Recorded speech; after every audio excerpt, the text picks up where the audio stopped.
Hello.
Good afternoon, Skibix. How are you?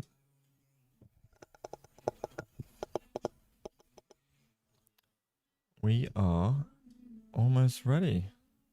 I have water. I'm feeling good about my chest today as well. I feel like I'm on it, so I'm really excited to go over Kostya's game. And not only that is Kostya playing, he is playing Brewington. Brewington Hardaway.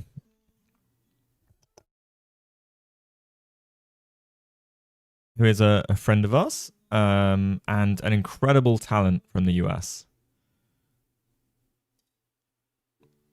Okay, so let's get going. We will be underway. My chat is not seeing chat. Okay. Farzi. I know, right? Brewington Hardaway. When I met him, I met him in Citrus.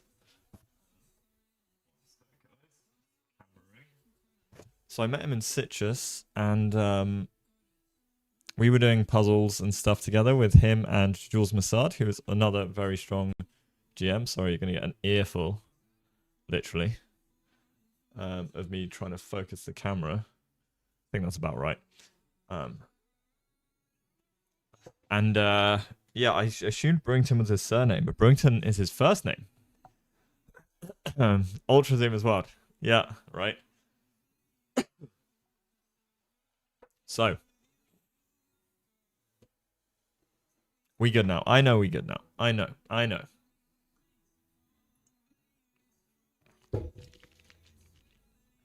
But yeah, Brewington is an incredible. Oh, let's dial back though. There's a delay on the feed.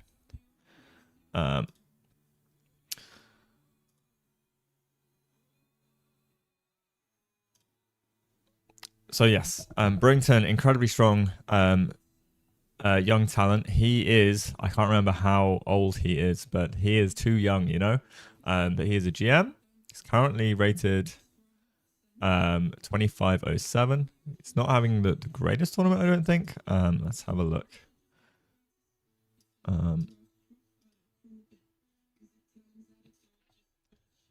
So that's so Brewington is born in 2009. He's 17. Yeah, so he was 16 when I met him. Okay, but he is growing big time. Right. Plus 30 in the last month. He's also in a bit of a slump. Yeah. He is on K10. He is on K10, guys. So, you know, you got to give him a break. It's tough when you get to that level.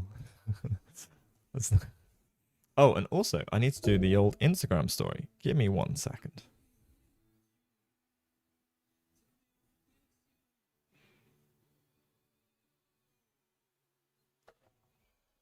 So, guys, I did...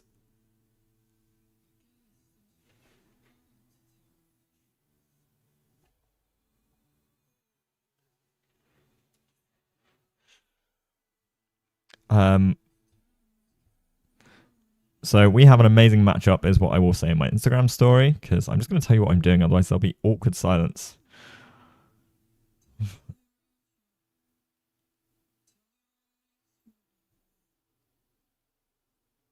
GM brew chess.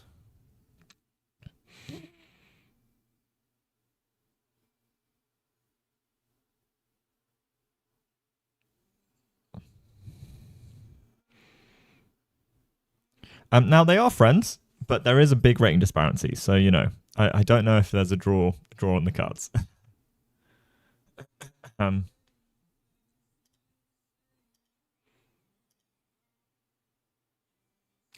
Let's dial this back a tiny bit because delay. The board hasn't caught up yet.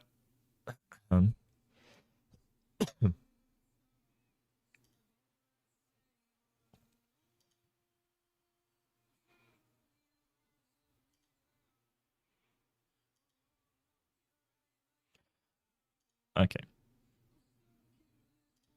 All right, I'll leave it there, and then when the board goes, we'll go.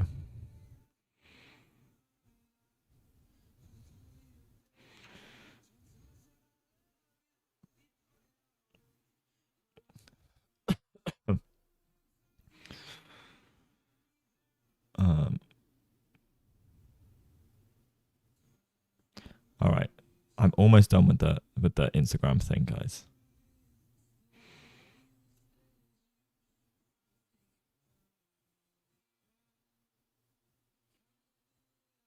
Oh, there we go. The move has been played. We can play the video, and then we're in.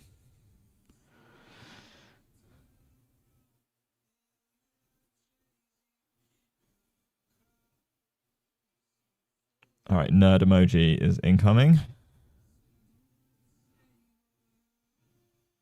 All right, beautiful, beautiful.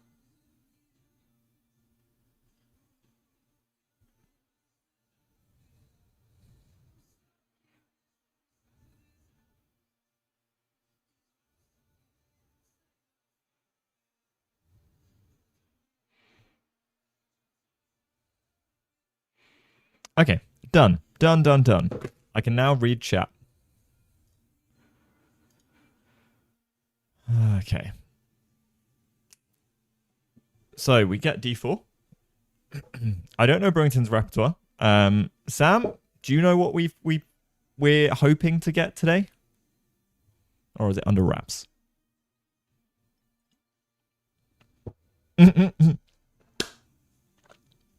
Great. We're expecting knight f3 or e4. So d4 is the surprise. So let's go. Already surprised on move 1. Kostya just casually adjusting pieces. You'll love to see it. All right. Well, that's the thing with these pesky GMs, right? 17-year-old GMs just throwing you through a loop already. Kostya is like using the pieces he's adjusting his pieces as if you know, nothing happened. He goes knight f6. We see c4. The camera's a little ahead, so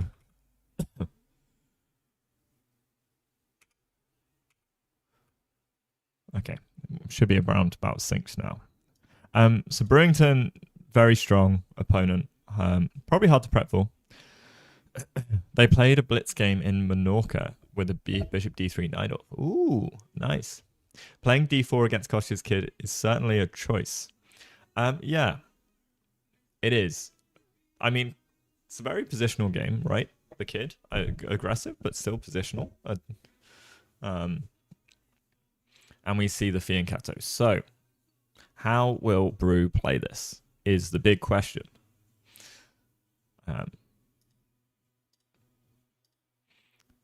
So here we could have gone knight c3, g3, knight f3, f3. Like there's so many ways to play, but obviously he goes g3, which is one of the more established ways to play. Knight c3, I think, is much more normal, but g3, and we'll probably get bishop g7, and then, you know, normal developing moves. Maybe knight c3, knight f3, bishop g6. So there's probably some move order thing. So on bishop g7, bishop g2, knight f3 or knight c3 are all kind of very established moves. Bishop g2 is probably going to be played, I would have thought.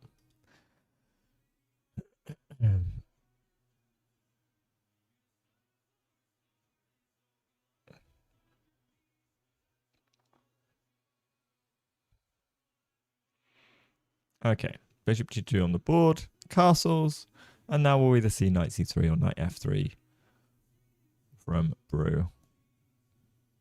I don't know the differences of the move orders. I would always like knight f3 to be able to get castled, but knight c3 seems to make some sense. We're controlling some central squares. Fiend Chateau versus Kid. Your Kid players probably experience this move a lot as one of the more popular sidelines. And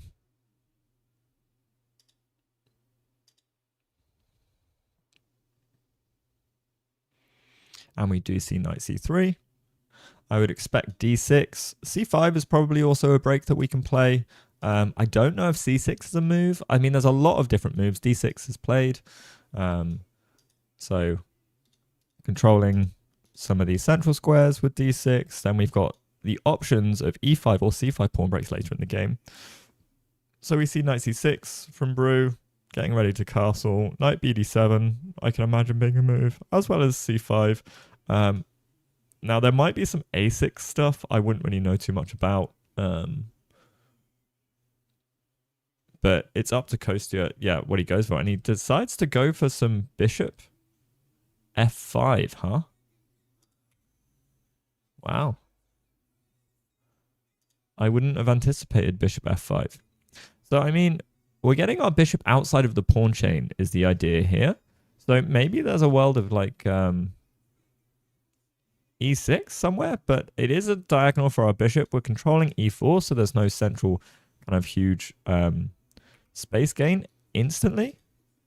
But the question is after knight h4, are we just dropping the bishop back and saying your knight's misplaced? Like, is that the idea?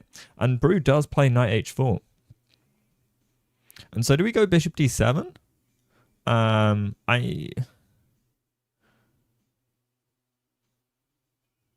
Okay. What has happened here? So we see castles after bishop f5, sorry. And then we go knight e4. Oh, wow. Knight h4 and then knight takes c3, which then gives us time to drop the bishop back to c8. Okay, so this must be some idea. We're playing against this damaged pawn structure long term, which I like. I feel like me and Kostya actually, or maybe due to Kostya coaching me, I think I have a similar way of handling positions. Obviously not on anywhere near the same level, but positions where there's imbalance and weakness in the pawn structure, I like to take advantage of. So I think this is quite a nice line and choice for Kostya in his playstyle. Because now c5 comes, it feels like c5 should come. Because you don't really want to take and have these doubled pawns. But then again, we could probably go knight c6. And if they ever push c5, it's no big deal for us. My problem is if knight c6 on d5, what is our plan?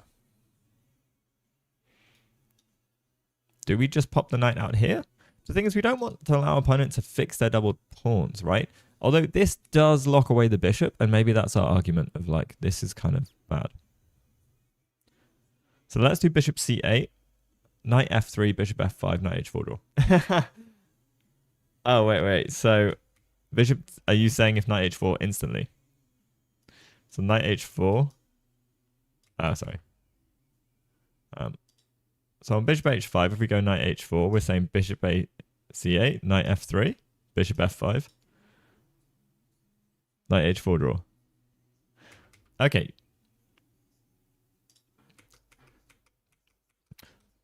I mean, it's a game. You may not like it, but it is a game.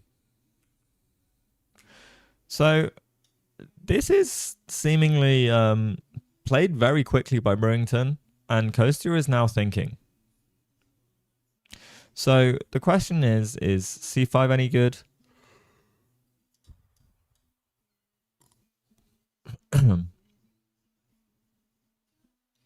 Is it just followed up by f5? Right? Which looks kind of annoying. Because on something like knight c6, Do we want to take?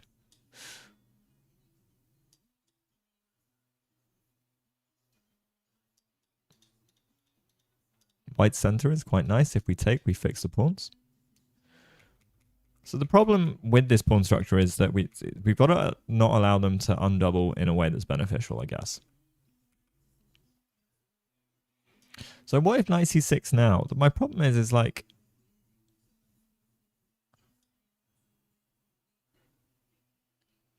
the thing is with d5 is we get this nice c5 square, so maybe we just go knight back and then we try and get our knight out to c5. We also have some ideas of e5, I guess. Because I thought this would be an annoying clamp on the position, but maybe not so much. Yeah, it does look like a pawn structure from the Nimzo, exactly. And that's why I thought Kostya went for it, because he's playing against the imbalance. The score isn't great on the master database, but this is score, not like evaluation.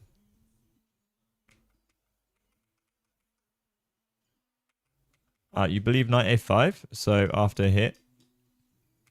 Sorry, where are we? Let's go to live position. Oh, we do get knight d7 and f5. Wow, okay.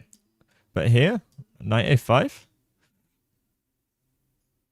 I mean, do we care about the pawn? I guess is what I was trying to wonder. But this is hanging as well, right?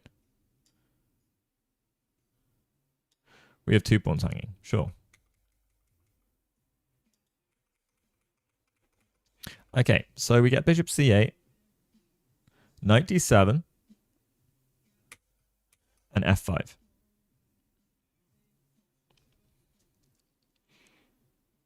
So, as black, what are we trying to do?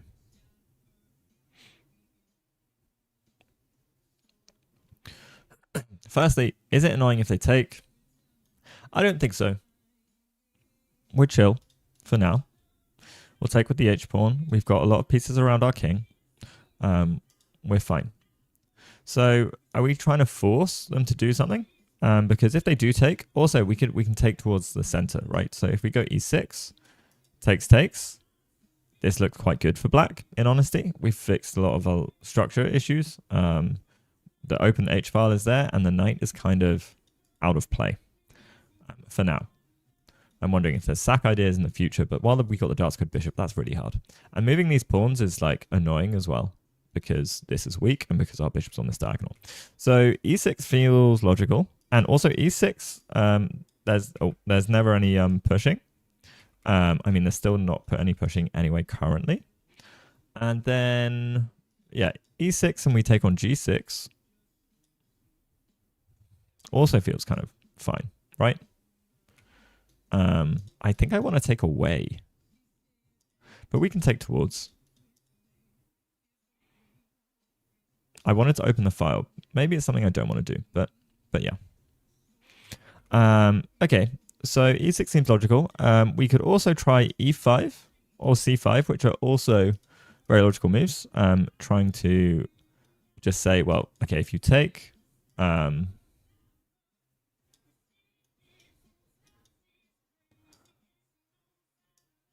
maybe bishop takes, and we'll get this like lovely outpost of c5 for ourselves. Maybe e4 to try and lock the position down. The thing is, if we take and we fix the pawns, I don't really want to fix the pawns. But then maybe c5, and again, we're getting like, oh, sorry, no c5 because this rook hangs. I'm feeling sharper today, guys. All right, so e6, fe6, fe6, rook f8, queen f8 is suggested by Sam. Queen b3, c6. C6 or knight b6. No? No. Can we even go c5?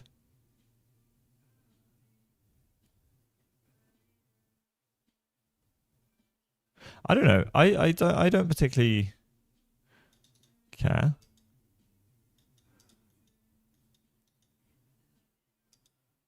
C6 seems okay.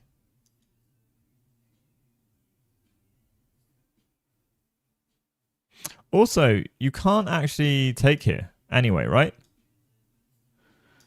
Bishop takes rook here is a big no-no. So maybe a5 to kick the queen. And what if... Okay, a5, c5. Attacking here. Do we just go knight...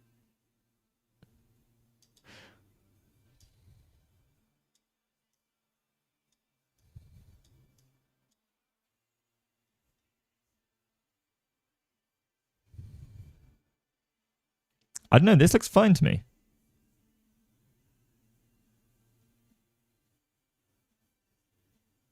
Alright, so e6, f6, queen b3. Then I will take on d6 and be untouchable. What after a5, Sam?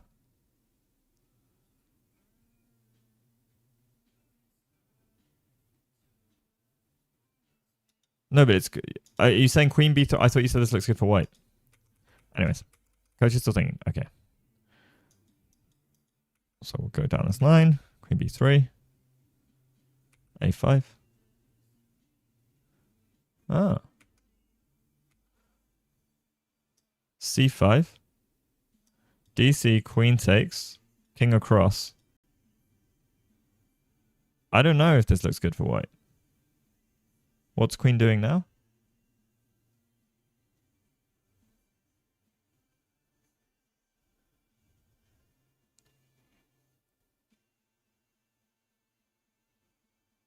Knight g6?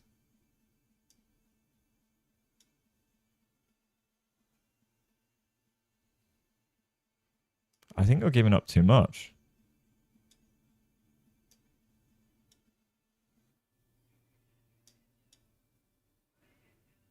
Ooh. Queen h3, you're looking for bishop here, yes.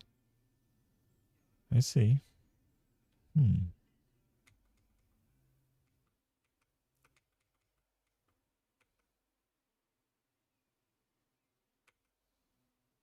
Okay, queen f7. Queen f7, we're chilling.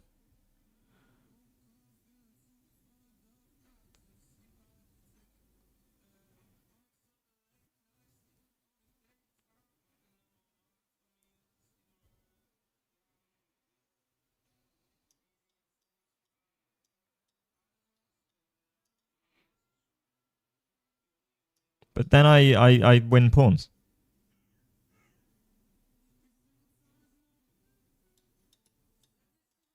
Now I think black is doing well, no? And you block your bishop.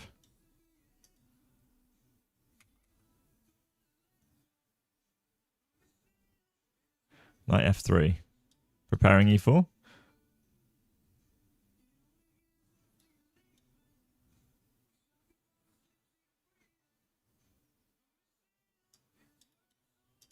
Knight f6.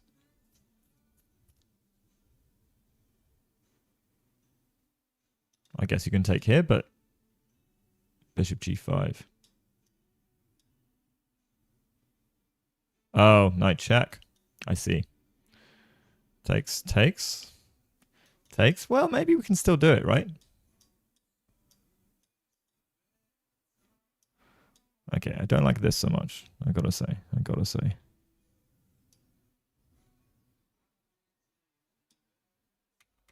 Ah, you're looking at bishop d8. Anyway, complicated. Let's see what Kostya's cooking up. Okay, no, he's having a think. If he is looking into that, then this is very complex.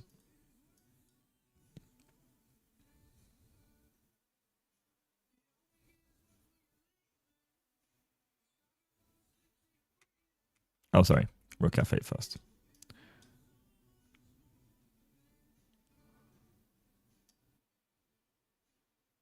What about queen d3 with your like idea of sacking still? No, I prefer queen b3. I think yeah,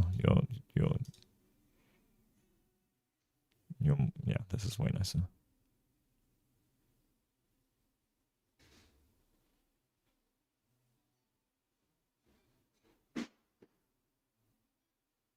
Yeah, Queen F7 feels good. All right, guys. So human eval. Oh, let me swap the colors.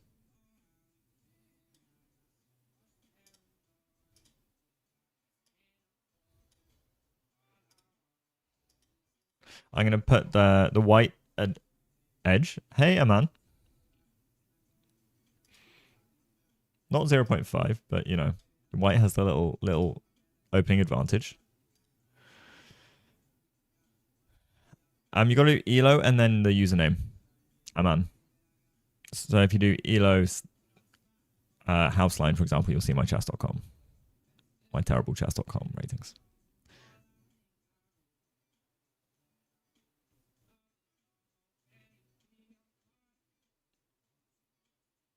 There you go.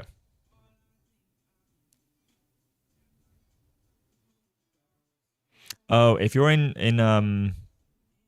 Dodo's chat, they might not have that command. It's only in my chat. I think that'll work. Sorry.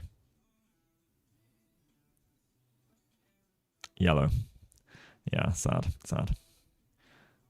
Yeah, we have a shared chat going, so the commands might not cross connect. They're not like this, you know. They're more like this.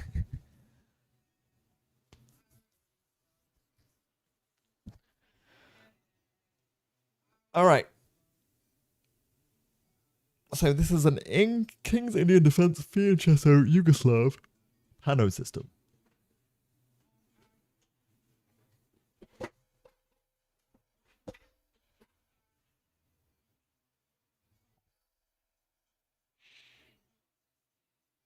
Yeah, I tanked like 30 rating last night. Oh, look at the coffee. All right, Kostya's gone all in for the coffee. Huge plays. This is what we're talking about.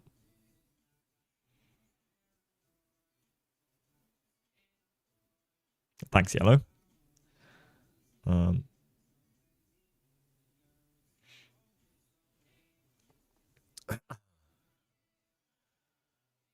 right.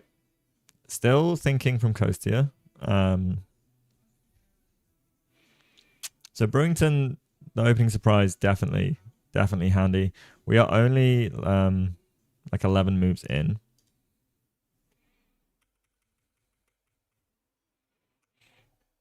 So it's important that Kostya just takes his time to not get, you know, tricked at all in the opening.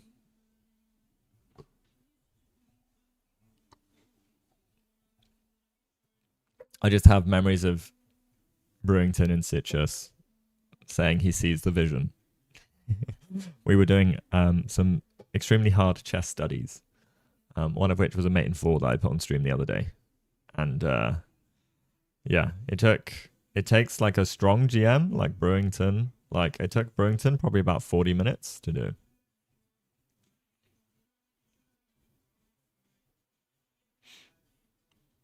The Rosso down the tempo doesn't sound fun. The reverse Rossolimo. Yeah. The Rosso down the tempo sounds incredibly fun.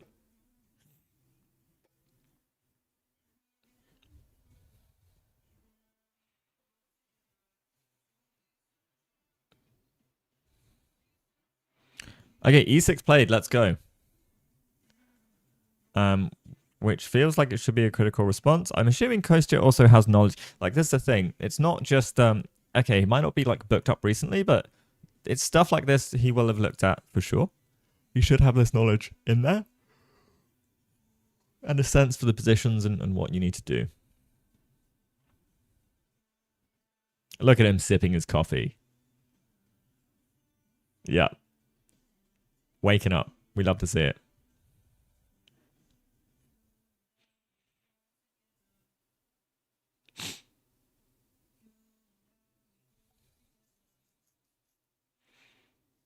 What kind of coffee? I'm assuming a cappuccino. It looks kind of like a cappuccino. All Italians will hate me for, you know, saying that. But because my Italian friends like Luca. He says, when I say coffee, this is coffee, and he shows me an espresso. Yours is coffee with milk, or when I say coffee, I mean espresso. When we're getting a coffee, we're getting espresso.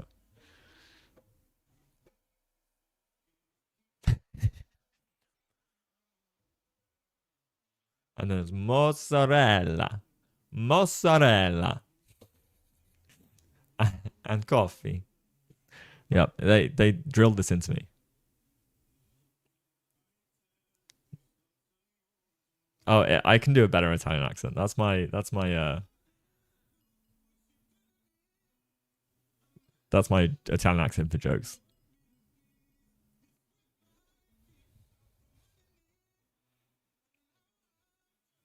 You've been looking at 1d3, d5, d4. Wow. Ouch. To be honest, playing stuff like that against people my level, they just don't know how to take advantage, so why not?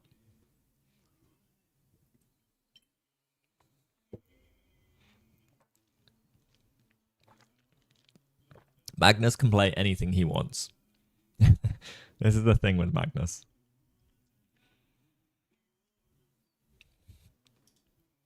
Oh.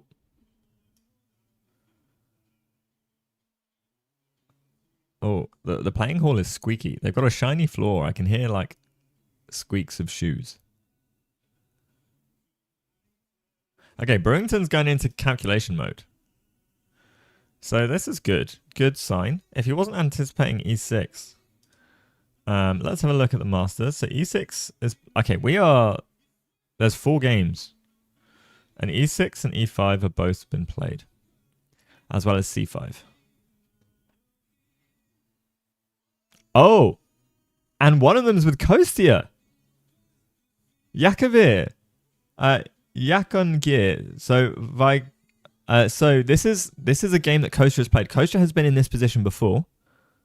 In a classical game. No, not in a classical game. So online blitz. Kostya has previously played c5. So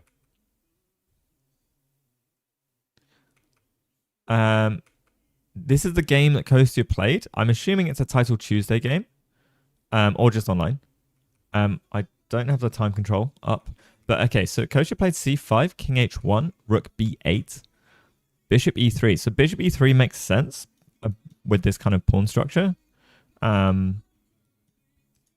we're supporting this center, we can undouble the pawns and challenge the dark squared bishop of the kid, which is kind of nice. Bishop b2 takes. And now we're looking to get rid of the bishop. We develop first, and then the position starts getting a bit locked down. Wow. Where are we going to put our knight? I would say e5 feels good. But no, we break first. We protect everything. Wow. And then we get swarmed. Ouch. Okay. So, Kostya probably has some knowledge of these positions if he's played it in Blitz. Let's go back to the original game. So e6 played. Brewington is chilling. So Brewington might have seen this game, potentially, where Kostya has played c5. No, he took 13 minutes, but that might be because he's played up to this position before. He's had it definitely in Blitz, as we can see, online. So I imagine he's studied the position.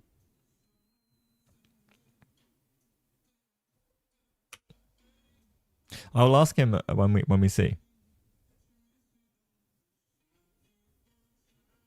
He might have taken 13 minutes, but he might have been remembering. But the e6, I think, is an improvement, looking at the master database. I mean, again, he's played it in a blitz game. But he's seen the position.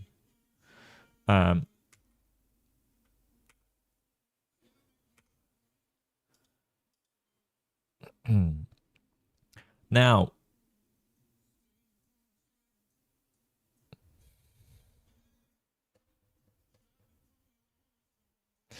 So yeah, it was one game online. One game. Right? And it's probably a title Tuesday and against an extremely strong opponent, like a 3000 rated blitz opponent. So yes, maybe. But maybe that's what maybe that's what Kostya is banking on. I doubt it. But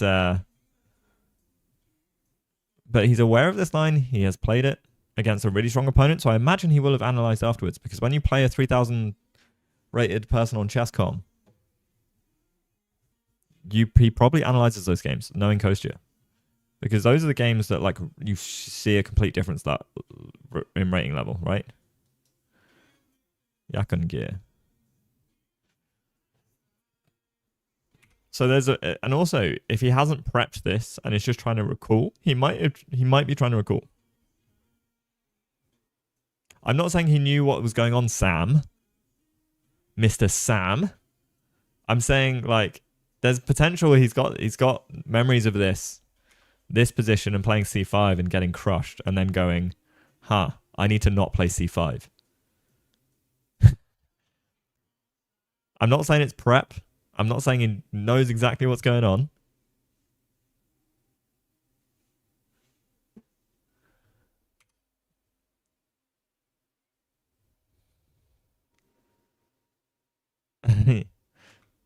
But he's definitely played c5 before and seen pain.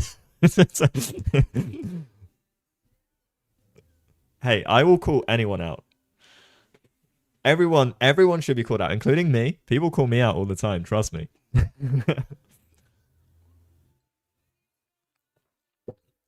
Sam acting like he's the authority in all things, huh?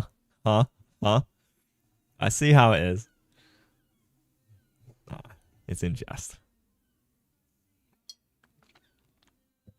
And Sam is probably right. But, you know, we do have some evidence of him experiencing pain in this position. So, at least once.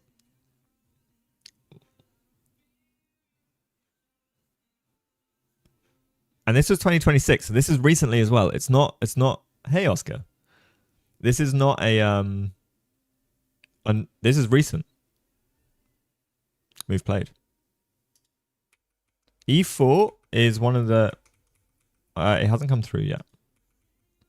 E4 is played. Great. Okay. So E4 was one of the choices. And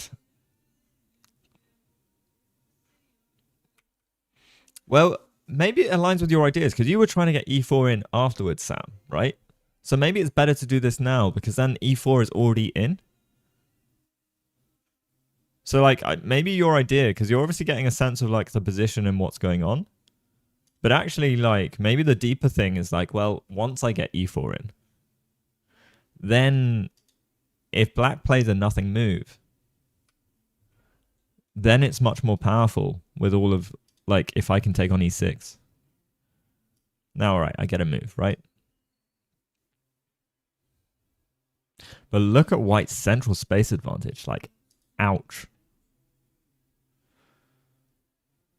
Because taking on F5 feels futile, maybe?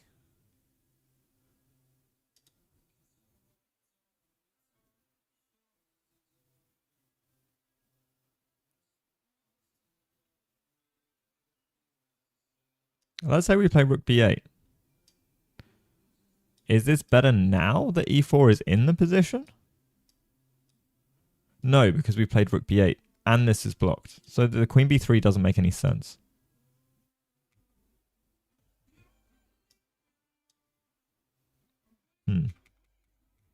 Okay.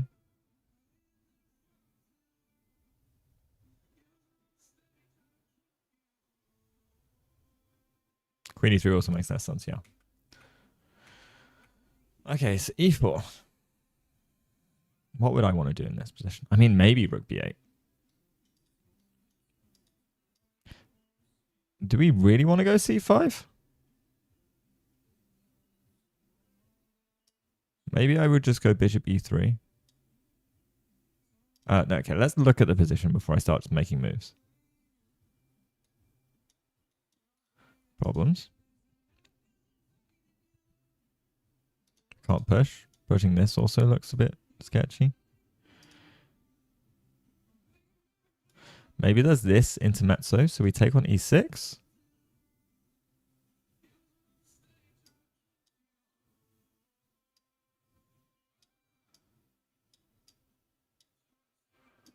And then bishop e3.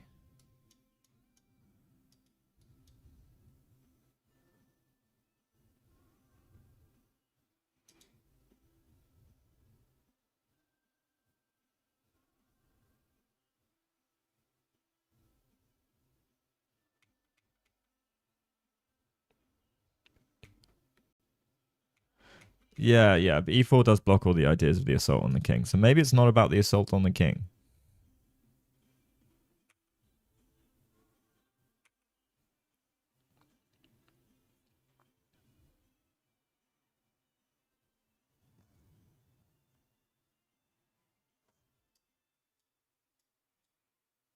ef5, feels like an idea.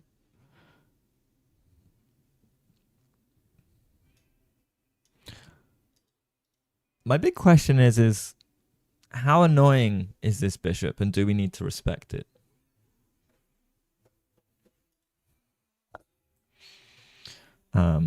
With something like rook b8, for example. Or, actually,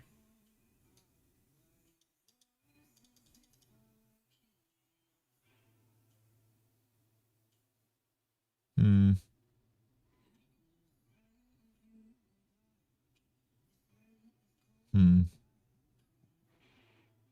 How are we getting this bishop out?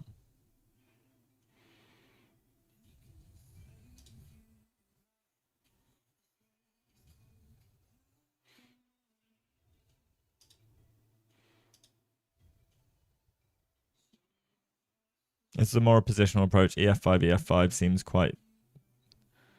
quite help white. Now all the ideas of attacking the king are back, and we no longer have their annoying pawn on e2. Yeah.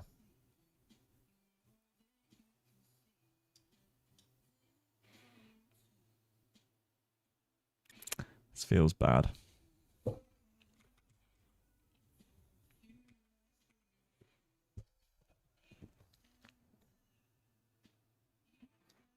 Thing is, if we don't, let's say we play rook b8.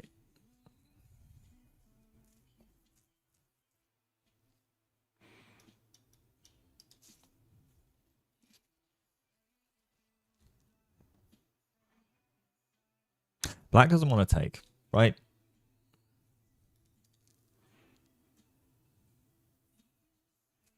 Yeah. c6. Oh, sorry. But after c6,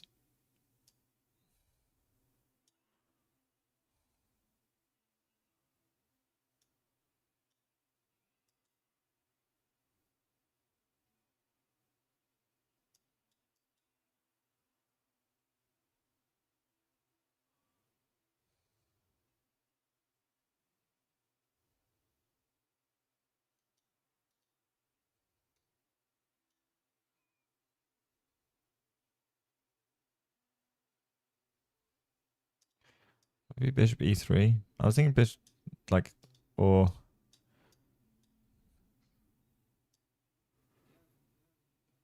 queen e2.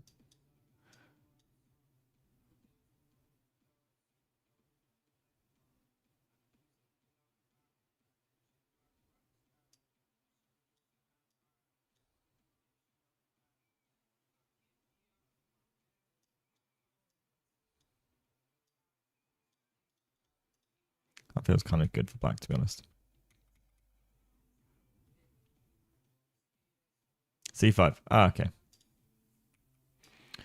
c5 straight away. Bishop e3.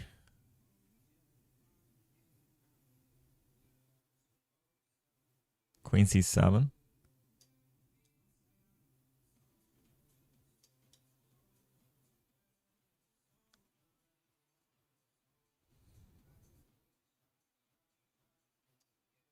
Takes.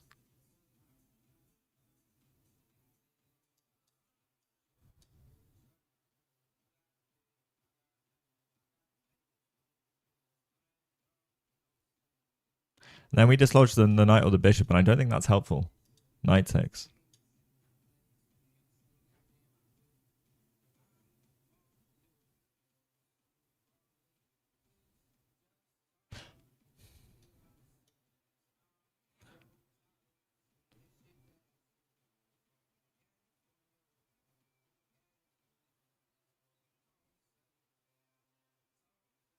And can we push this? It's a bit funky, but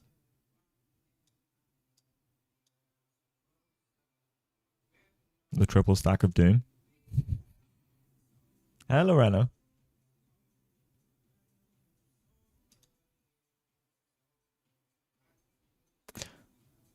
And I guess you can get e4. No, but then we can go bishop. No, we can't. I don't know. I quite like the bishops here.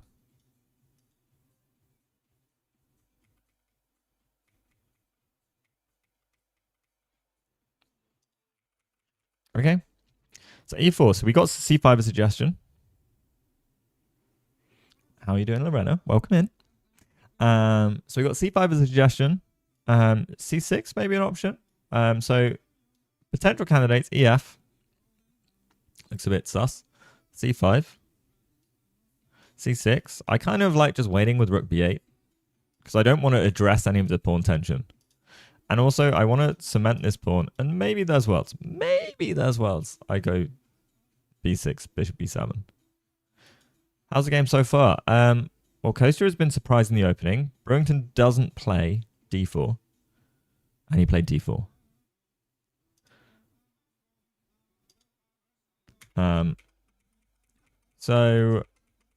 Kostya plays a sort of sideline with bishop f5 and knight e4, gaining a long-term weakness of these doubled pawns.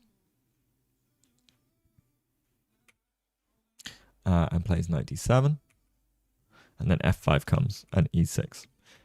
So we have seen that Kostya's played a game, I think, entitled Tuesday.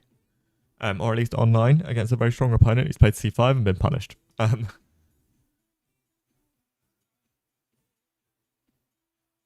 Which is kind of funny. Yeah, on the online chess database. And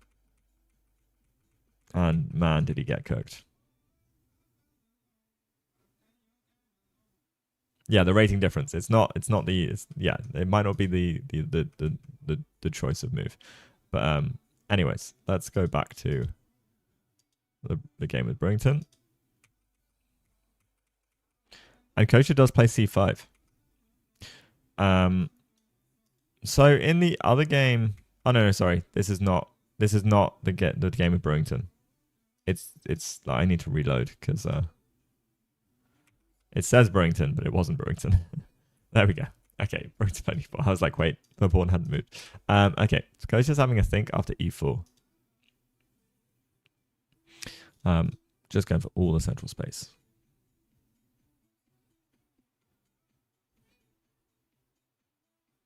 Sam has a sword. Not in this chat. Not in this chat. You know, Sam has a sword for dojo.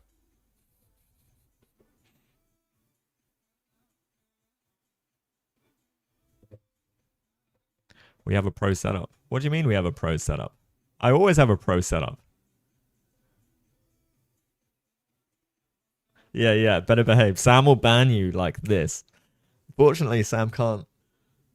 While I'm dual streaming, he can't kick me.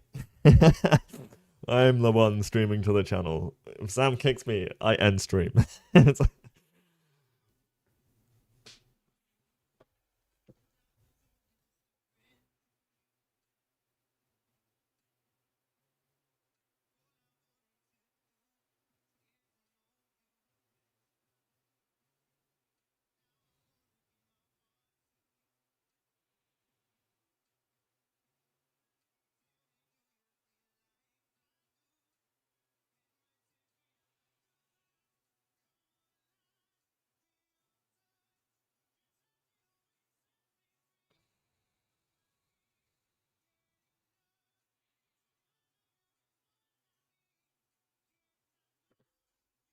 C5. All right, Joel, how would you break down this position? All right, so we get e5 as a break. This was not on the radar for me. All right, this is interesting. Trying to gain an outpost, I guess, or just completely lock the position up. Again, outpost galore here. But the thing is, right, we don't have to address this. We don't want to push, I don't think. We just give black some edge. And taking also gives us outposts. And this blocks the bishy-bish.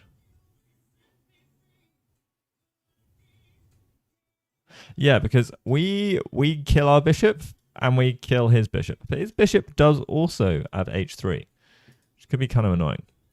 Right, and he's not going to let us have these outposts easily. We never really want to take here.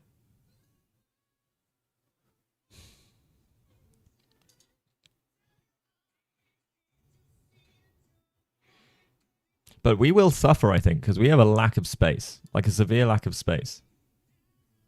This game is not friendly to bishops. Let's get these bad boys off the board as soon as physically possible.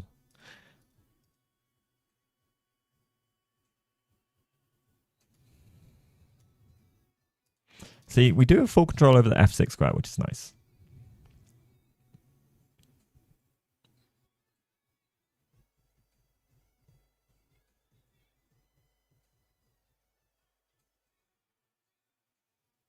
Now, I'm wondering if there's a world of knight f3, and then we just go back and looking to take. Because then if knight takes, bishop takes... No, we still have these double pawns.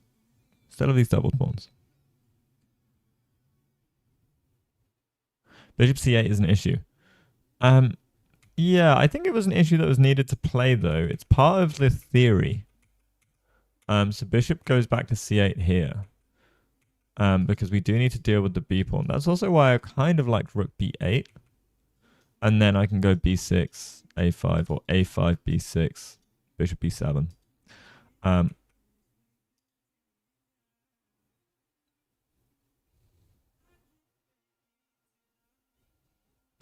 e5 is meant to help this bishop. Really?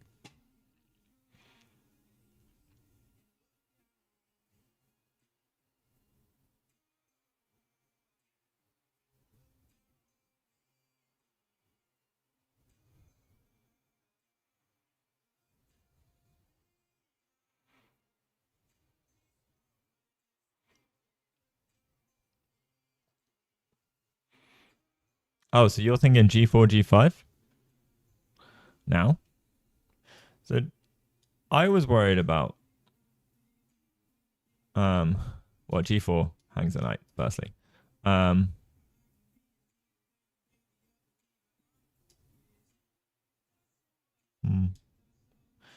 Thinking this. But maybe g4, g5 now.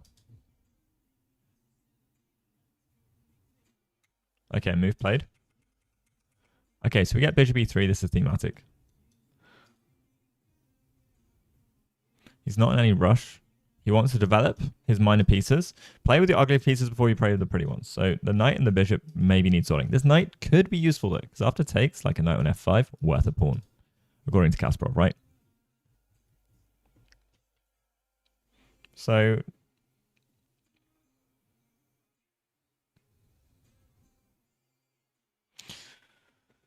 But also, I wonder if...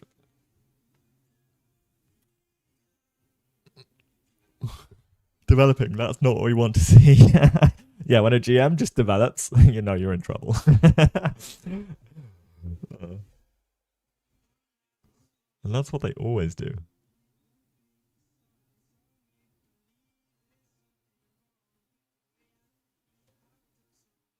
And that is what they always do. Oh, I should share this on Chess Dojo as well.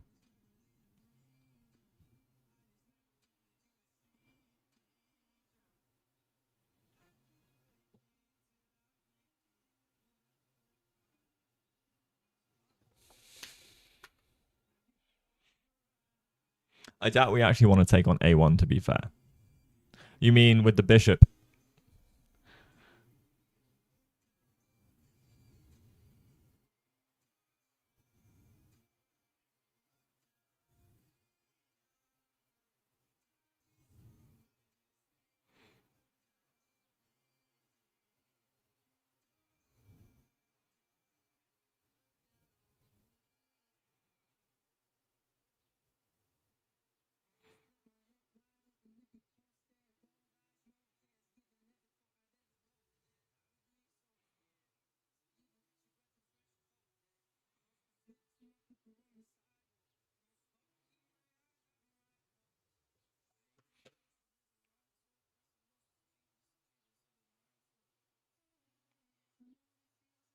You think this position loses concretely with bishop h6 ideas?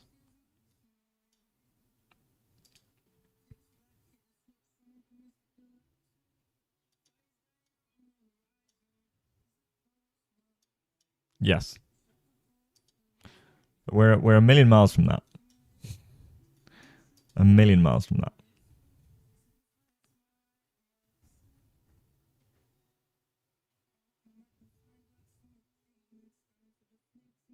Yeah. There's ideas of like, okay, let's say this wasn't protected. We ended up taking the rook. Queen a1, bishop a6 is a big problem with mate threats, right?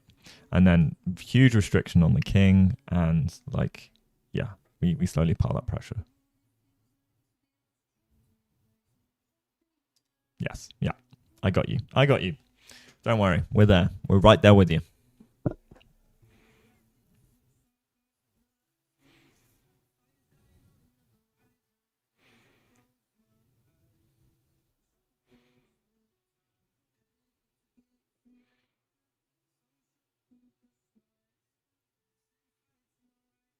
b5 an idea, knight b6 maybe.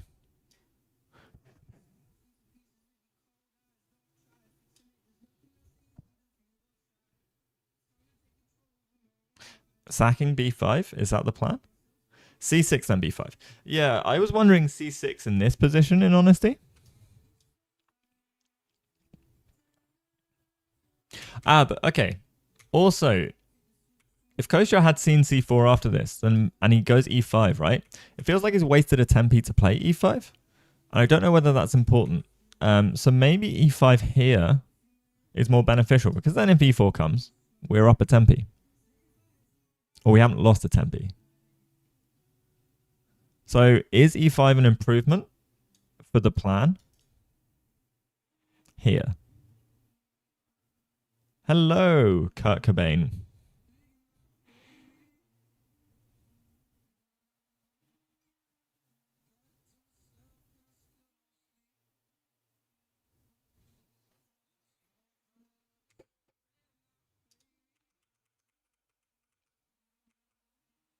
Okay, he takes. And then we allow this big pawn center, and then c5 comes pretty instantly to say we don't want this big pawn center. We're gonna try and break it. And then we might see, like, he's not going to go for the exchange. He's going to be offered the exchange, and he's not going to take it. Right? Because as you were saying,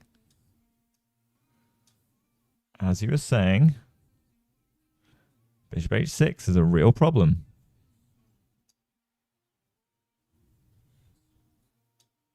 Like, this looks absolutely death.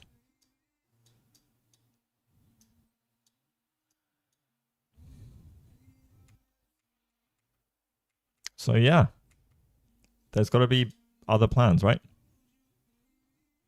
Hello, Major General Musk. So yeah, so we never take the rook. The bishop is stronger than the rook.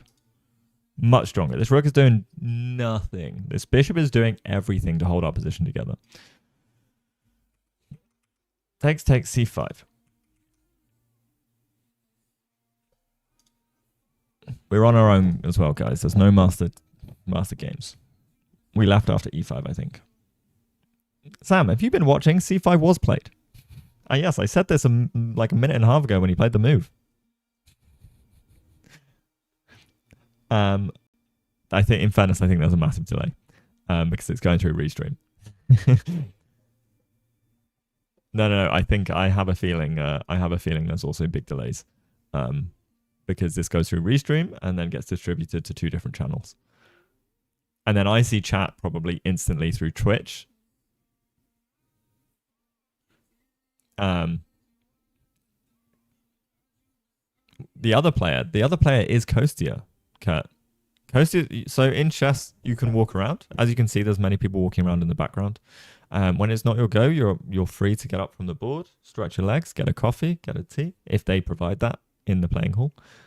There's areas you can go to that you're allowed to go to. There's areas you're not allowed to leave for fair play and stuff like that. But yeah, usually you can walk around, have a look at people's games, see what's going on. So Brewington is the GM, 17-year-olds, US talent. Very, very strong. No. It's all right, Kurt. Because otherwise you can be sat in your chair for like 6 hours, you know. You might need to just get some water, go to the toilet, all that kind of stuff. Chess games are long. I had a game that lasted, I think it was like 7 hours, something like that. Man, that was a long game. And I lost it at the last hurdle. It was drawish. And then boom, I took with the wrong knight. I just had to take a pawn with the right knight. And I just went, oh, it doesn't matter. In a small lapse of judgment. After 7 hours against an opponent that was like 250 points higher rated than me. Rip. And the mistake gets made often when you're absolutely shattered. And thanks for subscribing to Jojo Kurt. Appreciate it. It's a game I definitely won't forget. Well, no, I remember the position. I kind of forget the game, but that position, you know. All right, DC5, knight C5, E5. Yeah. I was wondering on stuff like this, but then we can take with the bishop, can't we? And then what's your game plan?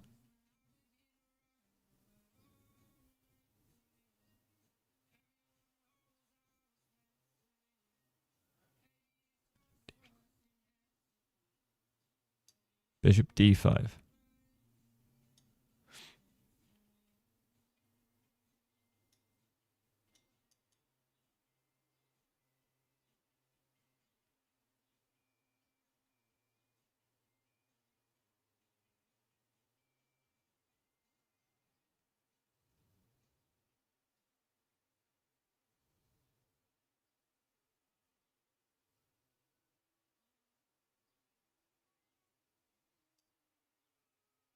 Okay. I'm going to go bishop D7. Trying to get bishop C6. Queen F6 also looks annoying. Takes. Maybe not.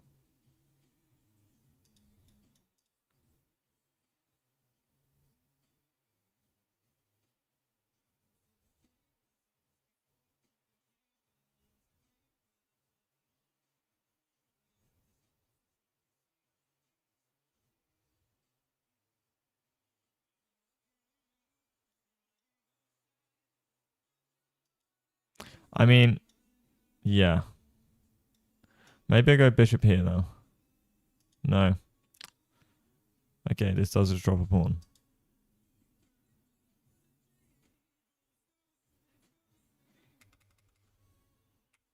Interesting.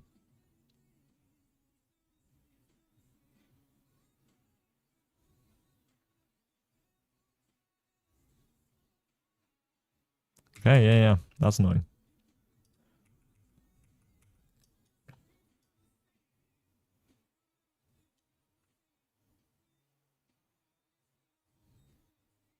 So what if we take like this?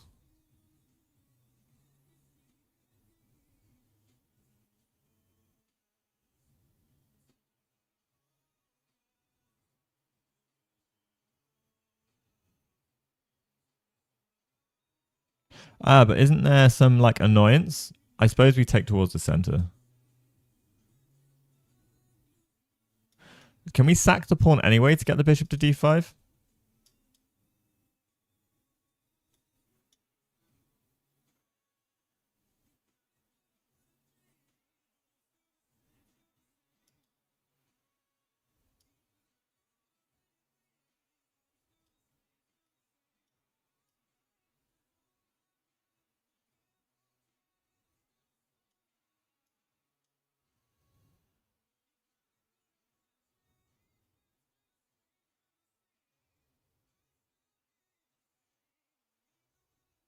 Similar problems.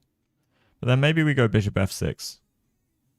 Ah, but maybe that's a solution there as well, right? So if we go bishop d5, bishop f6.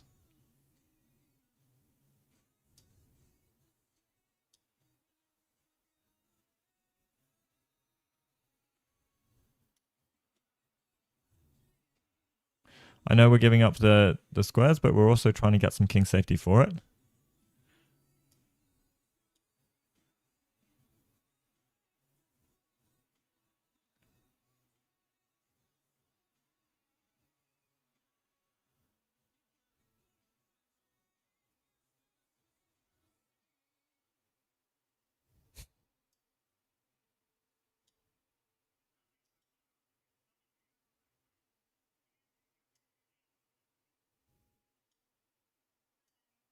Yeah, maybe. Maybe something like this.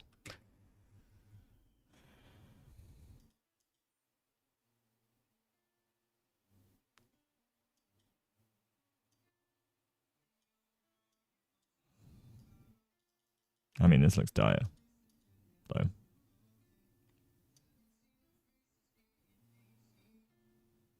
I don't like this. Knight takes d6 still works. Maybe.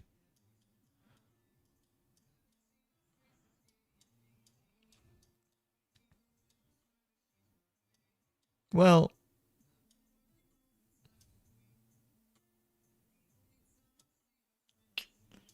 yeah. Oh, no.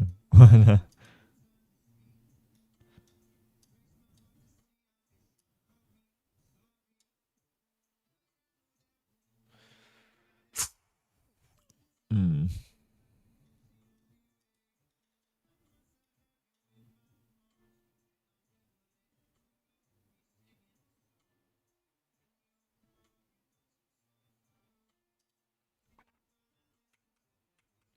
Okay.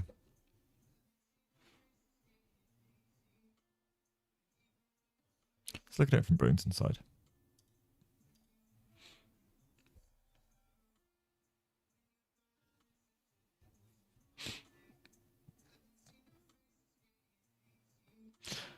Black is just underdeveloped, right?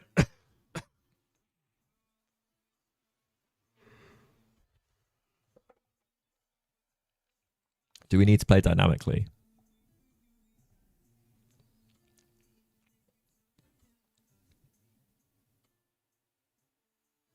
It looks great from this side, not gonna lie, right? Our pieces,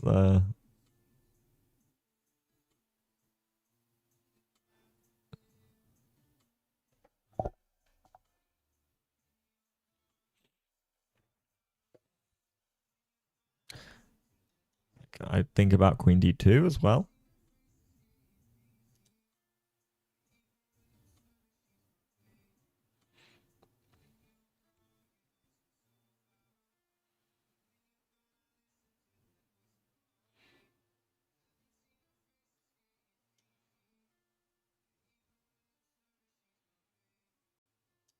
But then we don't have the queen takes a1 ideas. So maybe queen c1.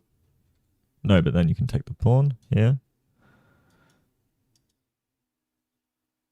And we give the two outposts. So no, let's not do that one. Let's not do that. Yeah, e5, just keeping the pressure coming.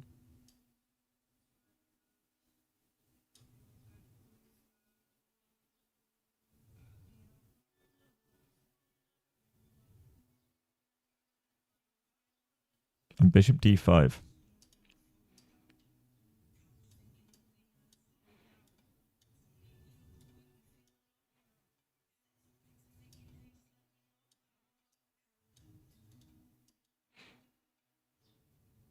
Like, this feels great.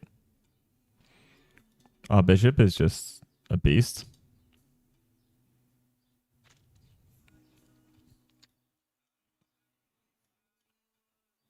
And we're happy to give up the rook. This is also too much, but just trying to think of a way.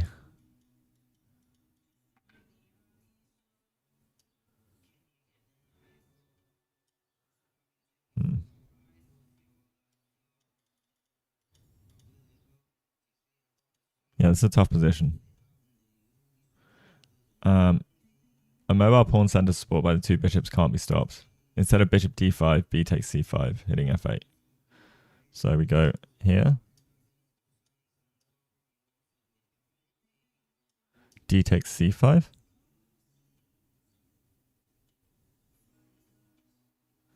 Oh, sorry. Got you.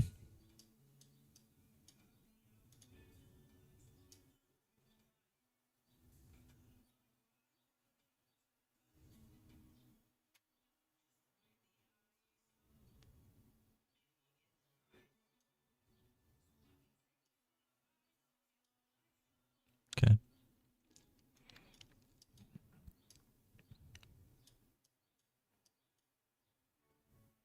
Don't know if this is maybe a bit much,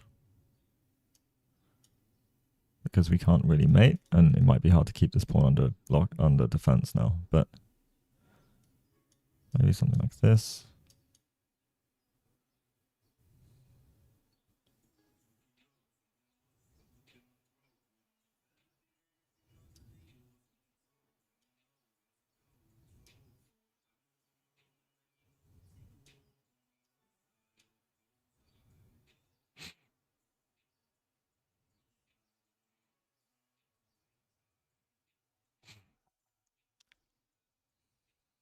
Ouch.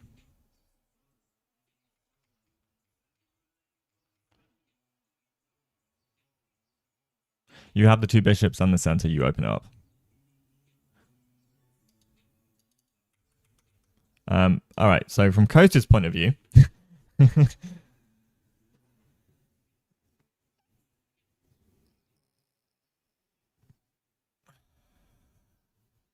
no, because I don't think white missed the boat, because he pushed e4, right?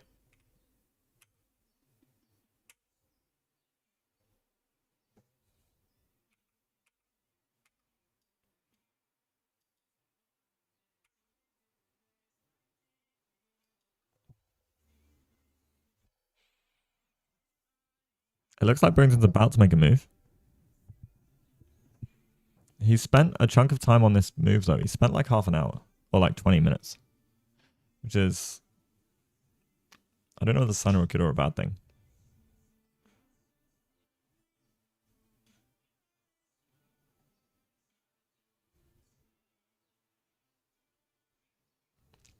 So this definitely feels like a critical moment. All right, chat. So what's the eval? Human eval is not been updated in a while. What are we thinking? White, black?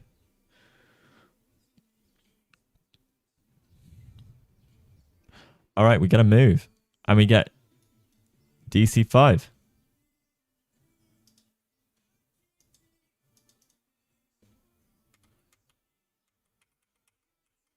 Wow.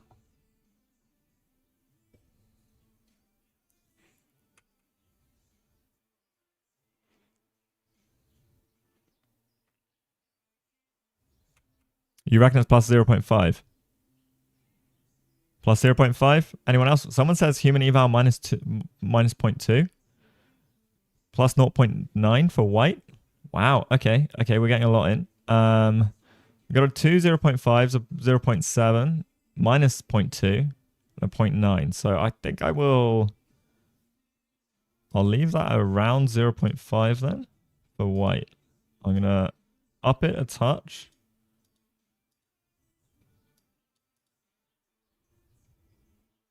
I can't do the exact in-betweeny bit, so maybe I'll just do this like a little grey. Like a light grey. Drawish, draw margin. Somewhere around here. Okay.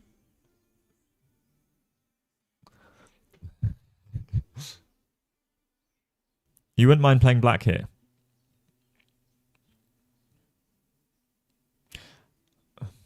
This kind of position scares me a little. I'm wondering if there's any knight here to try and target this pawn.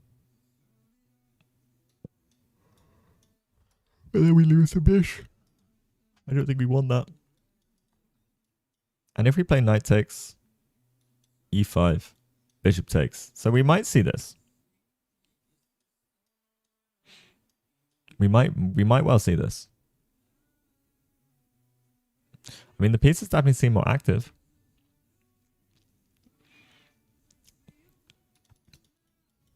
Because this is just this pin looks brutal with bishop d5.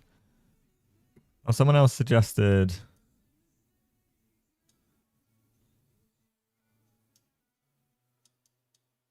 e5. Bishop takes like this, right? Because then we can still get bishop d5, I guess. But I don't know. I like having the dark squared contender. Because we want this bishop h6 idea.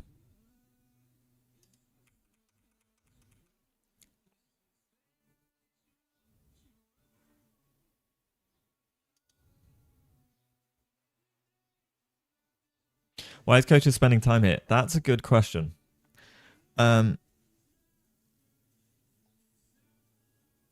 Maybe he's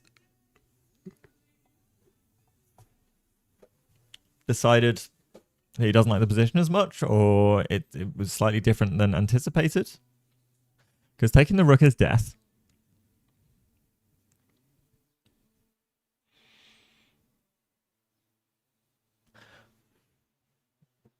Also, my question is there a hit like queen here, for example? Probably not, because we just lose a pawn. But I was thinking we get the exchange this way. And then it's less deadly. Taking the rook is life.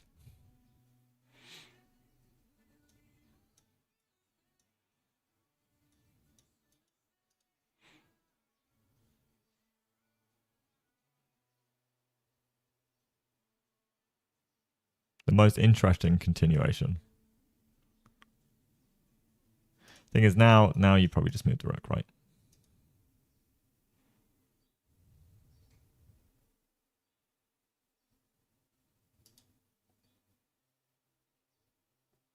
Ooh, apparently this is a brilliancy.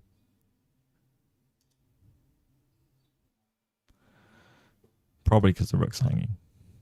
Doesn't look that brilliant.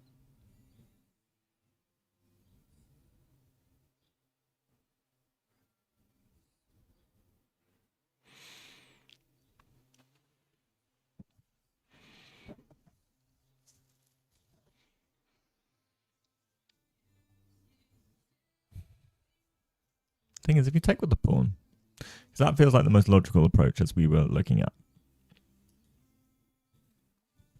I still like the pawn sack on e5 to get this bishop here. Feels very annoying.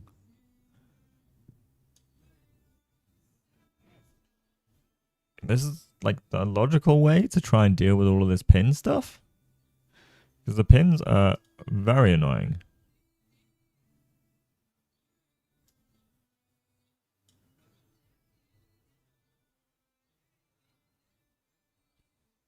I mean, how else do we get out of the pin?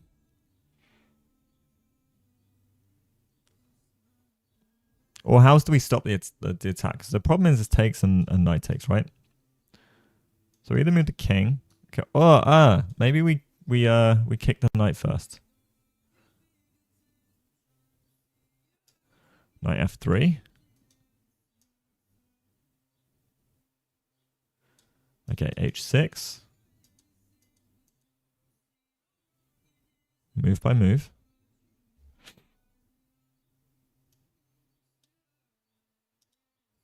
Or bishop f6. Bishop f6 feels like I'm just going to reload my mouse as being weird. So, so pawn takes, e5, bishop takes. We can play knight takes as well, actually. And say we're going to give the pawn back, actually.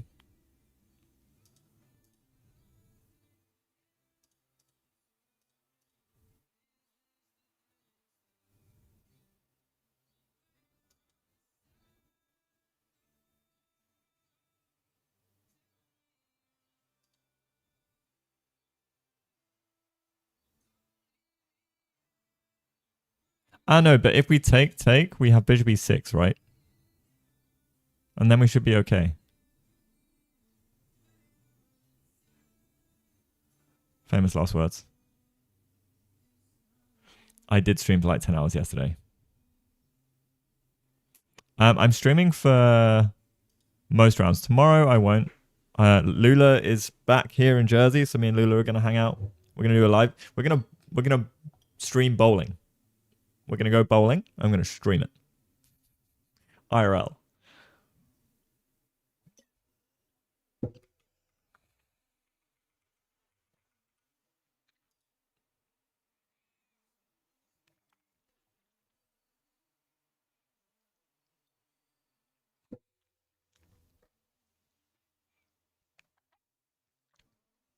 Germany? No. Jersey. Me and Lula are from Jersey.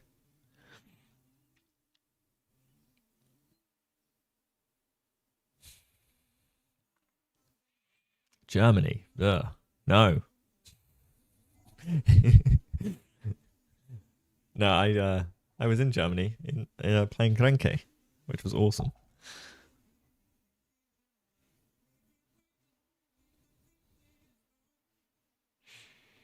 Yeah.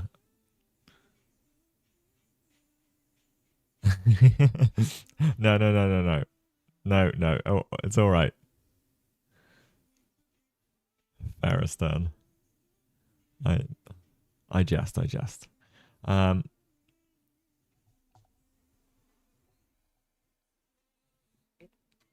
okay.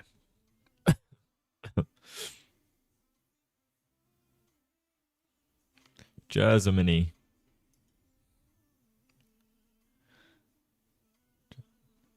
Germany, that's the one. From Germany. They both look like they're in calculation mode.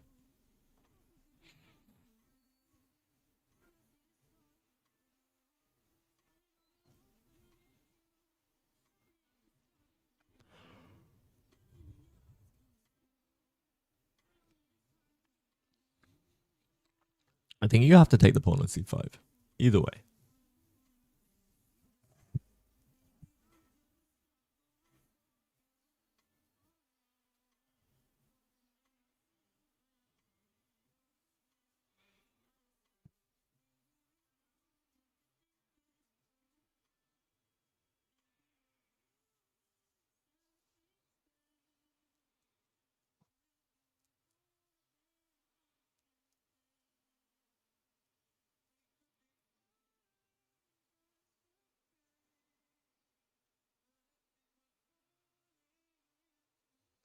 Okay.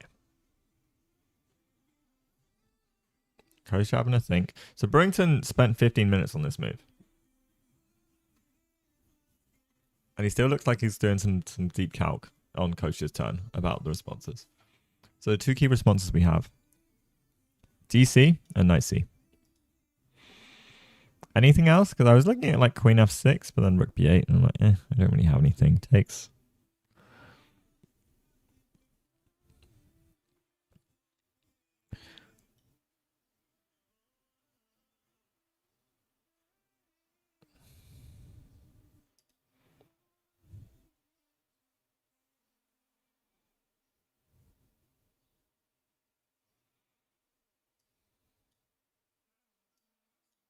I really like this e5. The knight on h4 is doing stuff, you know?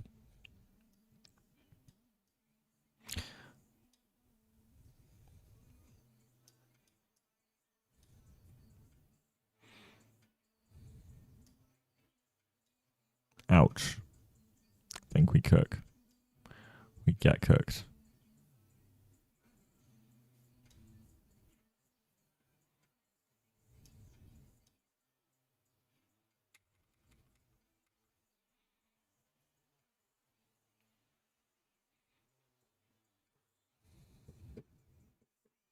Maybe g5 has to be played.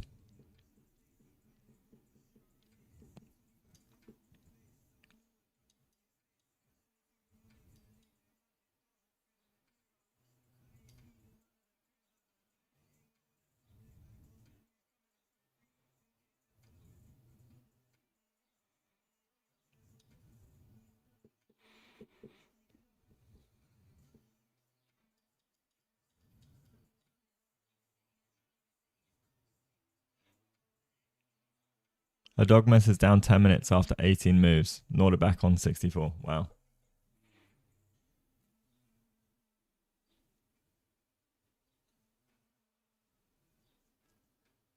That's a good matchup, actually. Norderbeck is yeah, insane at the moment. He's awesome. Crazy, amazing chess player. I hope the Uzbek teams, they invested like 10 years ago into their teams, and it's really showing through now. Yeah, this is very worrying.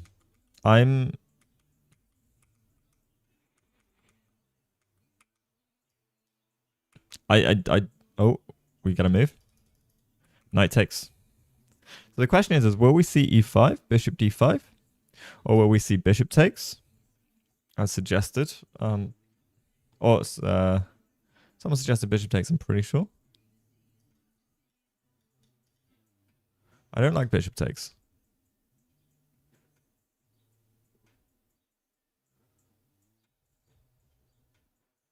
$10 minutes for 22 moves is the next level. Yeah, that is crazy. Zach's opponent yesterday, we'll check in on Zach's game, was even worse. Zach's opponent on move 44 had 1 hour 29 on his clock. So he'd used all of his increment, but that essentially, yeah. He'd essentially used no time. He went straight to this endgame that this guy knew. So it's this Scotch endgame with like a rook and pawns versus knight and bishop and a couple of pawns. It's meant to be equality, but the guy just knew it and blitzed it all out to the endgame, and then knew how to play the endgame. Zach was on like 7 minutes at move 44, and his opponent is like 129. How demoralizing is that? Imagine your opponent just blitzes it all out. It's just unlucky opening choice, right? He went for the Scotch, where you trade down. It's very theoretical, and it's crazy. Yes, knight takes c5 has been played. I think there's a really big delay because I'd said it a few minutes ago.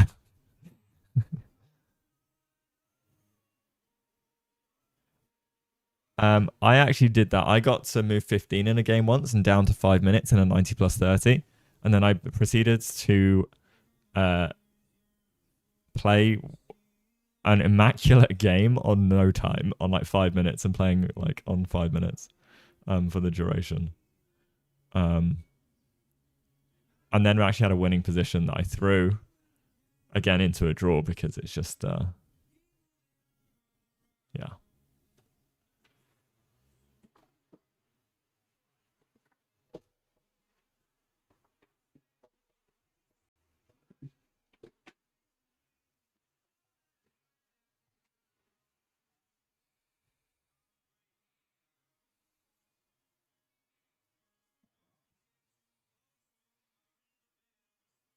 No, but 10 minutes. Oh,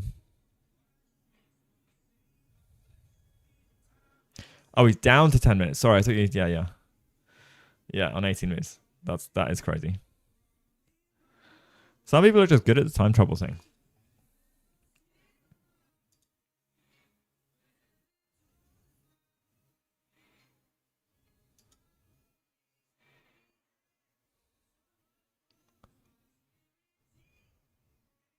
I mean, the more I look at this, the more painful getting the bishop to d5 just feels, right?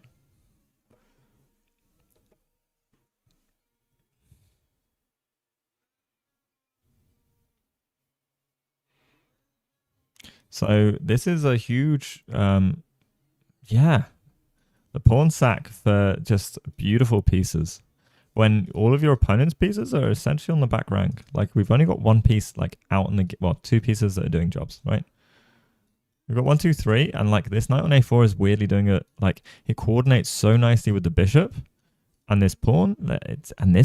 Like it's, yeah. You'd never think like knights on the rim and dim. No, not in this case. Not in this case at all. E5.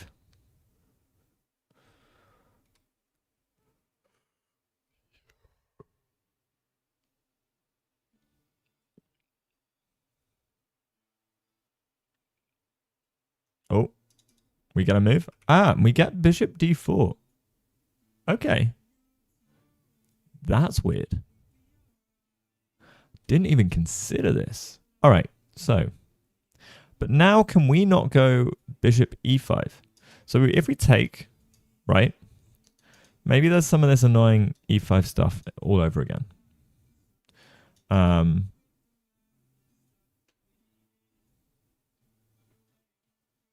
Did Luca get me onto streaming chess?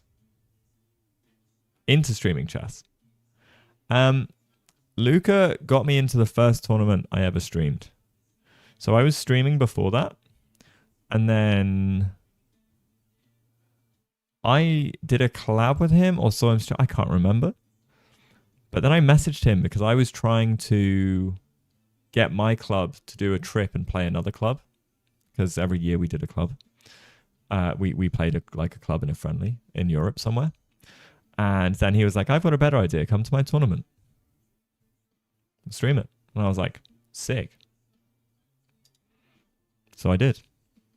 And that started the snowball of streaming tournaments. I had such a good time. I met the Maya organizers there. Yeah.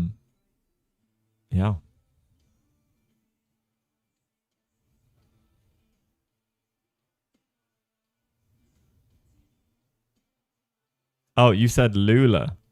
My bad. My bad. My bad. Did Lula get me into streaming chess? No. No. I would say it's probably inspired me to an extent to stream chess for sure. Like she's definitely one of the key contenders in why I started streaming. But yeah, because I actually did a stream back in 2020, one solo stream, and I just didn't gel with it then, unfortunately. Thank you for the follow, Hyperchess.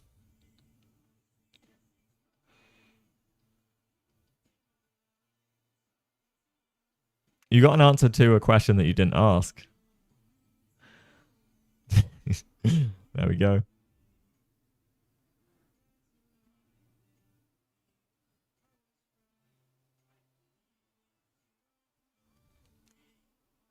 I don't know why I read that as Luca. Wow.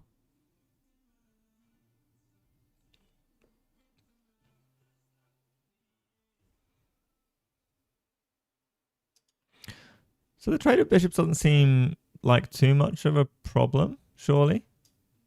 Maybe I'm entirely wrong.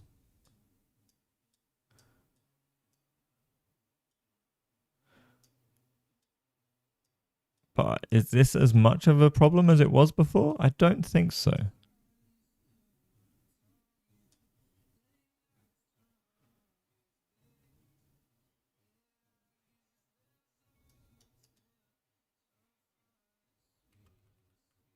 Yeah, compared to the position with the pawn sack, it is a dream. I think this is a bit of a miss. Like I know that this is my strong piece, but I mean, the trade of bishop probably feels okay. I quite like bishop e5 as well, because then it's like, well, now you don't have any e5 shenanigans. You take and take, this bishop is bad.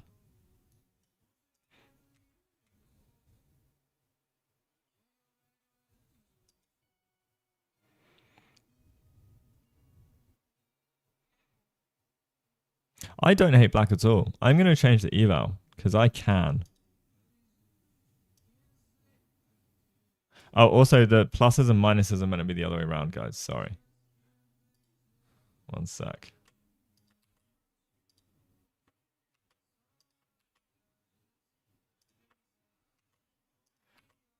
So it's a whole thing to update.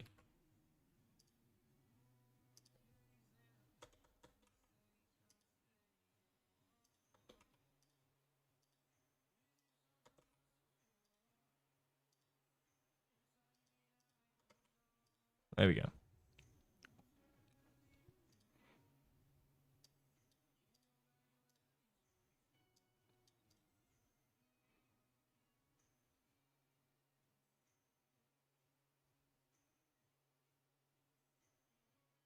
Bishop b5 looks good on a surface level. Yeah, because why not, right? Takes. We have the d4 square covered. This, like, again, this light squared bishop is suddenly like, you know?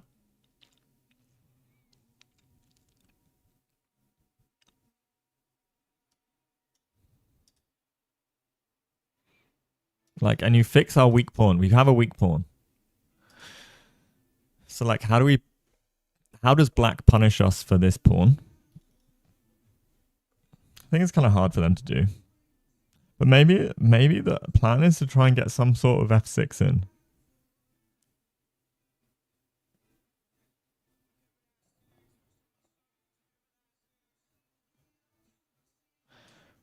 But I don't know.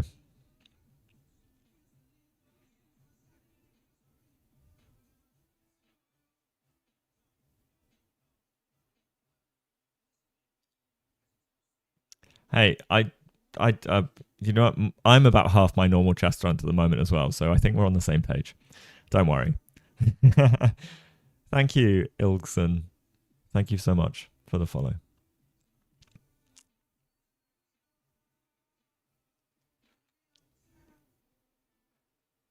I don't think knight takes c5 was a good idea. The knight looked better on e5, aiming at c4. But you couldn't get the knight to e5, though. This is my thing, right? Were you thinking knight e5 here? Because after knight e5, we just...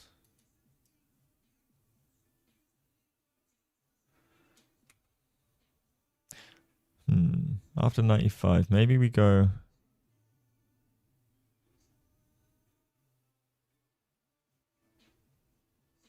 Because we can give the exchange.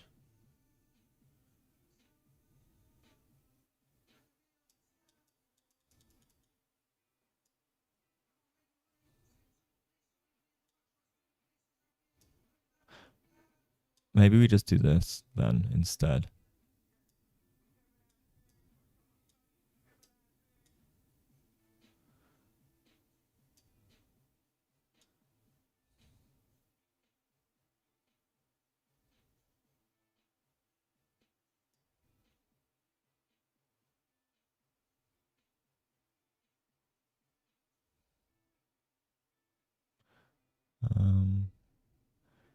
Gotta be careful. There's no knight fork because we can check. Yeah.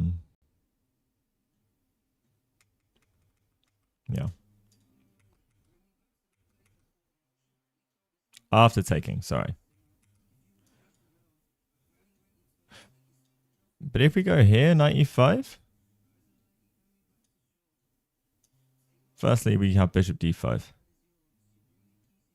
Which then still, we have this massive problem. Huge problem.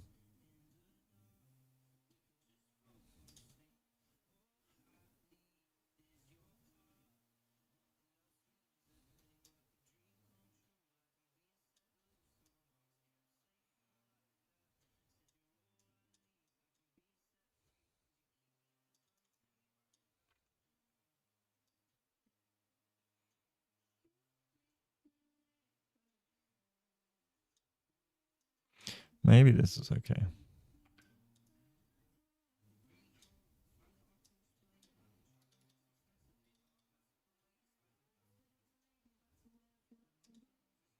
I don't know. I don't know.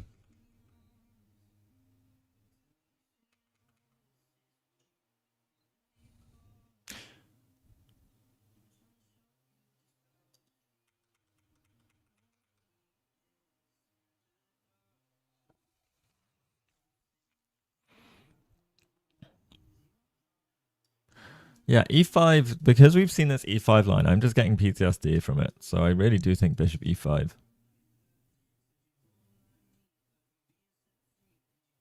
It's Mr. Avocado Toast himself. It is indeed. He's playing against Brewington, who is a friend, a mutual friend of ours. Coach introduced me to him when we were in Sitges. Amazing junior US GM. Who also has surprised us in the opening. So I think we're expecting e4 because Brewington is not a d4 player and he played d4. So we got hit with an opening surprise. And Kostya chose this specific kind of sideline. And now we're seeing what's what.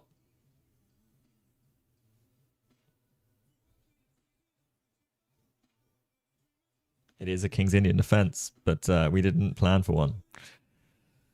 We didn't plan for one.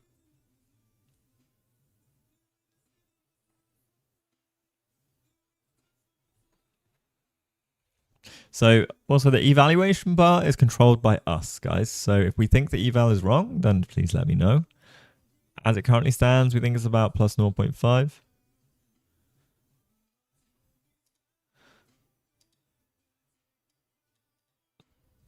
For white. But we were worried, for those of you that weren't here, we were worried about e5 here. Kostya is burning time. True. We can't take with the pawn, so we take with the bishop, which looks like a free pawn. But then we get bishop d5, and then there's just so many annoying little nuances here. A big threat is g takes and knight takes. And how to deal with that, I'm not sure. If we play something like rook b8, g takes. If we take back, then there's knight takes, and we're just getting a bit cooked. We'll snack on the bishop. The king is open and free. There's queen h5 ideas in the air. The pawn is pinned. All sorts of stuff that doesn't seem too fun. We can get rid of the dark bishop. And then just go in for the kill, I think.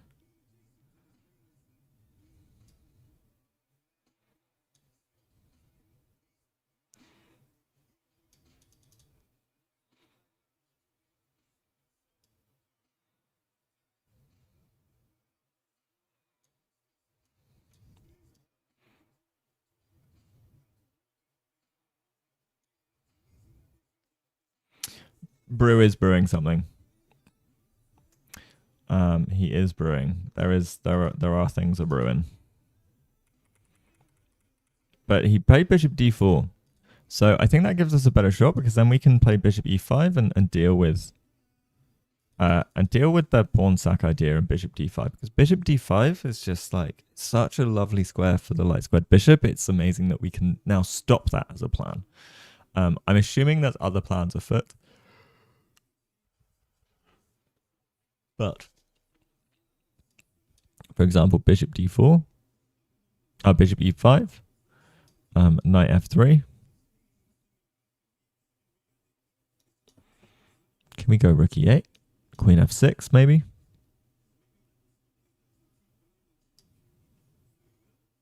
Queen f6 could be a thing.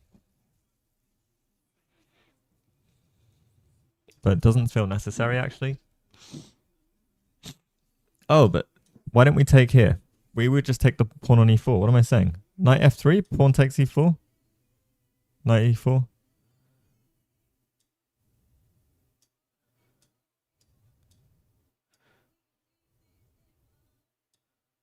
I can also go here.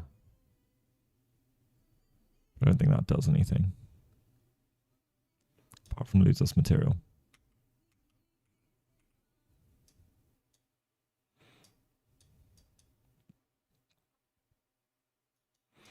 We're a bit underdeveloped though as black still. Yeah, it's I think Kostya went for a cappuccino. My bet's a cappuccino.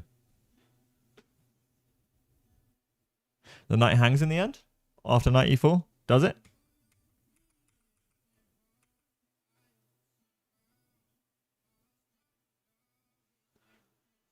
Okay, bishop e5 played. Let's go, Kostya. We love to see it.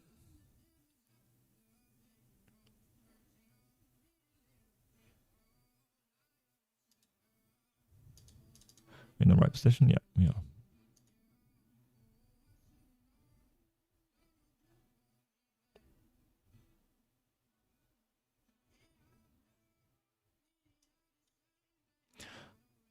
All right. So, chat.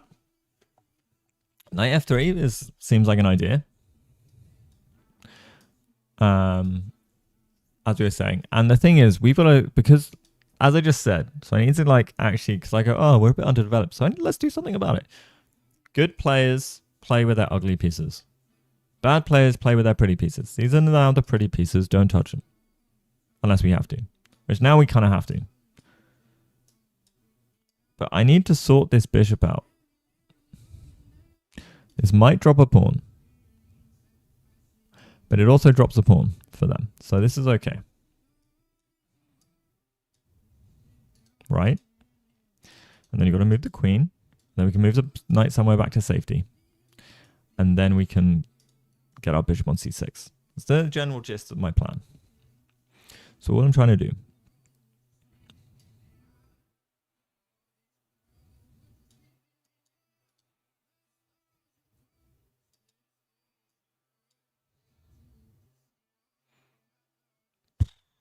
Okay.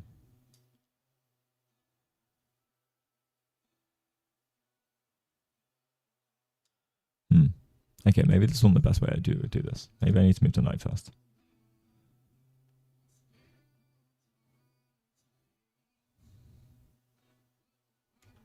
But yeah, the gist is my bishop is disconnecting my rooks and all, and it's not doing anything fun.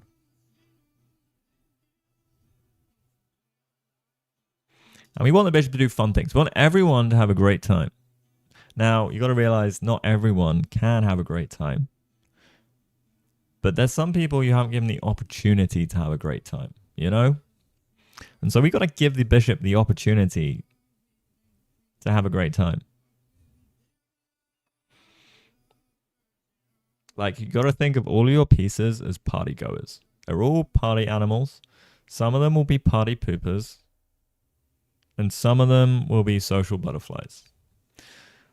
But you've got to give them all equal opportunity to have and be part of the party. Some people will naturally just drift to the kitchen. Some people will be on the dance floor. Some people will just be a drunk liability and get into fights. And you just got to give your pieces those personalities. Give them the chance. Give them the chance to be the good ones. The real ones will be playing chess in, like, yeah, in a corner. Get them out of those starting squares for a dance. Exactly. You don't know until you ask someone for a dance whether they're going to be a good dancer or not.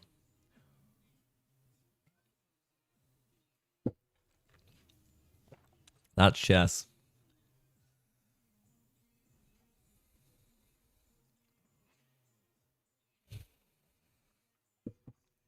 Joel's asking me to dance. Stop it. I do want to eat, actually. That's what I want. If anything, food. That's what I want.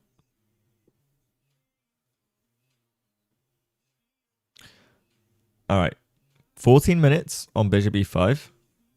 We're 16 moves in, and Kostya has 30 minutes left. So Brewington, I think, will have a big think here as well, because I don't think it's so easy.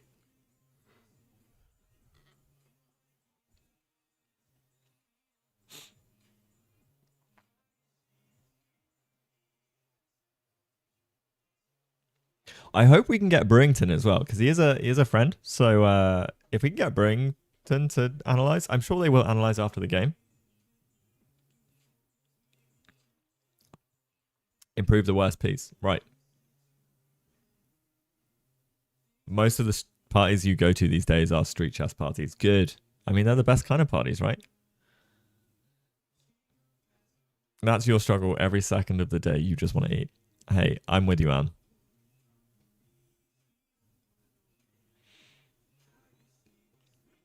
And to be honest, it's not a struggle.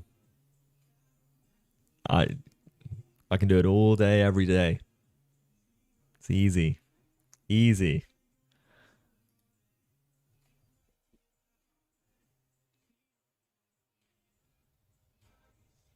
There is no extra time after move 40. It took me a few rounds to realize this.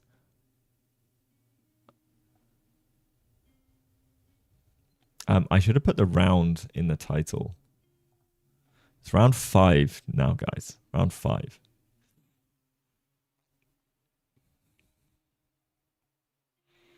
So time trouble will be a Bruin.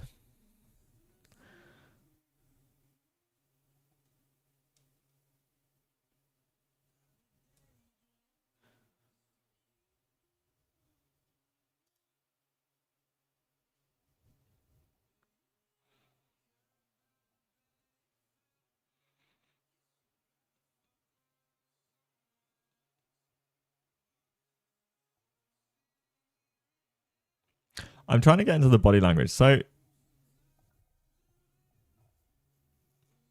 does Brewington look like a man whose plan is going the way he thought it was? He looks vaguely disappointed, if anything. I think he missed bishop e5. I think bishop e5 might put a bit of a damper on some of his plans.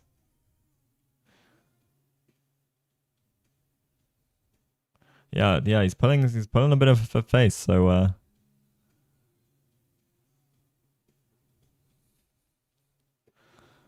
I think the position gets harder to break. There's no attack anymore. Like getting the bishop to d5, it's just like, painful.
Bishop e5 is the wet blanket. Go Kostya. Let's go. We love a wet blanket in chess. Oh, a move is about to be. Oh, he hovered. Did he touch? Did he touch a piece? Did Brewington touch a piece? Gonna pick him up on this. 1 second.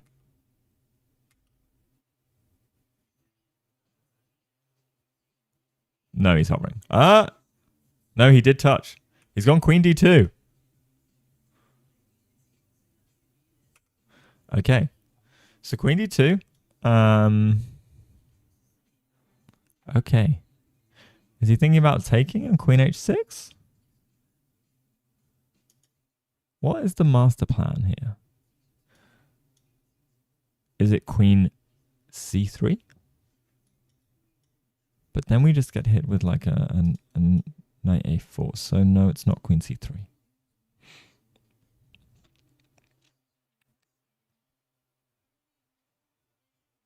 Okay.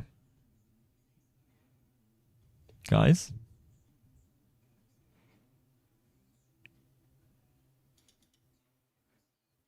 What are we thinking?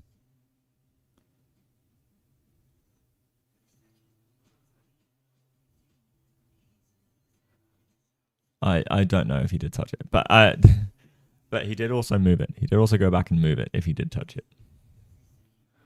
Yeah, bishop d7 seems chill. I don't see the deep idea here. Unless he's trying to get a rook on the file as well. Is he stopping any queen a5 ideas? Like, okay, so queen d2. Let's do the movement. Where can we go? We're not going to go back to where we came. These are the new squares we're controlling and defending.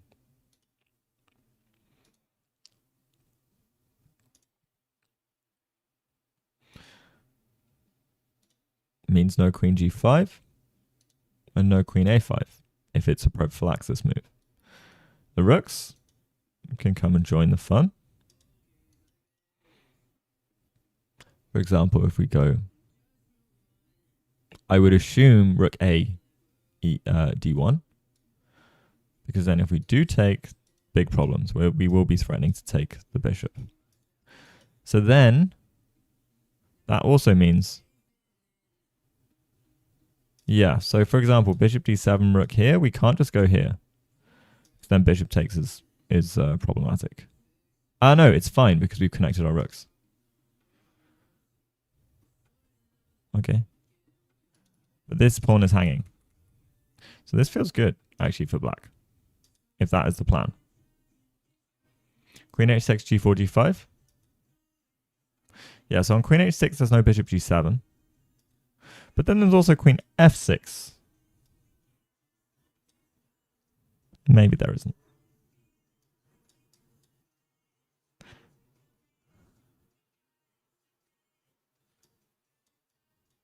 Maybe this just saves us. We could do a queen for 2 rooks as well.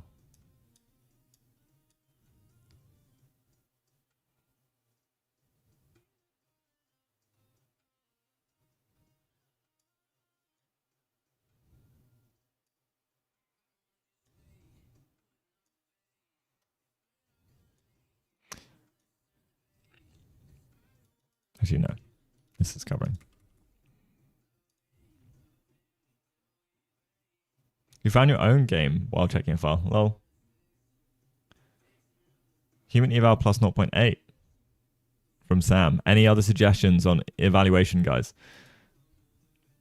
Queen d2 is obscure to me.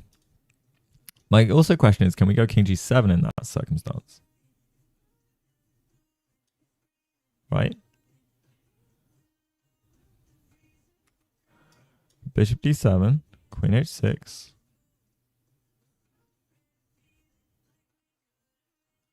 Well, no, we take first. So you got to deal with that. You got to defend the bishop.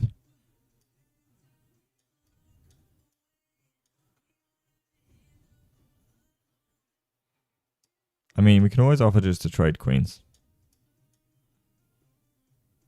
on a bare minimum level.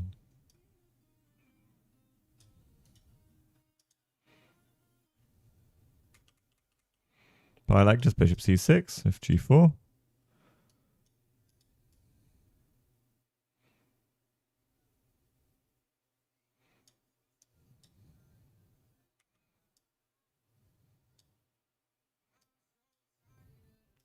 And if here, then we have this. Bishop takes.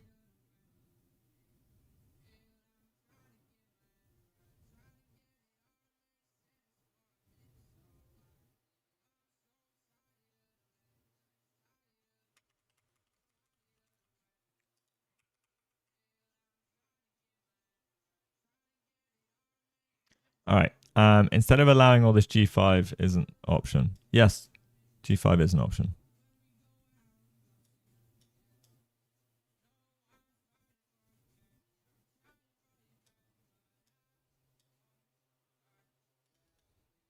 Then we might have to take here. And then here's also. I mean, this doesn't feel terrible. Although, maybe you do it like this.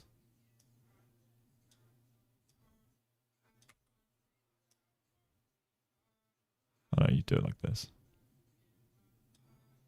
No, you don't want f6.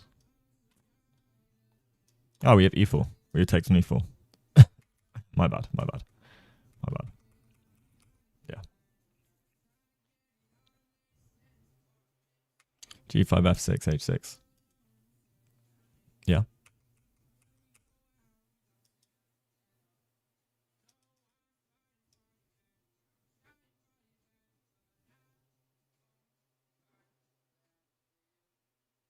On a scale of 1 to sacrifice, how do we think we'd fare with knight g6? I don't think we would.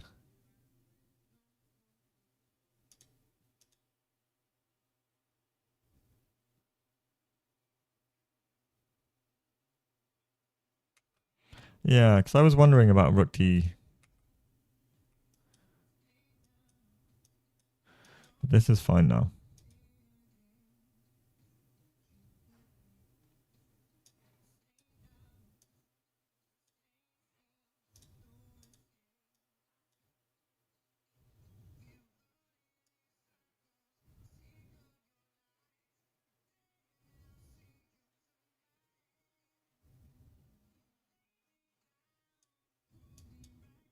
I mean, this is annoying. With the pin ideas.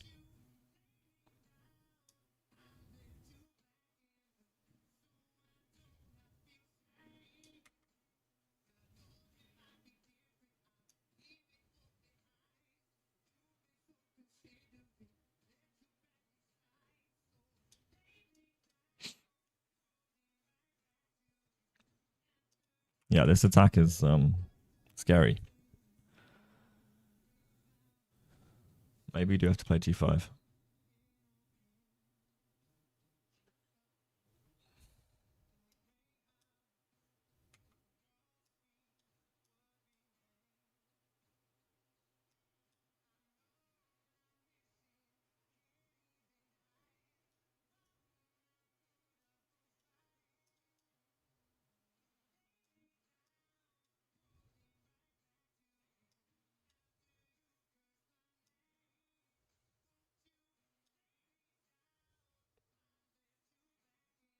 Yeah, this is GG's.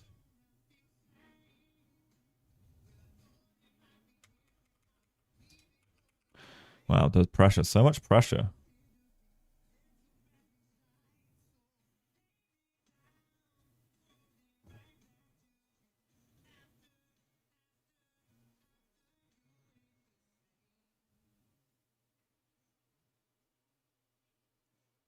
But you did lose control over e5. You sacked the pawn, I guess. Ah, so g5 played. Can we just go rook d1 still?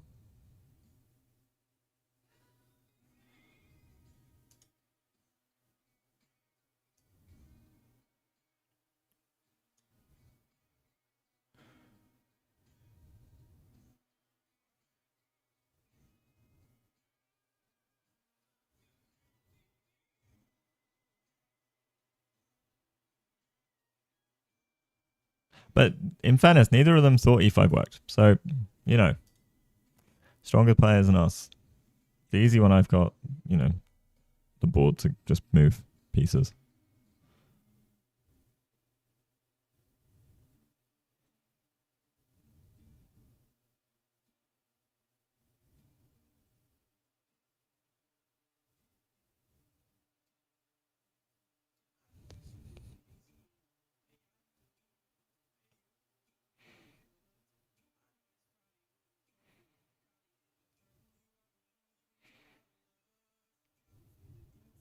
You're bumping it up to plus 1.2.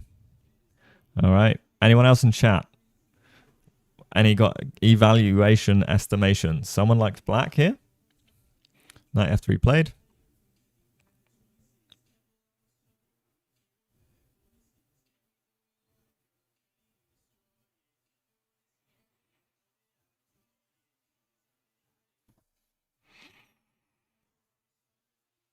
It's so easy to backseat. Because obviously both these people are extremely strong, stronger than I will ever be.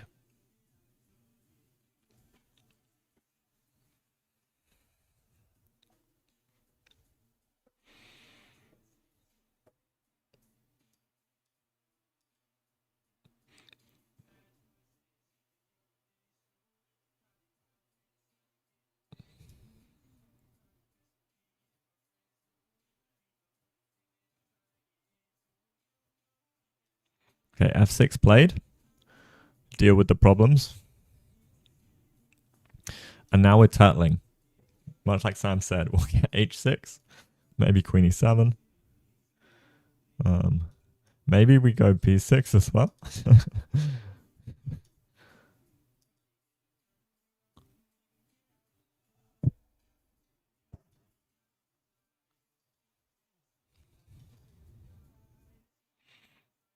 Yep. Okay, so rook d1, putting pressure on the file.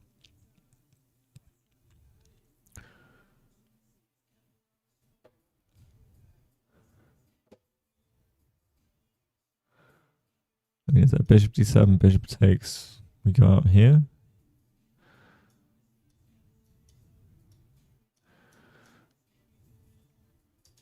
Too much. Minus 0.5 for post. Ooh, all right. We'll bring the overall evaluation down. Well, no, okay. We're between 1.2 and minus 0.5, so we'll add them together. We'll be around plus 0.5. You think black's better here? Wow. I don't know.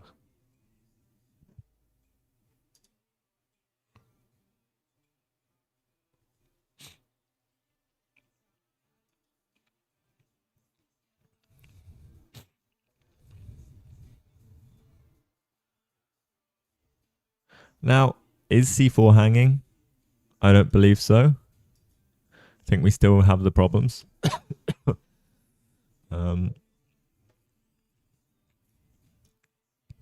I also, maybe it is if we go bishop d4.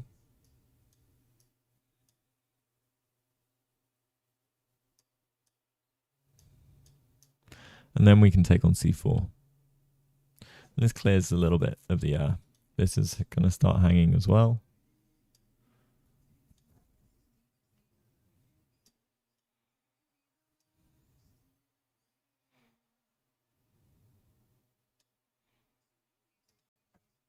So maybe we're okay with bishop d4, queen e7. It's the main plan. But there's also bishop e4, d4, knight d4.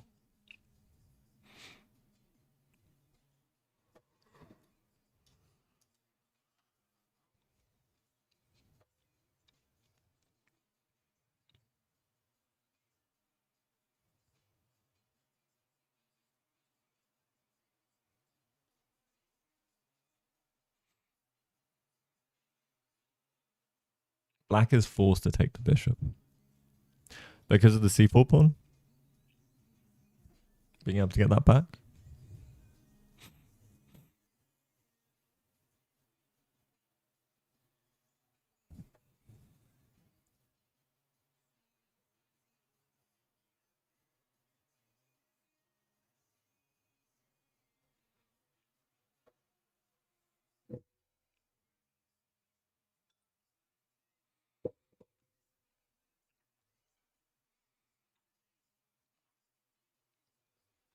Where's my coffee or tea? Water today, guys. We're trying to water it up.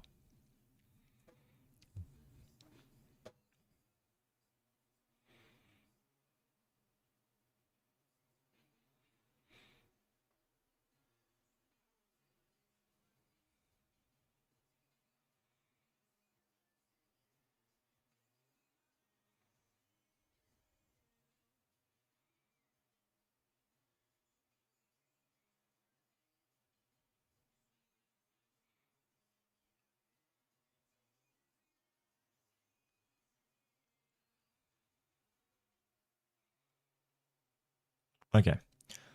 I'm going to grab some food real quick, guys. I will be back in a couple of minutes. Keep yourself entertained.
All right, hello everybody. What has happened?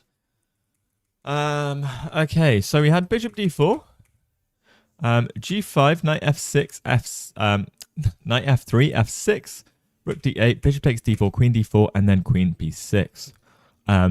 This is potentially opting for some form of queen trade. So for example,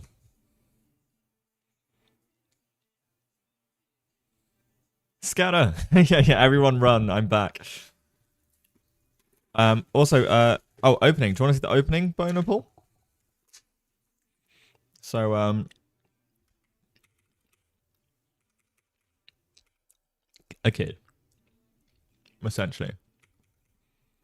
But sideline of bishop, I'm assuming sideline of bishop f5. It looks like there's not many games in the database.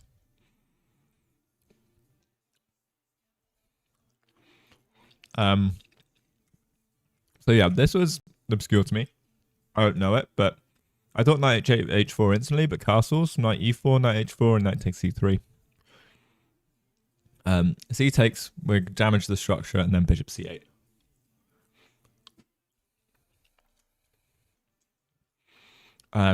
Brewington then hits with f5, f4 instantly, obviously trying for f5. Knight d7 and f5 comes. So very spicy position. And Kostya plays e6. Funnily enough, there's one game on the database with Kostya. I'm assuming entitled Tuesday against a 3,000 rated opponent where he plays c5. This year as well. So I'm wondering if Kostya has knowledge here. We had arguments about this. So e6 and e4. And Kostya responds with e5. We thought c5. I also wondered if c6 was a thing.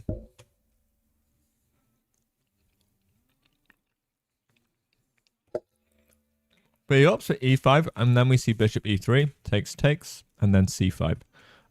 Here we think Kostya might have gotten off free with dc, knight c, e5, bishop e5, and bishop d6. And then it feels like black has lots of problems.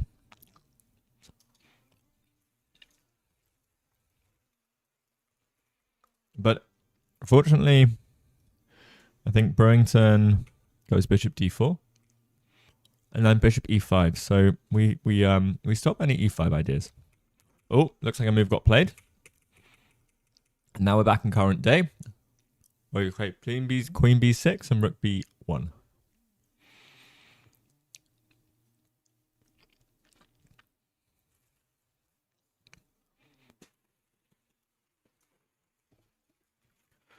Which maybe does take advantage of the fact that our bishop is undeveloped still.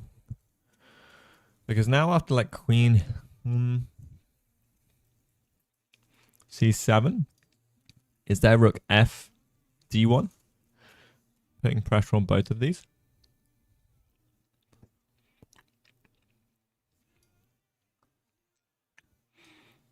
And it gets kind of hard to defend the pawn, no?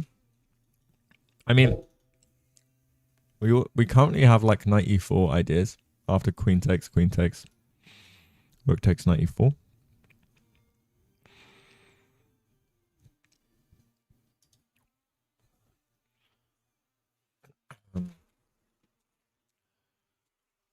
So that's kind of interesting.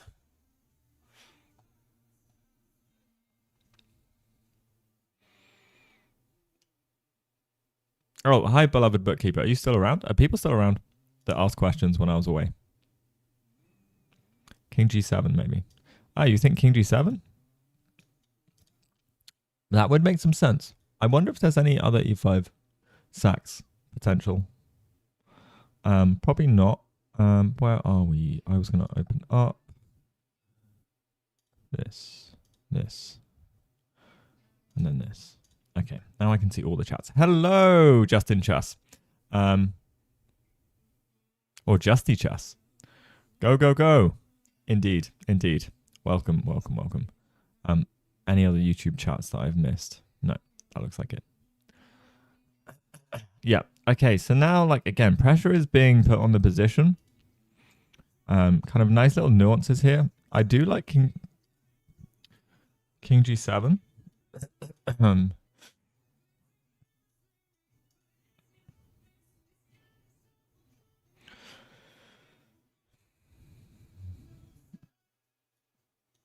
bishop d7, queen takes, I take, we go here. But then e5 is also a thing. So it does feel like maybe king g7. We can get this.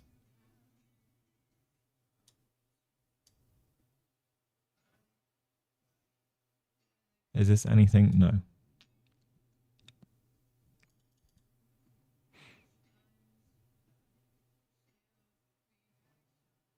We can't take here because knight takes.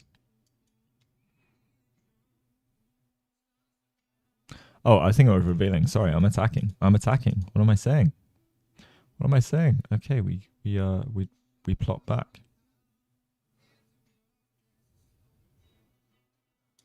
Attack the pawn, I guess.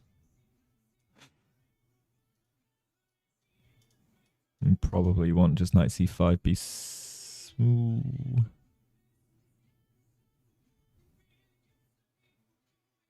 This is tricky though, because for example, if we do get knight c5 here, that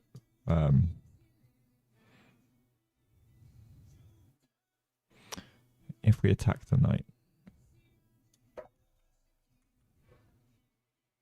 actually, what am I saying? We can do this as well. This looks good. So actually, if this pawn falls, this pawn falls. So maybe you can't afford to take the pawn just yet. But we are still undeveloped. So maybe we do this.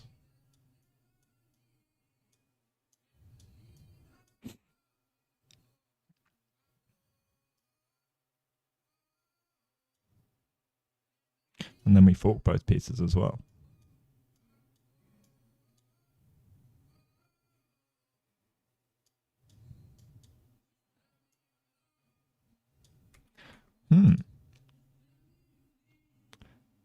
Do you know when the graduation stream is? Oh, that's a good question. Am I streaming during the grad stream? If so. If so. Let me check.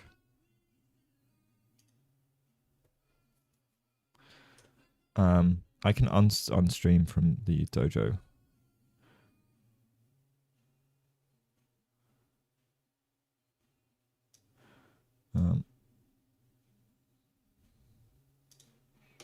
Is the grad stream usually now?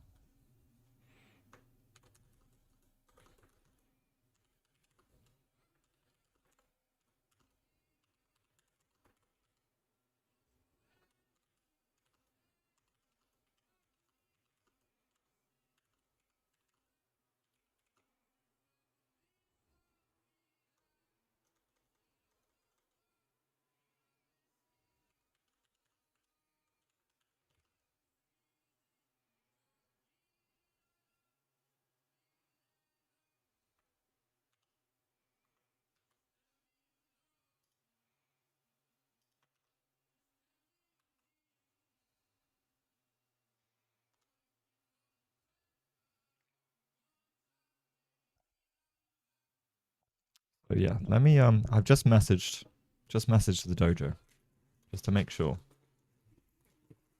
Kostya didn't say anything to me. So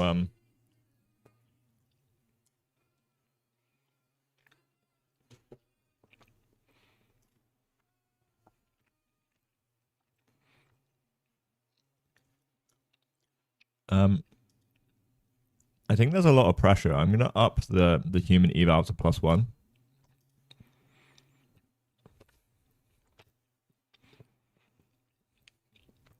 And this is very hard stuff to deal with.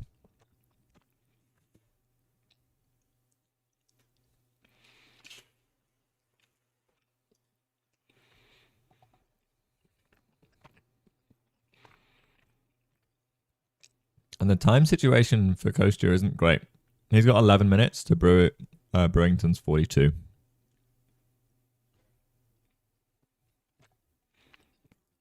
Queen d5 needs some calculation. Interesting. So let's say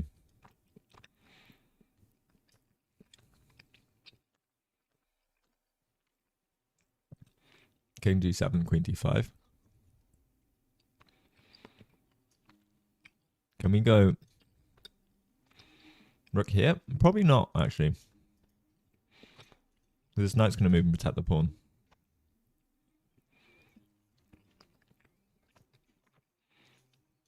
But we would get rook e5, right?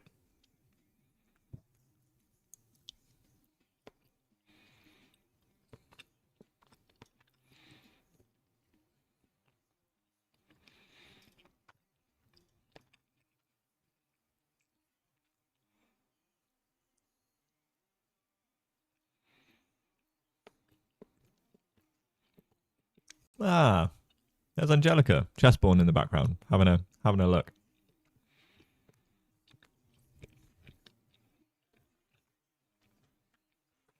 Incredible chess presenter / player herself. Okay.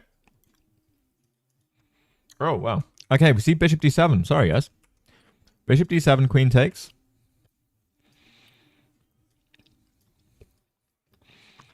Okay, we opted for bishop d7. I'm guessing so we can get bishop c6, but... Ah, this would be the plan.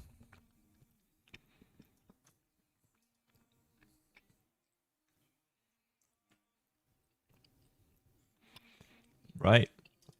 Okay, so bishop d7, queen d3. Queen d6.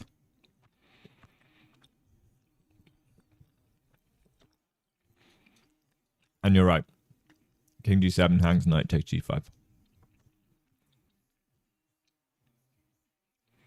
Are we? Are we not winning this pawn back?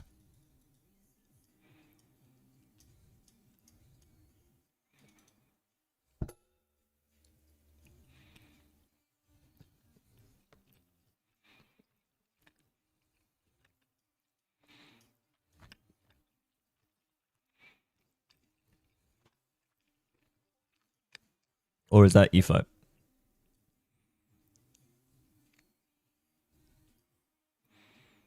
No, no.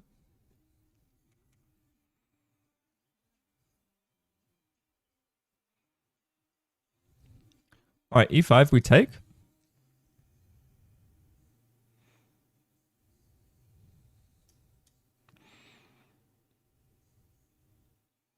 But we've regained the pawn.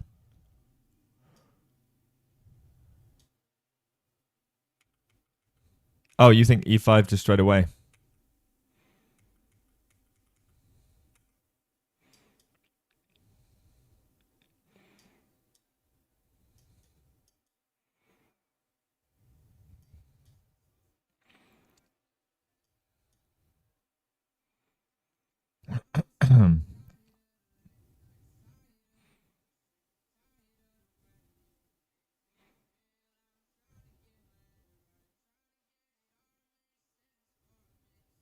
g7.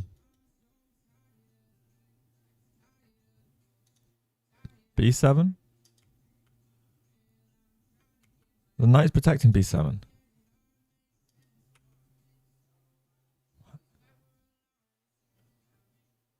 e5 takes. Oh, bishop takes. Yeah, but then it's a rook endgame, and then this is down a pawn for... Okay. c4 hangs.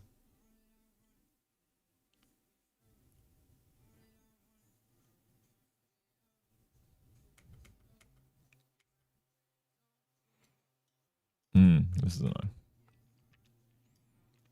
Yeah.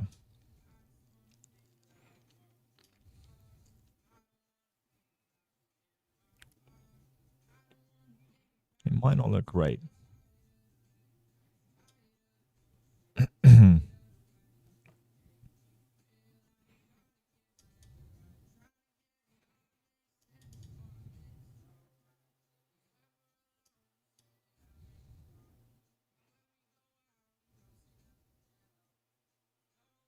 I don't know. Maybe it like okay, yeah, I feel you though.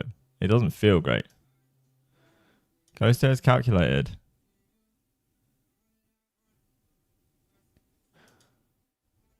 So e5, fe5, what were we looking at?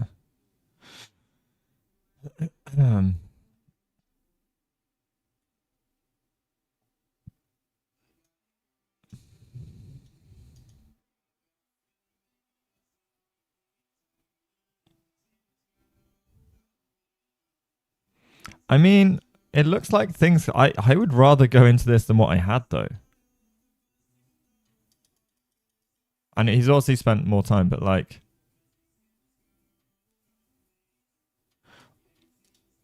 there's a lot of other stuff hanging in the position, right?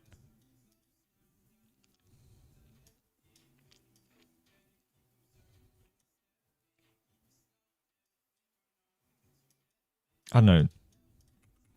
Let's see, 4 pawn hangs in a lot of lines. So maybe after e5 takes, we play g4.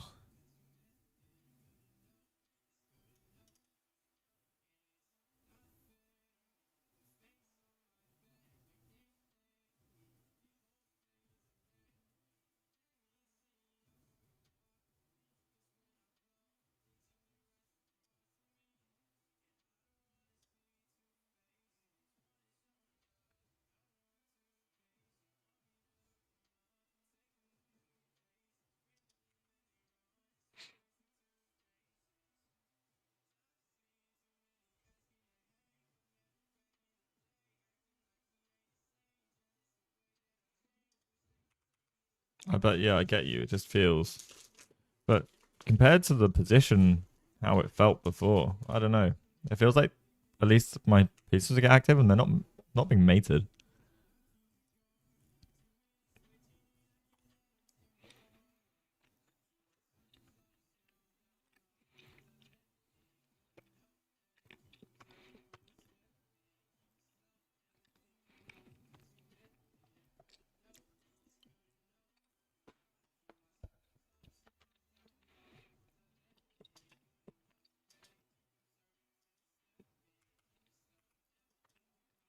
Sorry, bishop d6 first, yeah.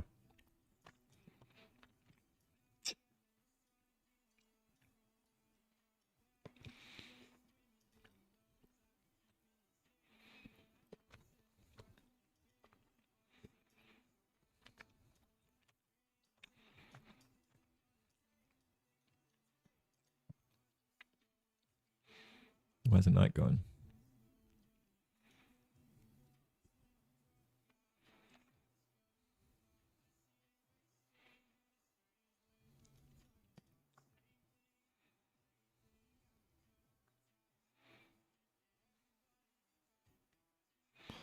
Maybe here's annoying.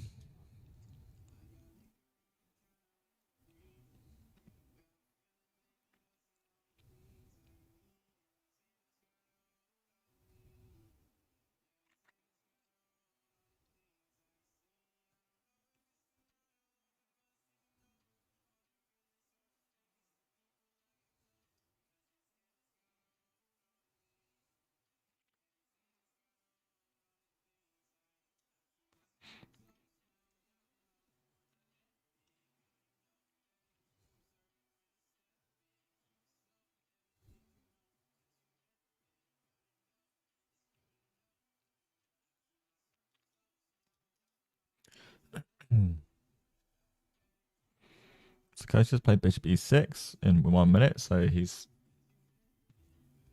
clear in his calculation, it seems like.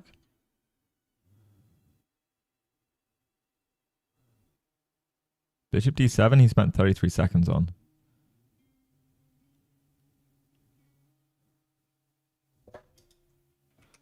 So yeah, he spent 10 minutes on bishop d4, and then subsequently was fairly quick in all of his moves. So Kostya's calculated this through, I think. Hello, Dommy. Welcome in.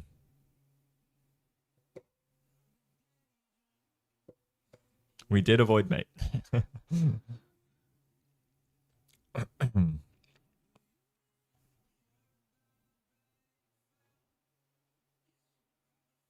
Say my name. I don't know. I'm gonna put this back down a little bit. I still think white has some kind of advantage, but like, don't know if it's +1.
Ah, nice.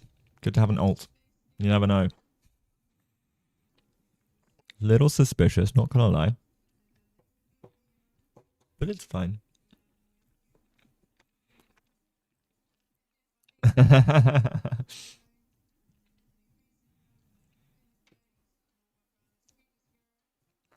Oh, just having an alt for Twitch.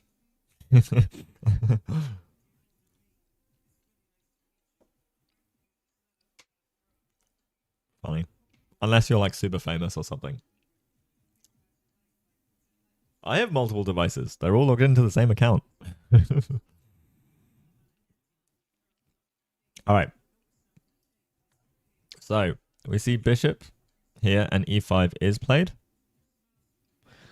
And then it kind of blows up, I guess.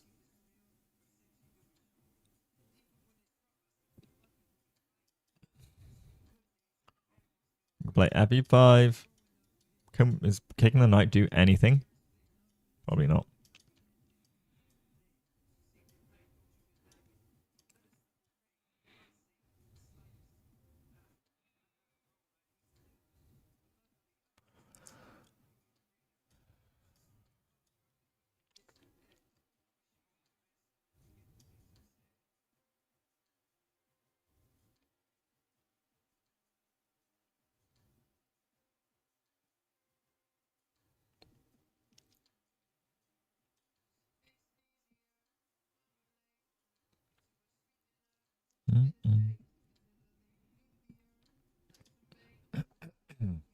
And like once these pawns go, then some of the like it's complex to like simplify, but it can simplify a bit. Okay. And Kostya did play f takes e5.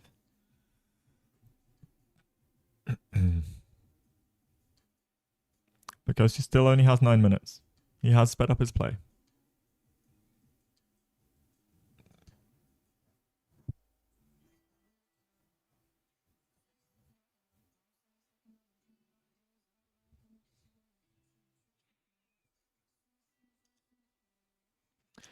All right.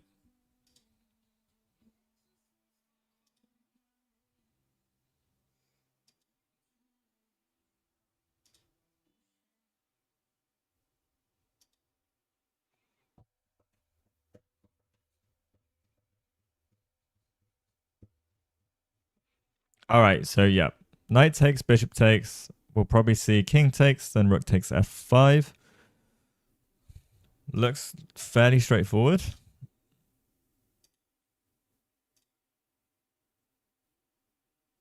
I wonder if the A-Rook is going to move for this game. True. True. I don't know if there's any other moves outside of taking on c4. Thing is, rook takes c4 and knight g4 are a little annoying. But Kostya does. And then on knight g4, I guess we just go king g7.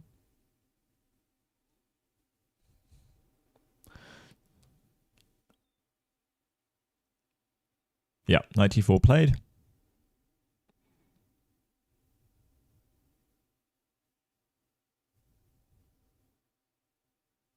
Personally, you think black king takes g2 is the best move? I think it would be a great move. So we just go king takes g2. It's not even checkmate. It's like eradication. Cool.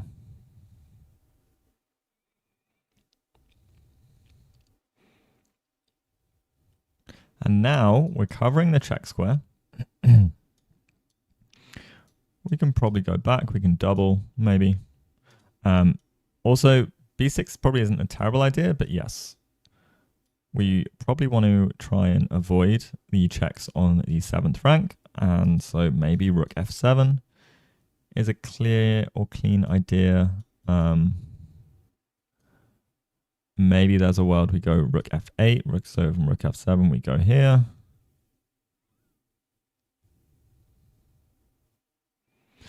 But there is knight here first. So here, here, here. Knight check here. Feels like we might be letting him in though. I think there's some calculation to be done here.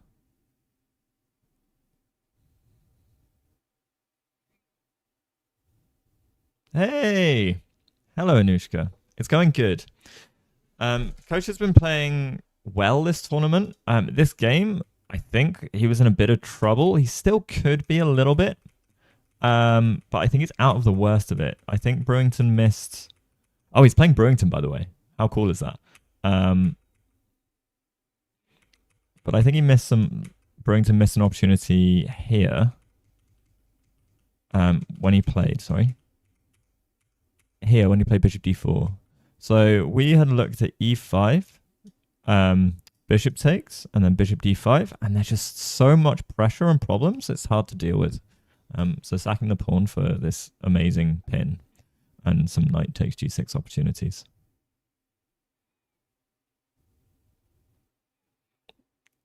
You like when we know the people. Did you like when we got paired? I didn't. Hated every second of it. But this is a fun pairing. Although, yeah, I think... not when I'm the people. Yeah. Double standards. All right, so this is well calculated by Kostya to get out of the problems, but there still is some stuff to be annoyed about.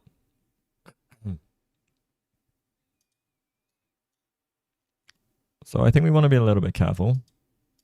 Rook f7, knight h6. I think rook c7, but then we just feel passive, right?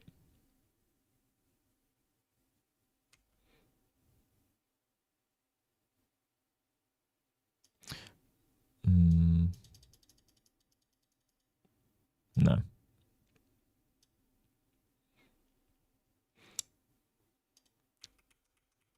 Okay, so coach is like, yeah, come at me with knight h6 on rook e7. So on knight h6, I guess we get our checks. That's the important thing here.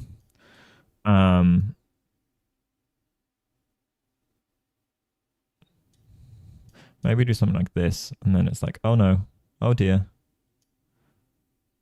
Because then, oh, we don't have the tactic I thought we had. This is hanging as well, though, so we also need to just pay attention.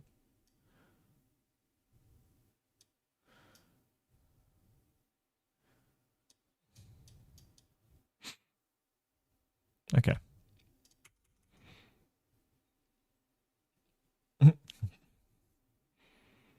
Okay.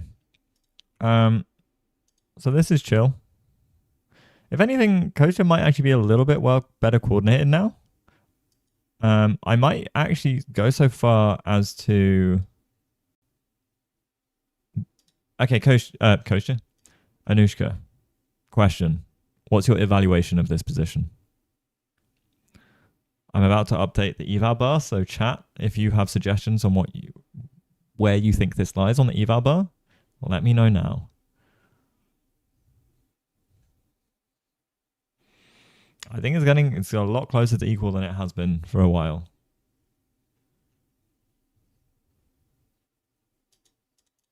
He has played King G2. Oh no, sorry, it's black to move. Yeah, King takes G2. It isn't necessarily hard to spot. Wait, dummy. Is this crash? This feels like crash.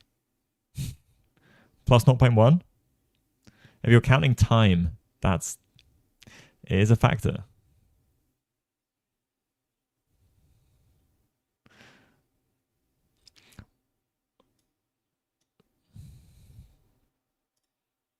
I don't know. I think it's not plus 0.5 anymore. I think it's a little bit less. I think it's like here. 0.2%. Wow.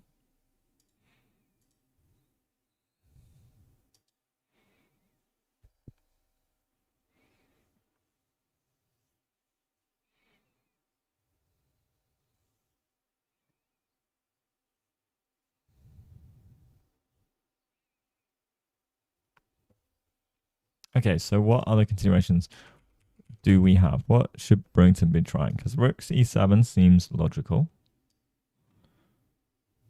I'd more than happily just block like so. We can block with the other rook as well.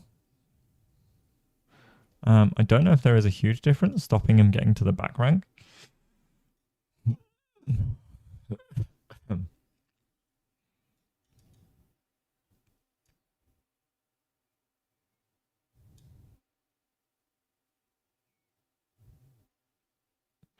How does anyone do anything here?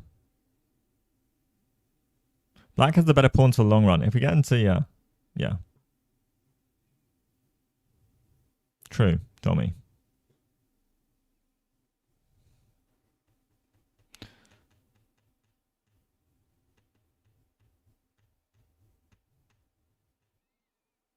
I do love pawn structure. Too much. Watch out for rook d5 by white, or is it not a threat? What, is black to move now? No, sorry. So rook d5? I don't see what the threat is.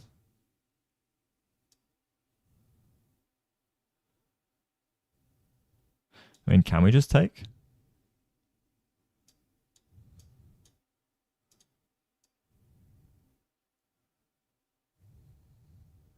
And you're worried about rook f7, knight here? Because I'm not worried about the rook check.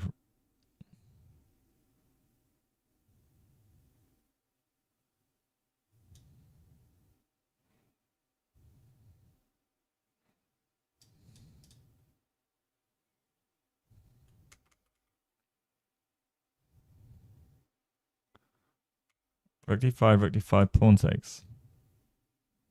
Then exclam move.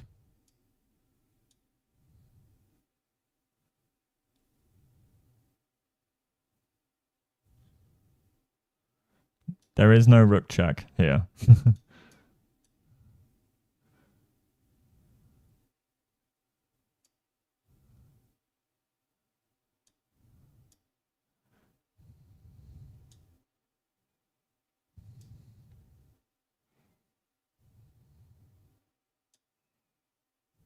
I'm confused.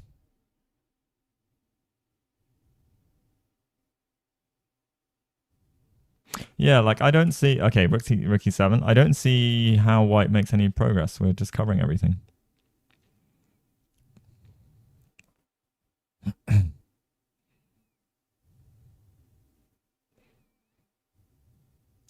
If Kostya draws this is another good result. He drew a 2500 yesterday.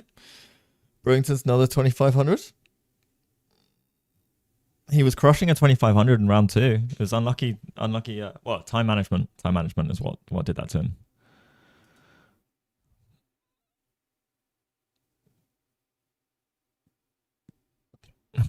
Oh, then question. Yeah, exactly. It's like rook d5 and then what? I don't see it.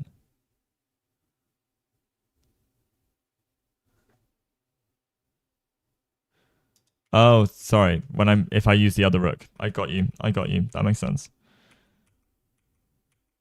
So I was doing this. Is rook d5 a threat? Well, no.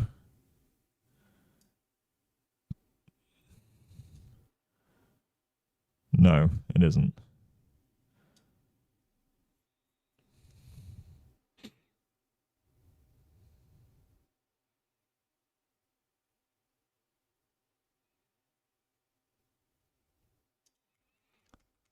I mean, that was the draw I was talking about, Sam. He drew a 2500 yesterday. That was the draw, yes. Okay. Oh, this is the position. So we go takes, rook d5, and then knight e5. Knight e6, sorry.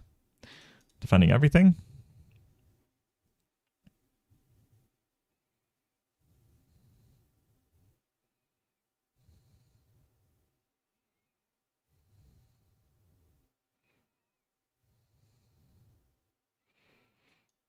h6 will probably come at some point.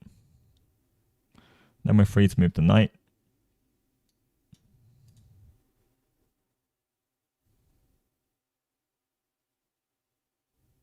Oh, sorry, 96. Well, oh, this is your line. Yeah.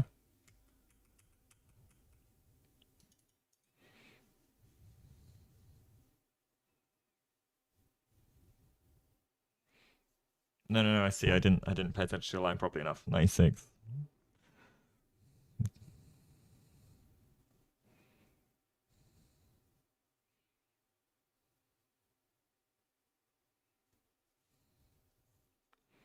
Yeah, eval I think is I agree. Very very equal.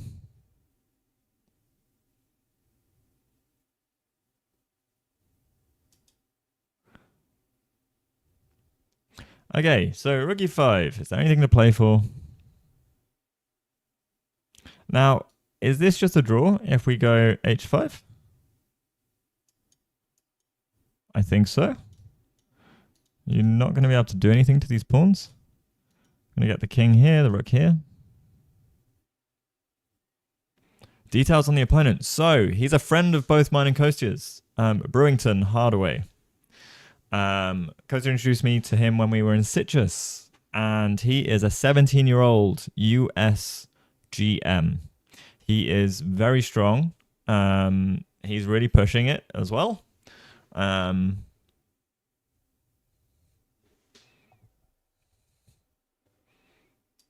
Rook e4. Oh. Not a very comfy one.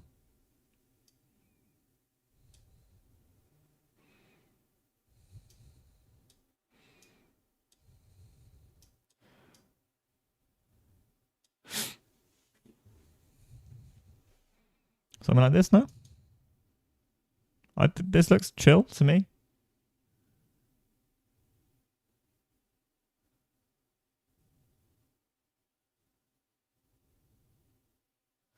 I mean, surely this is all right.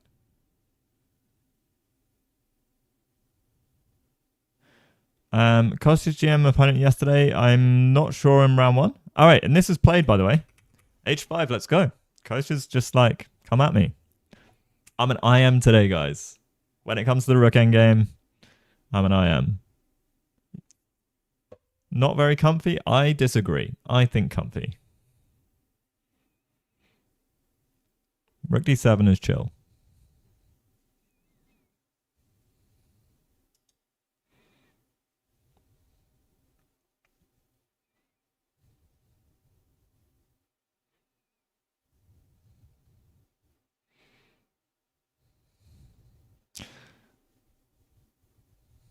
Well, you need to look at better versions than Sam. What can I say? You know what? The one thing that's stopping you becoming a GM, Sam, is just you're looking at bad versions of things.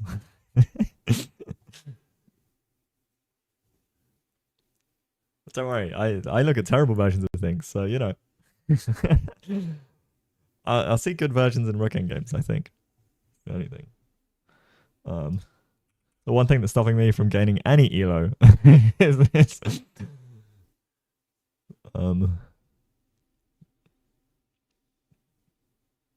Okay, so he opts to go knight back because I think the rook endgame is like zeros, like complete zeros.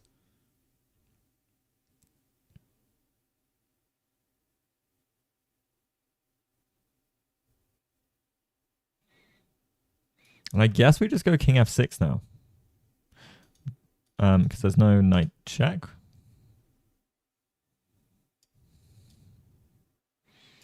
The rook's got to move somewhere.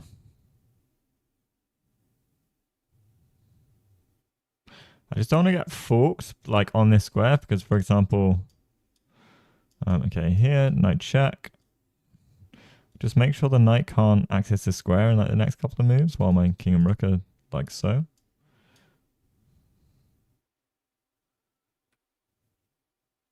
Actually, this looks scary now. Hang on.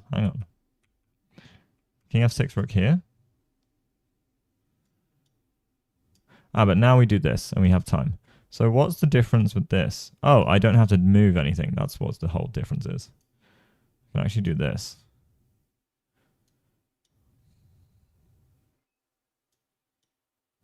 No, I can't.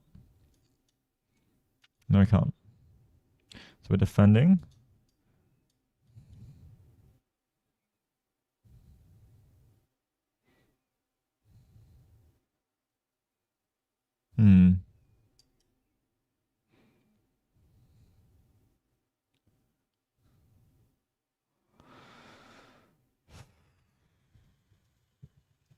Maybe in this case I go king g6 because then knight e4 isn't with check, and then I just go g4.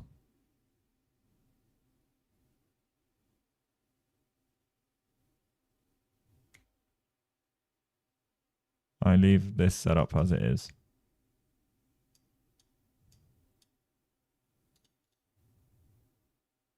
Yeah, and now I can move the knight, right? Right.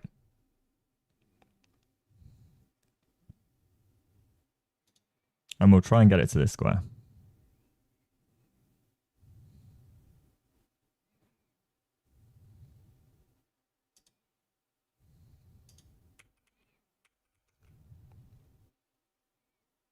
Zero 0.05. All right.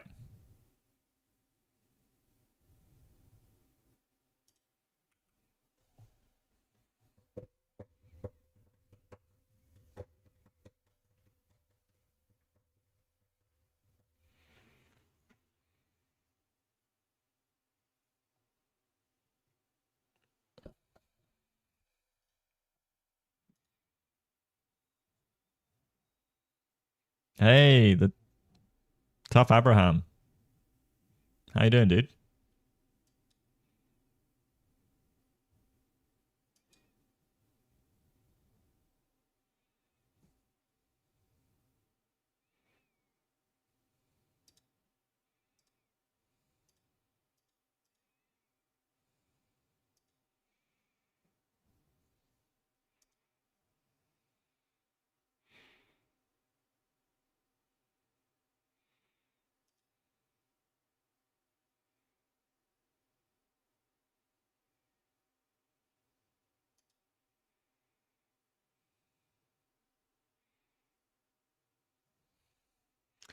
Uh, I don't. You're gonna need to translate that, Tommy Mommy. Hack ATP.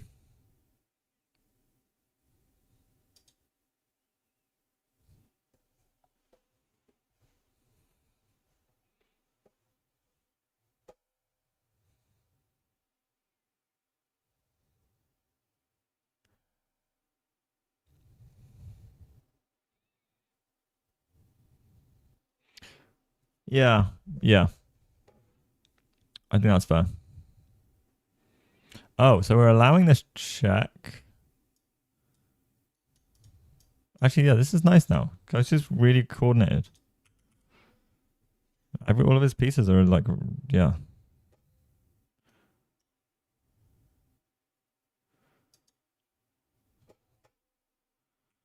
So we get checked.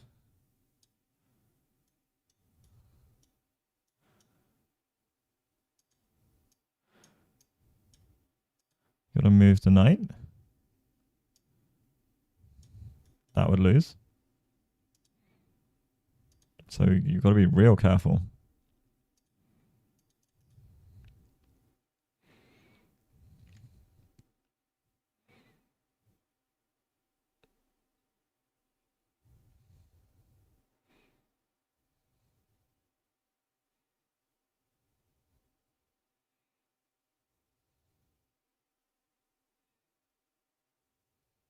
Yeah, post. You did. Brewington couldn't find the right attacking plans.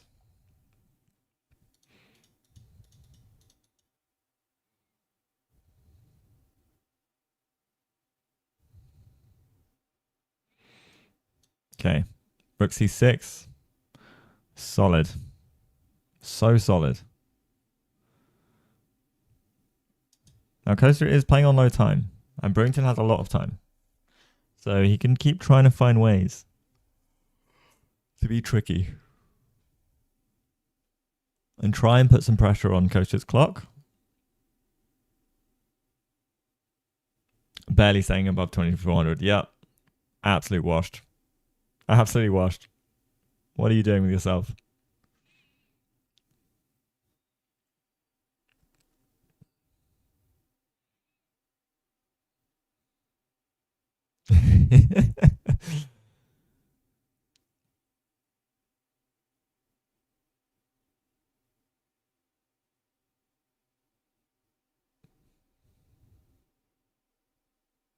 Me believe it. You can't hear the music. Sad.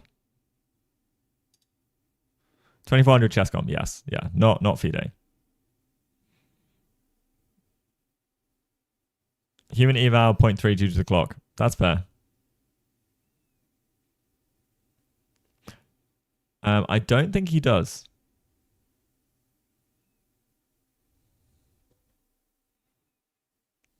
I don't think he does. Yeah, he did. He did. Yeah.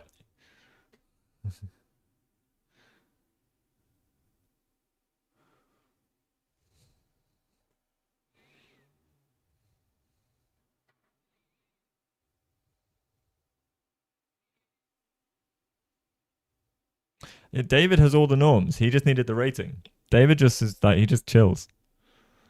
David's games are insane as well. He's such an insane player. Like, insanely good. You know, David was the last person to take Hikaru Nakamura under 2700. How cool is that? Isn't that such a cool stat to have?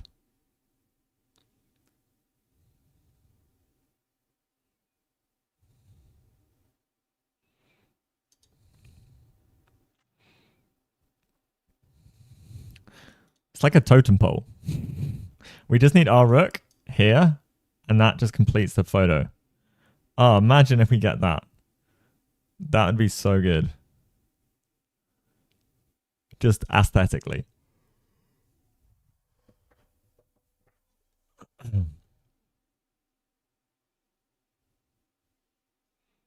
You know, David's insane player. When Shanklin that said David in his prime could take down anyone. Yeah, yeah.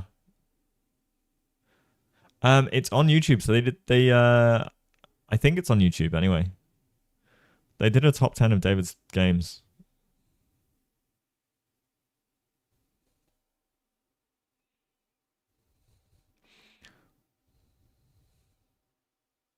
Yeah, David essentially in my mind is a GM.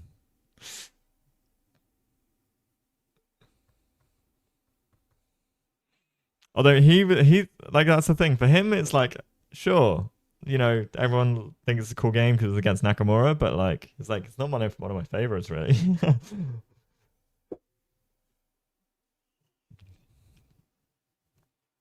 Okay, we're allowing a check here that I don't think it does anything really. This pawn is hanging.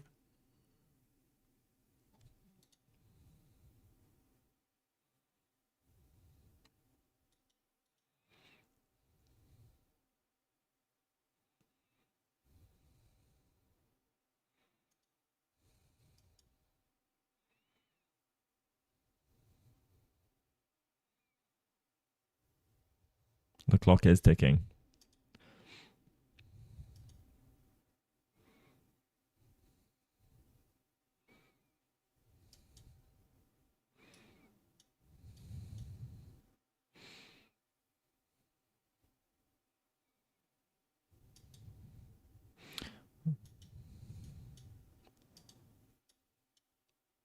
Actually, maybe king e7 too. This gives us some opportunity to like try and trade rooks.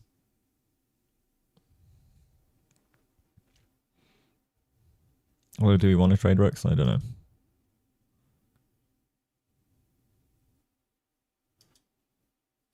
Or maybe there's just some rook a6. How do you defend the pawn?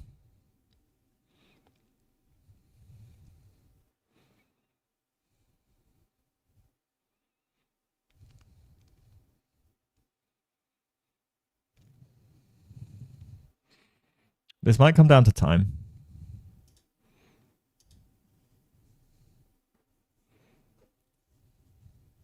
But Brewington's got like all the time to chill, right?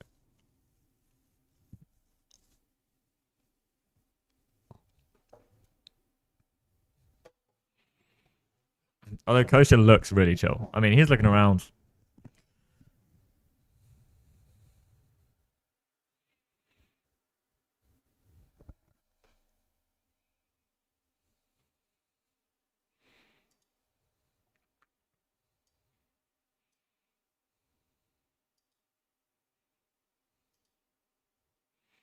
All right, we see King D3.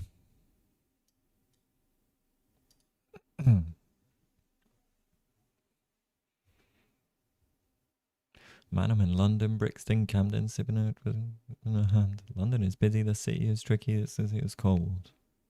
Wake up with a headache and... Sorry, you guys can't hear my music. Well, I roll at my home and live in days.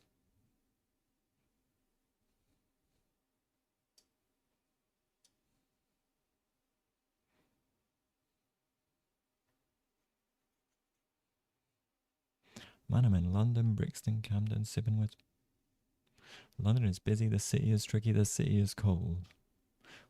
Headache.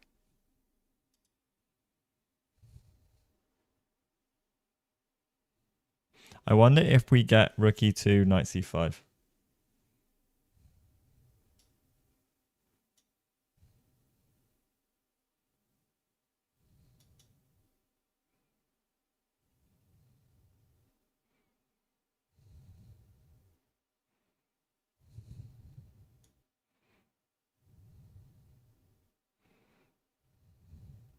Okay, knight here could be tricky because we might lose the b pawn, but we'll gain this. So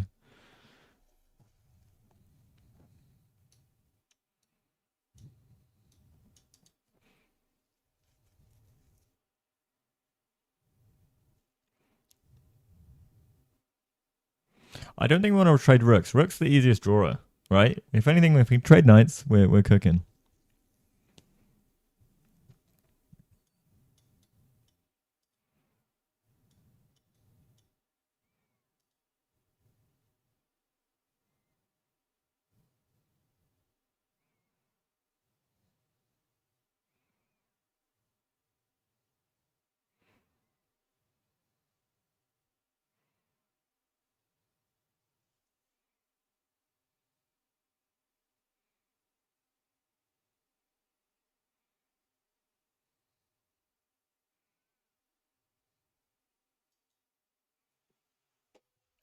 Calculation time.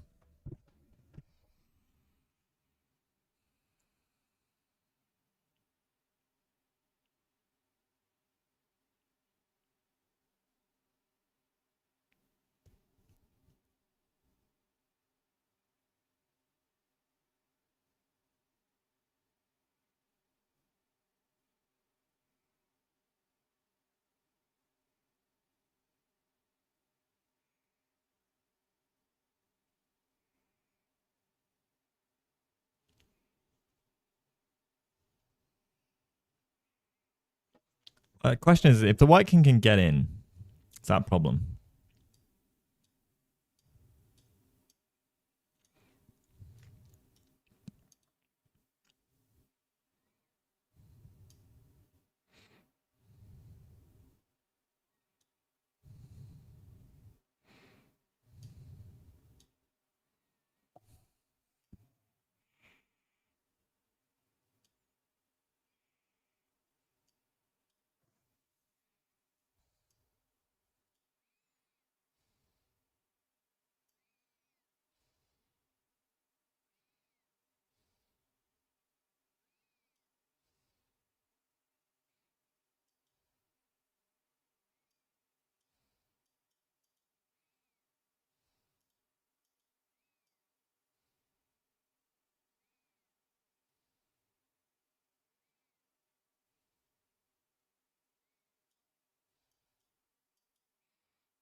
I don't know. I don't know. All right. Oh, okay. We're clarifying the pawn scenario. So c5, h4. That makes somewhat sense.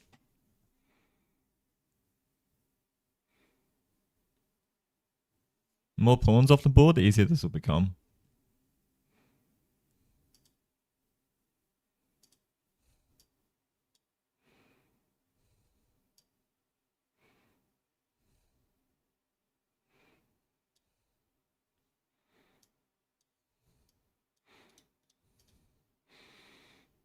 We're doing okay.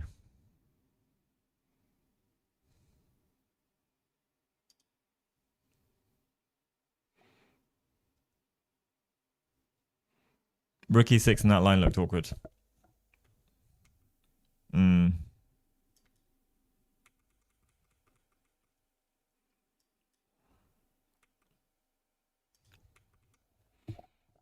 Coach is in like trade mode.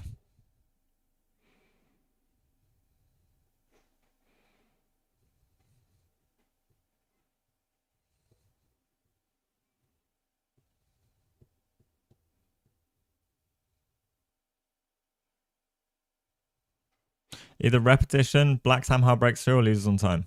Black isn't breaking through. I don't think.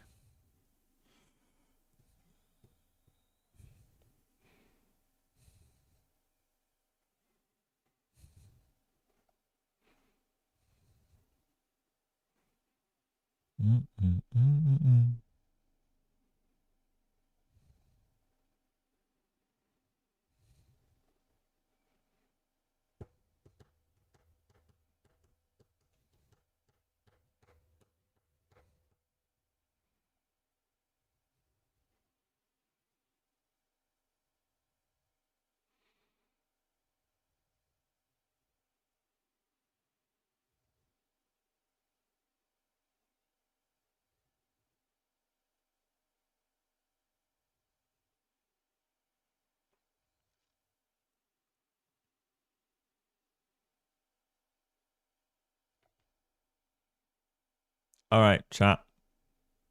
Predictions. Result and move number, please. How many moves are we going to go for?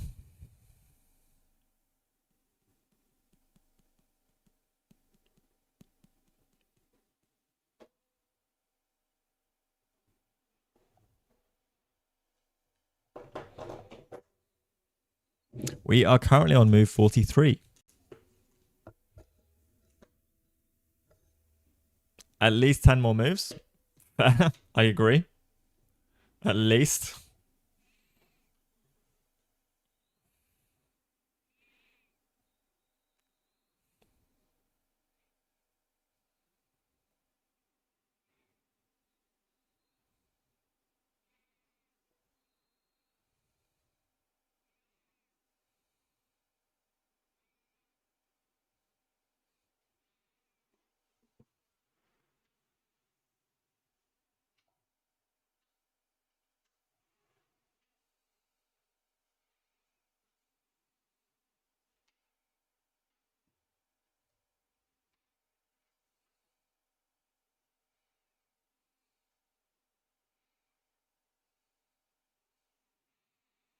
Okay. Rook e4. Does look annoying. Do we have just king f5?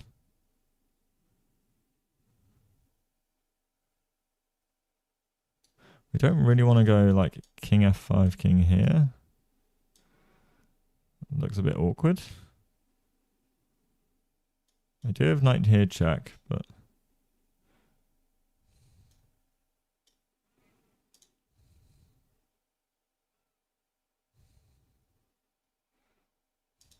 Oh no, if king here, can we just go this? Or is this just too scary? This should be okay. Or should it? I don't know. We'll be okay, we'll be okay. We'll be okay. King f5 h3 looks annoying.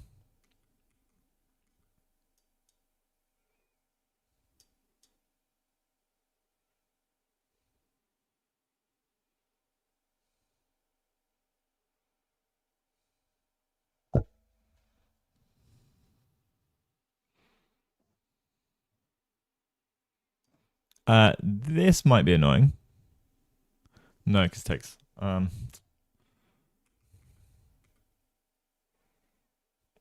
moves played. It's king g5.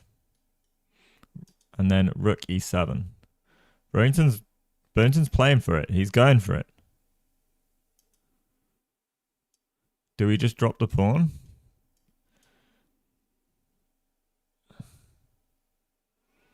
Scary. And Kostya's time. Again, if Brewington can keep making it complex.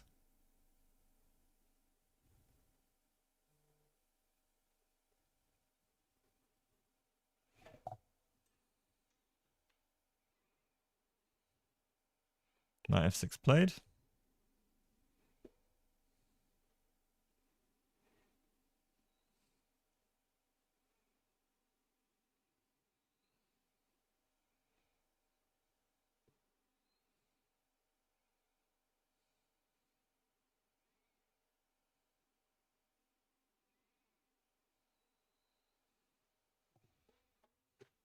All right, so we get rook b7, knight h2.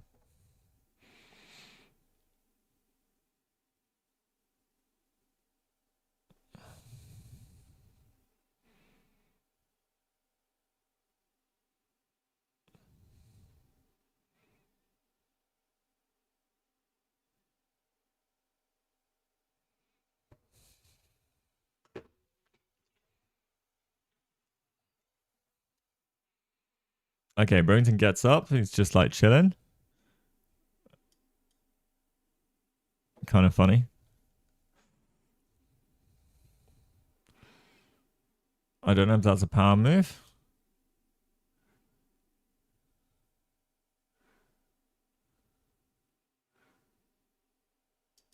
It looks a little scary, but knight f3 played. We can, if the pawn promotes, we can get the check in. We've got our own passer that we want to try and nurture. So if we go rook here, rook takes, push. Knight here, push. But then, you know, they can sack and for the pawns, maybe. So you got to be a little careful.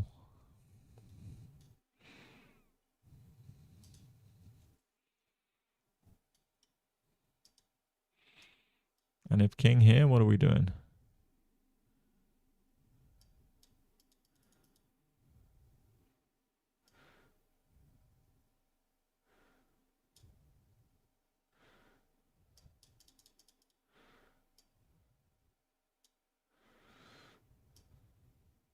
Can we get away with it? This is slightly scary, yeah. It's one of those things that like... And you need time for this.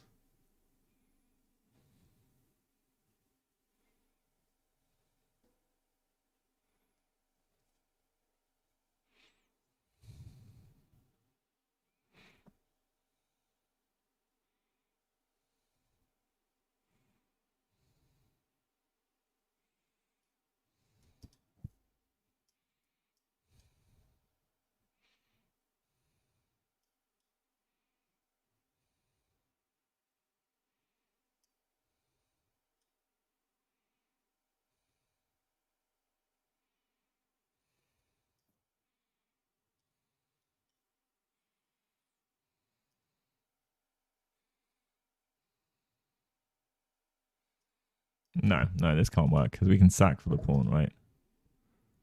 Somehow.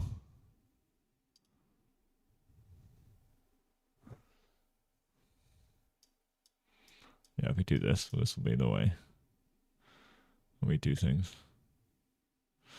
Maybe it won't. Maybe it won't. I don't know. Hey. The commentary's been good. It's been chill today. Kostya was in a lot of trouble. Oh, well, maybe not a lot. It felt like there was a lot of pressure and he dealt with it. And now he's out of the woods, but Brewington's made it tricky again. And Kostya doesn't have time. So this looks scary. It probably is holdable.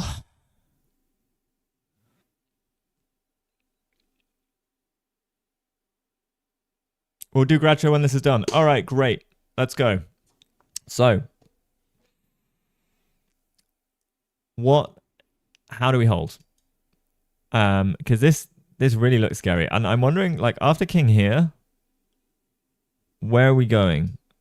Because I don't like the idea of giving up this pawn. Maybe I have to just purely for activity. And then knight e5 to hold this square. Or we've got knight d4. King c4 and we get in front of the pawn. I don't like the idea of getting a bit pinned though.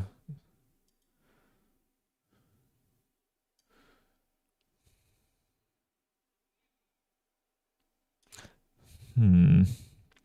I mean, these scare me a lot. The question is this enough? And if we can sack a knight, like if we can sack a knight for the pawns, then we're okay as well. But I don't know if Kosher has the time. How's the commentary going? Oh, sorry. Manifesting the win. Manifesting the draw. Manifesting the draw. I think Kosher should be drawing.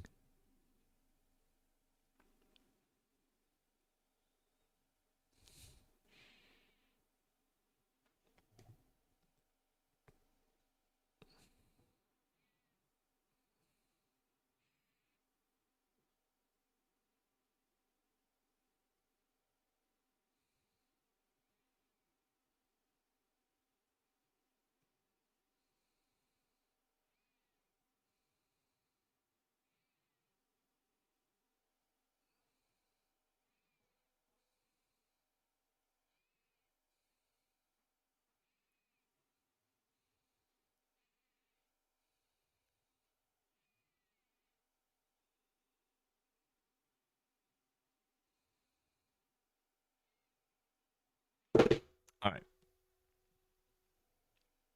I've seen Kosher get into more stressful time situation 2 days ago. Yeah, in fairness, round two against the GM. Yeah, that was unfortunate because Kosher's game was amazing as well. So time trouble really screwed him, and his opponent, no, Uzbek GM, young Uzbek GM, just played in flawless endgame technique, as well in no time.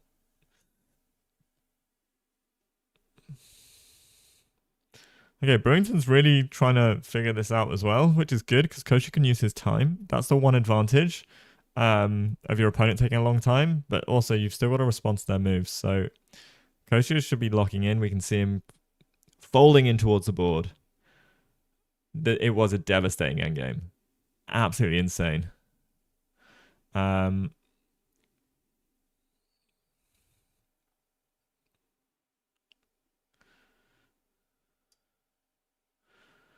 there's a lot to calculate because I think we have like some 95 checks. So maybe there's A4 coming our way as well. There's also King D4, D5. So King D5 just trying to like move in.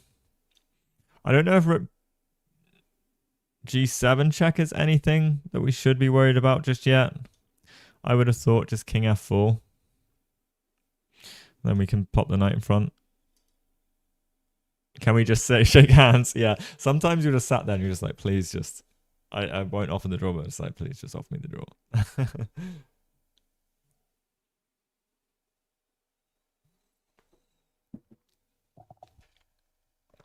Okay.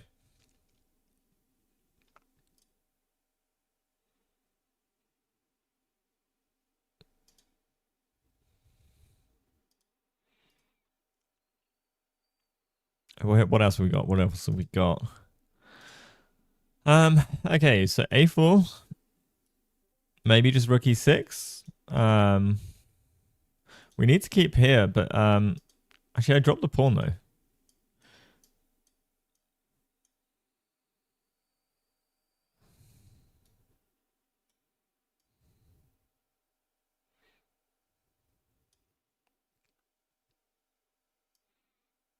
My plan is just simple. March the pawn.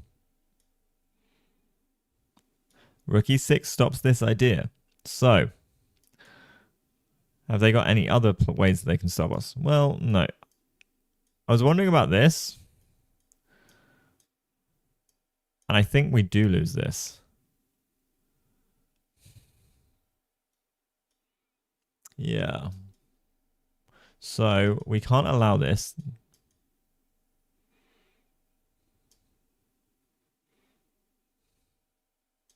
King F5.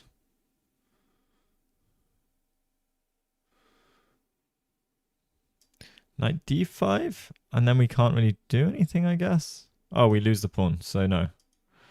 Okay. So, maybe we've got to go king to the H file.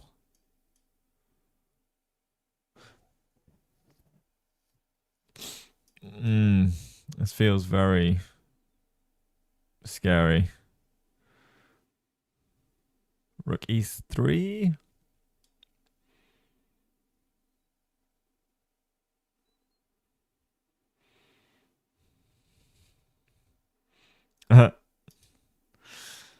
Yeah, okay. I think this is hard to play.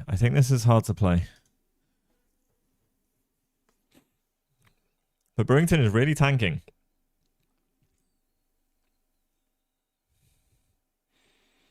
He's a good kid as well. They'll probably analyze after the game, so we'll see if Kostya can bring him on. If they, we'll see. Depends how busy they are. They also might want food. I very much like having food whenever I finish games.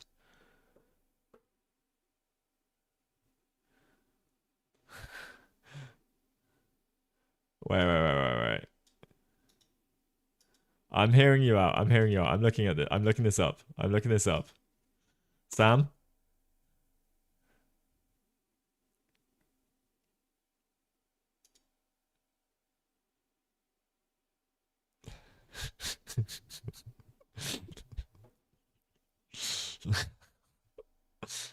I'm not getting into this, Sam.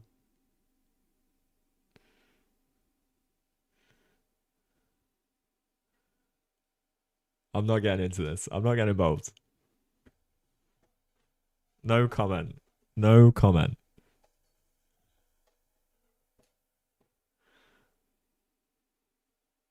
I think he's 17. He's like he's doing really well. He's 2500. Obviously, he's trying to grind his way up. He's got a great future ahead of him in chess for sure. You think White will play King D5 and then it will not be easy? A question is how to get Kostya's rook behind the pawn. Yeah, because after King D5.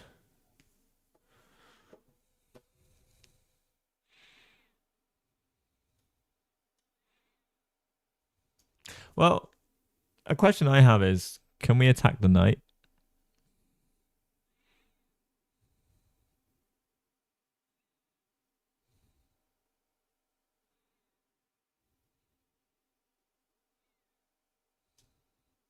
Right?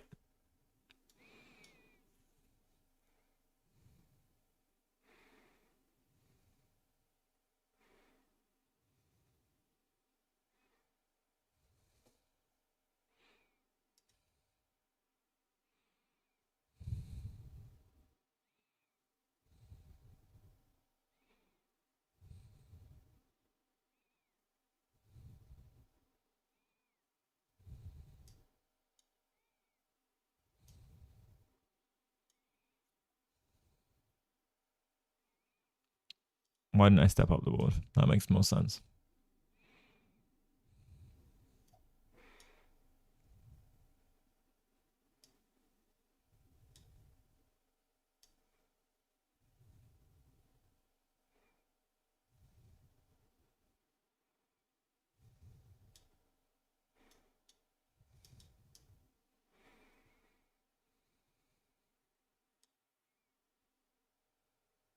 Actually, no. We're gonna plow through, I think.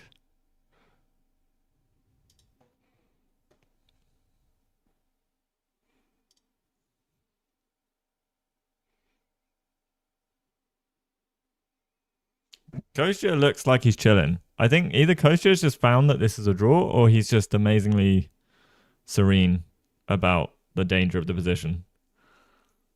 Kostya actually doesn't give away much during games. He does have a good poker face when he plays chess. Whereas, like, watching Brewington throughout, I think after Bishop D4, when he came back, after Kostya played Bishop E5, he looked a bit disappointed and, like, was making faces. All right. King D5 played. Video's catching up.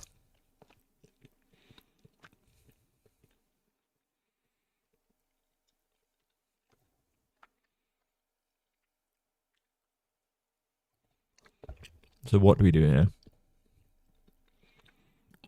I thought Rook A3 maybe?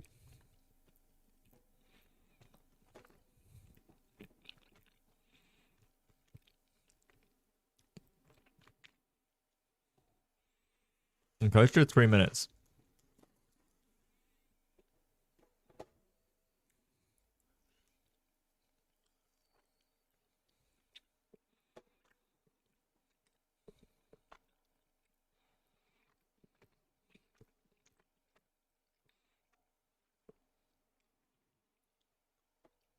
What other options do we have?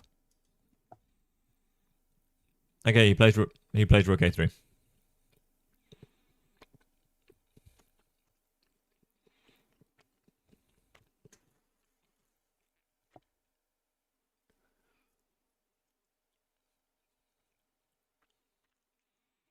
Now, I wouldn't. Knight e4, king f4.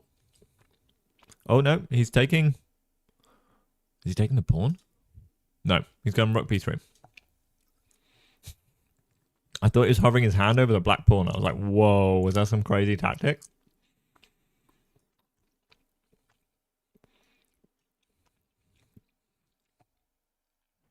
All right, so if we take,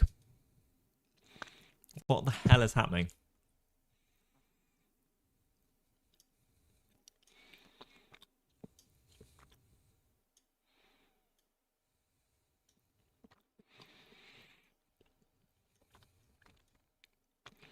Oh, we can't do this. We can't do this. We get checked. So we don't waste the time stepping towards.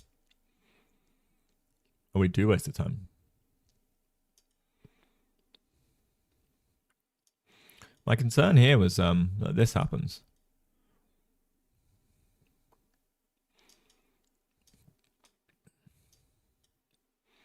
Right?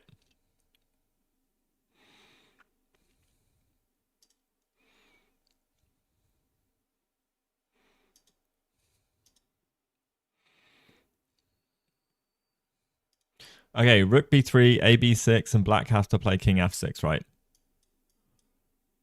Ah, king f6. This makes sense.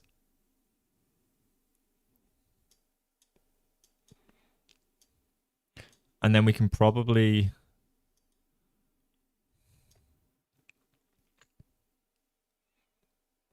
try and work some magic. With takes. King e5.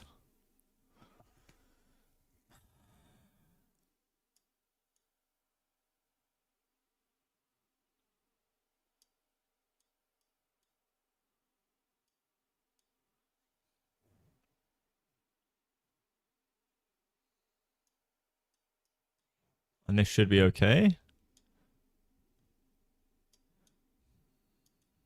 Yeah, we'll be fine. Oh my god. You need pure calculation for this. Okay, coach has gone rook a5 though. Alright, fine. Makes sense. You don't have time.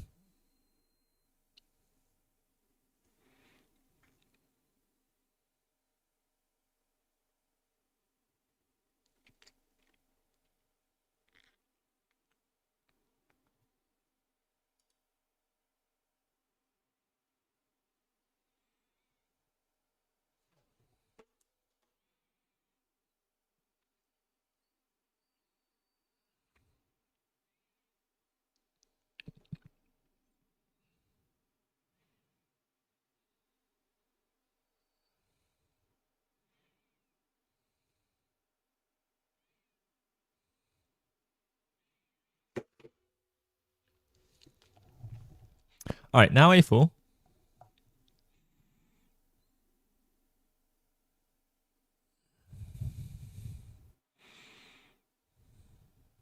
Do we still... Oh, okay, this is played. a4 predicted by Sam. Oh, no. No, it wasn't. Sorry.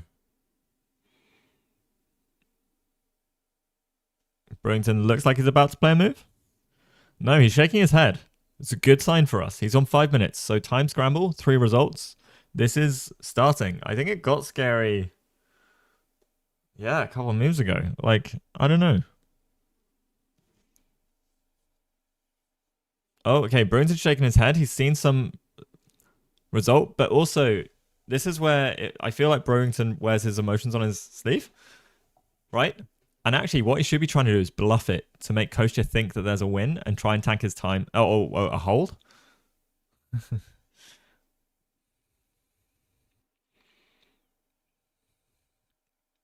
But Brewington might also be scared, right? Because Kostya does have this passed pawn. And there's probably lines which he will have to be extremely careful of.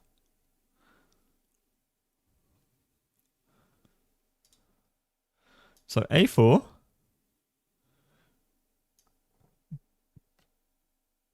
And what are we saying?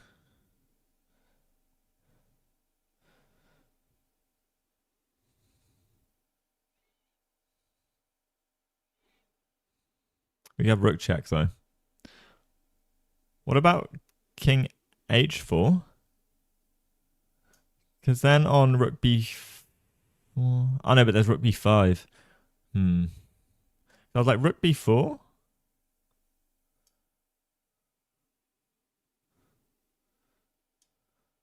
How do I guard this square? I'm trying to find ways it's not this square. Oh, moves played, moves played. Oh, wow. Okay, Brewington's scared. He's gone rook b8. Trying to get behind the pawn here.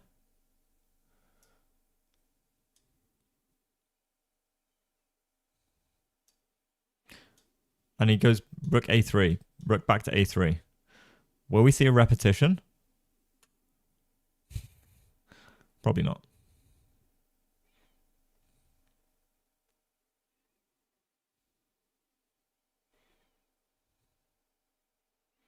Brewington's time is ticking.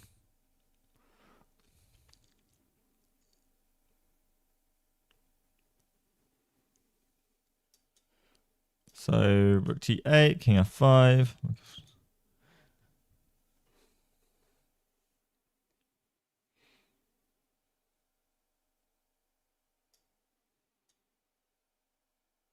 Thing is, no, I don't know.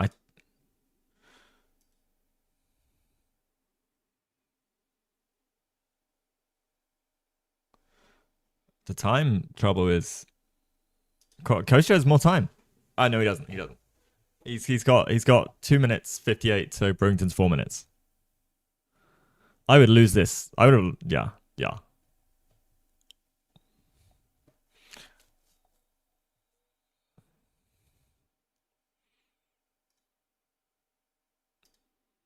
Oh yeah, I'm gonna change the human eval up a touch.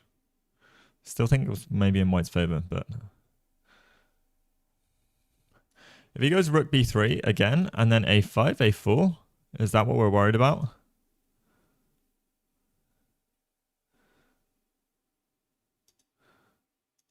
But maybe again, Brewington's seen something.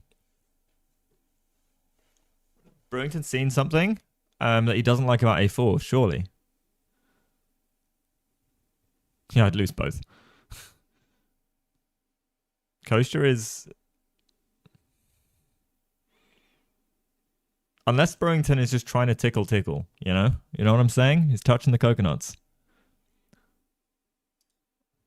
In the wise old words of Jesse Crow, he might be touching his coconuts.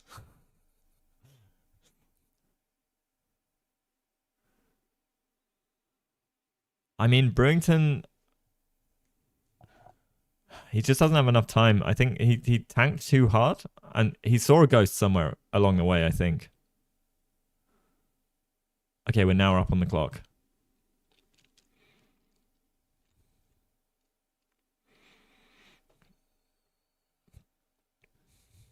Okay, rook g8. I'm assuming we'll get king f4, rook check, king f6. Knight check.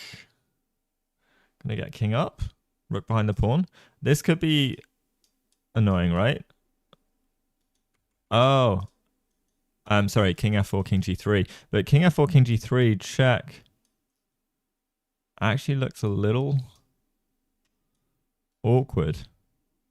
Huh. That doesn't look that fun. Okay.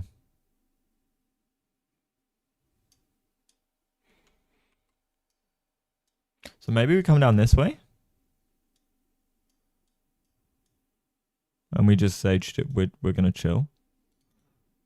Because there's no moving the... Well, there's no moving the knight with check, I guess.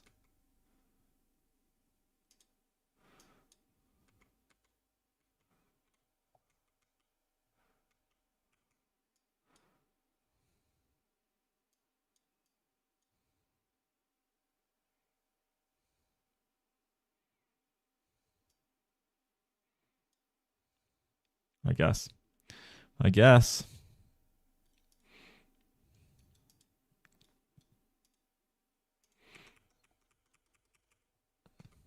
Oh, okay. Brewington brought the king into c4.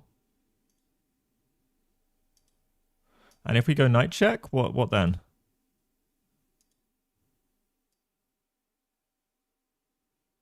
You've got to protect your knight. All right. Coach doesn't have much time, so I'm going to keep on the position. Whoa, knight e5, king b4. All right. Now we go rook a3 now. Sorry, rook a6. Rook a6, rook g6. Let's go.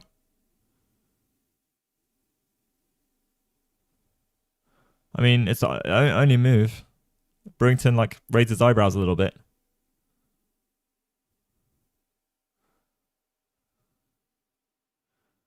We can also just blockade the pawn for eternity. Well, not for eternity, because actually if like rook here, king here, like you get some opportunities to push maybe. Hold up. Hold up.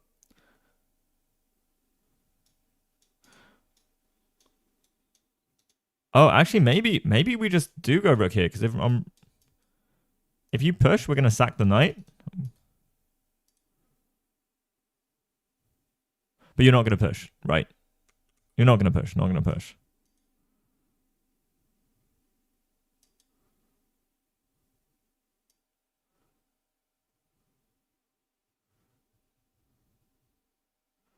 How do we do this? Oh, okay, move played. Okay, he's gone rook back up. We might be... 95 is an option. 95 is an option.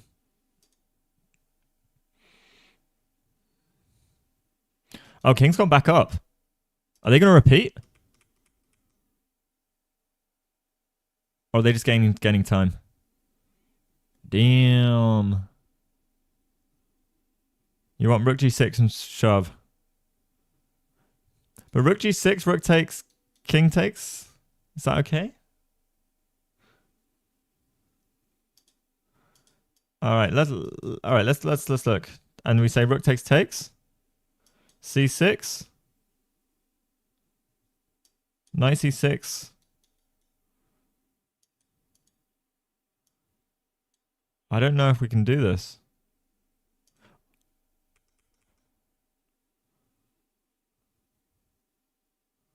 All right, whoa.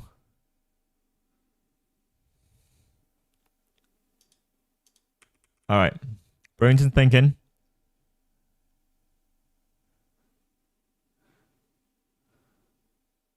Yeah, he lost that game, but it was really unfortunate.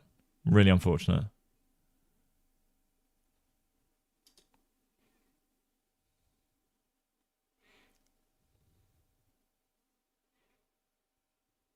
Yeah. Rook g6 feels like we haven't got it.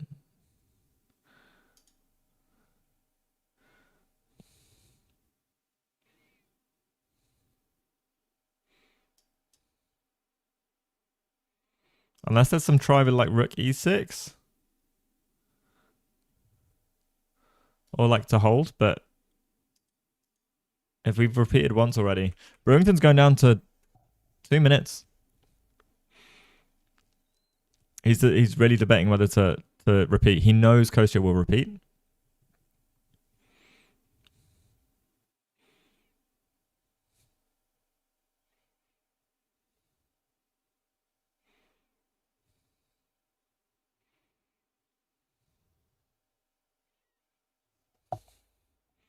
Yeah, I don't know.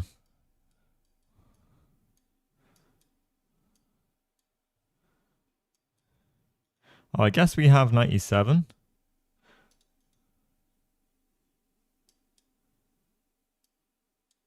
Oh, move came in. And we see a repetition. Oh, they're drawing. Let's go. Let's go. That's huge. Huge result. Huge result for Kostya. Nice job. Nice job. Brewington will probably be disappointed. But looks like they've gone to analyze, or they will be going to analyze. Oh,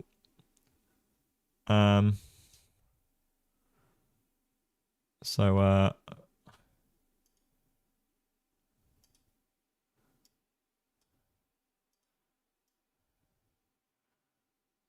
so we'll see if Coach will pop on. And grad show will be after once we've let this drop. Then grad show will be here for all the dojos.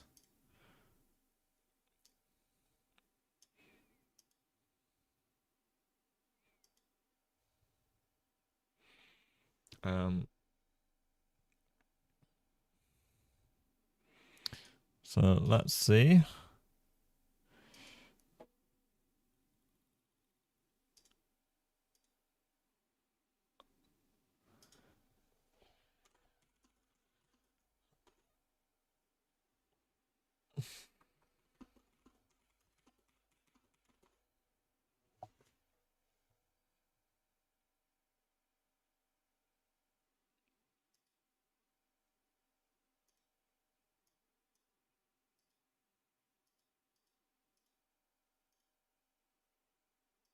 All right.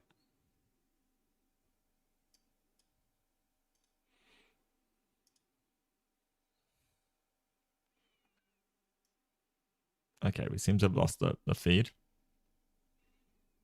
It's probably processing.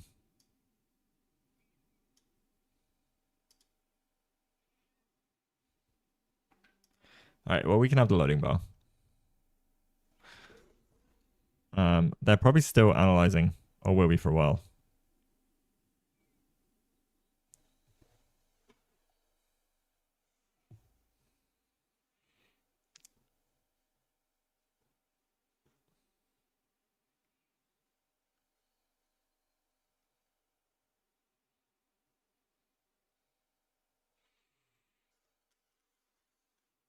I'm not saying Brewington will come on, but they tend not to analyze on stream. But we had a 15-minute delay, so that's why I'm wondering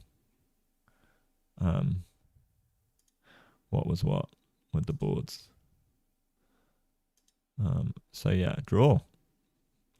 Wow. Okay.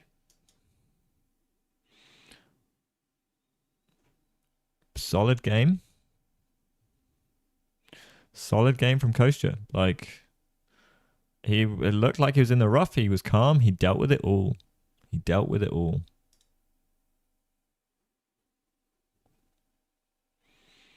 I feel like Bishop D4 was a miss. Yeah, I was extremely scared. But I think allowing Bishop E5.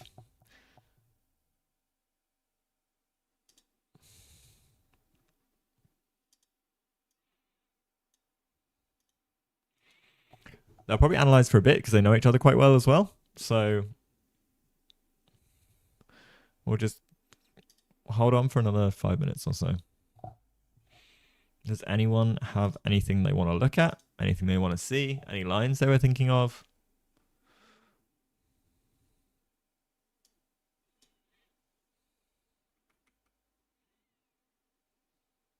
Yeah, he's drawn two 2500s, and the 2500 that he lost to, he was crushing. David versus Hikaru. Anything in this game people want to check out?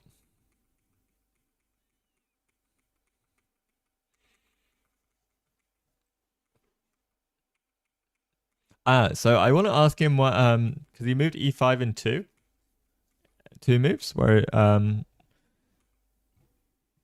directly one after the other. I want to know if there's a nuance after E4 because it feels like if that was the case, then maybe E5 and one fell swoop here was kind of interesting.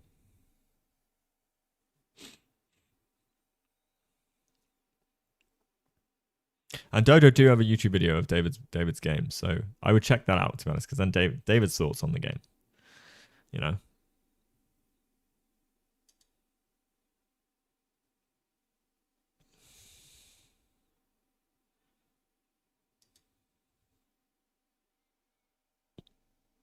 Okay.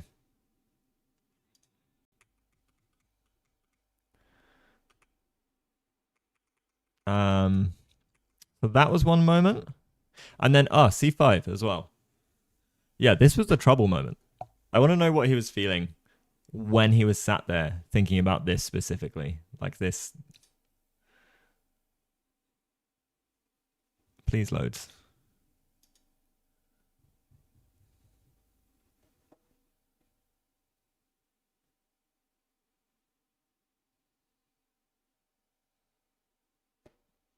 I will never know. Never know. The kid is a drawing weapon. Is it? Maybe I should play the kid. Maybe I should play the kid. Also, Sam, I would like to spar some chess. At 60 plus 30, because that's a time control I will be playing when I go to Vigevano. Would you be down to crush me in some 60 plus 30 at some point in the next 2 weeks? I would be honored. Yeah.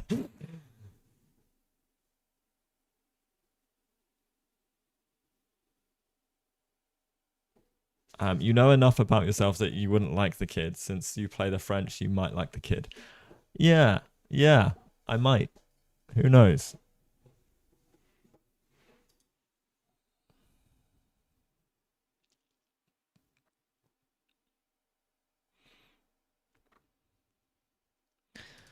But yeah, chill game, chill game. I mean, Kostya must have been super stressed. What I would love to see tournaments do more of is like have devices to monitor people's body reactions, their physiological reaction.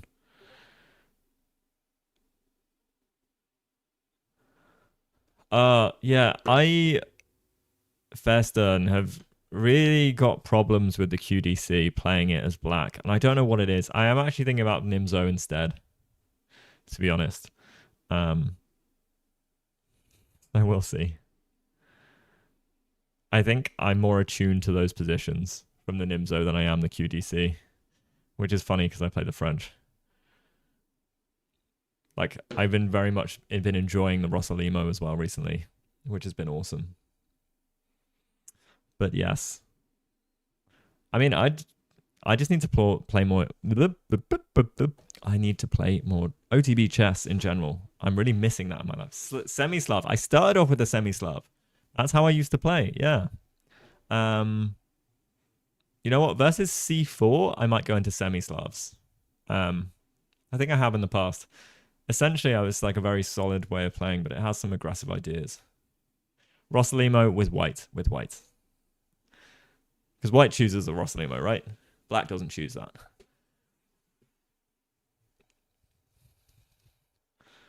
The only problem with the Nimzo is that you only get the Nimzo 30% of the time, and if they go avoid Nimzo, you have to go between QDC and QID. That's fine. I mean, that makes sense. I need to spend some time on it. I want to do a training camp, guys. Like, I want to do a week's worth of like solid chess training, like with a few people in a villa somewhere.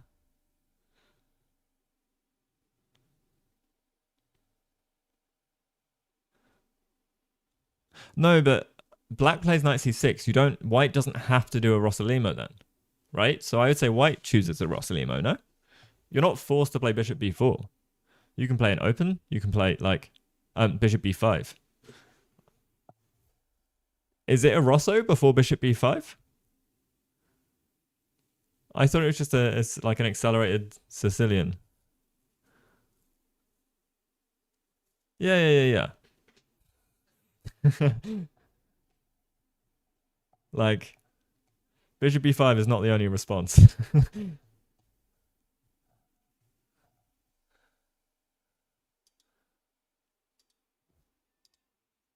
Okay, still nothing from Kostya. I'll give it a couple more minutes. It would be nice to have him on. I've got questions. Also, if has chat got any questions for Kostya before he may make an appearance? Yes, with 2e6.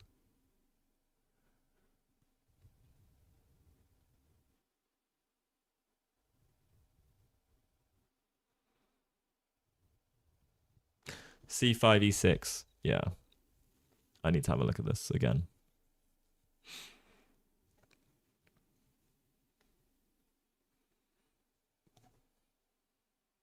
Hey, I'm gonna go for a Berlin endgame as white one of these days. I'm gonna shock my opponents. I've never played a Roy Lopez in my life, and then I'll go straight into some Berlin theory.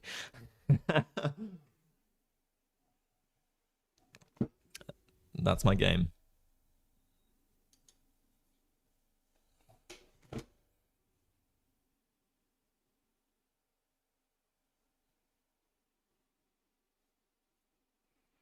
Yeah, black can choose a Berlin.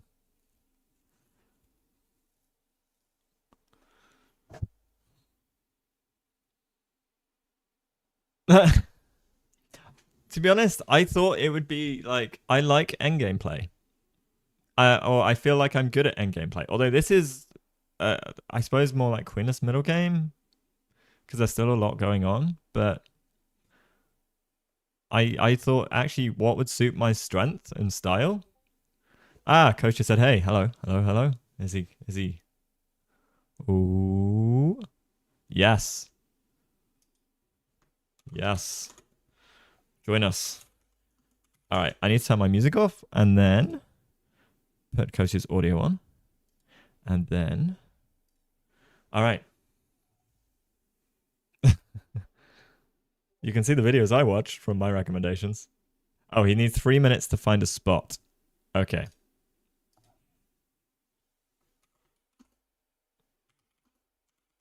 All right, guys. Questions for Kostya, please. Oh, was Kostya worried about A4? Great question. Great question. Let's try and fix the video. Ah. Why? I prefer the loading. Oh, there we go. Okay, so we'll just have the end of the game playing. Just because it's better than nothing, guys. Oh, wow. Now I can't hear music. I hear what it sounds like to listen to me for 3.5 hours straight. I'm sorry. I'm so sorry, guys.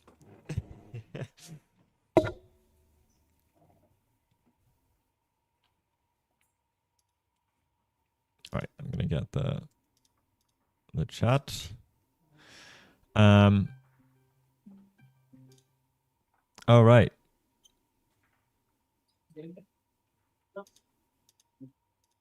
Hello, hello, hello. Let me get your Discord up.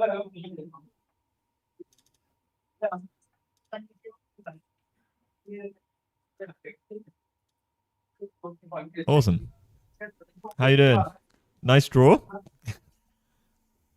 Thank you. Yeah, it was very, very stressful. I was gonna say that must have been an insanely stressful game for you to play. That looked like the middle game looked very intense. Yeah, chat have a few questions, but everyone was congratulating you on getting through and drawing as well.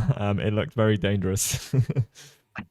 Thank you. Apologies for the delay. We were just discussing the game for a while, and such an interesting game. I didn't want to yeah, of course, cut the analysis short. But, no, exactly. I thought also, yeah, you know Brewington as well, so I assumed you guys would probably analyze a little bit. Also.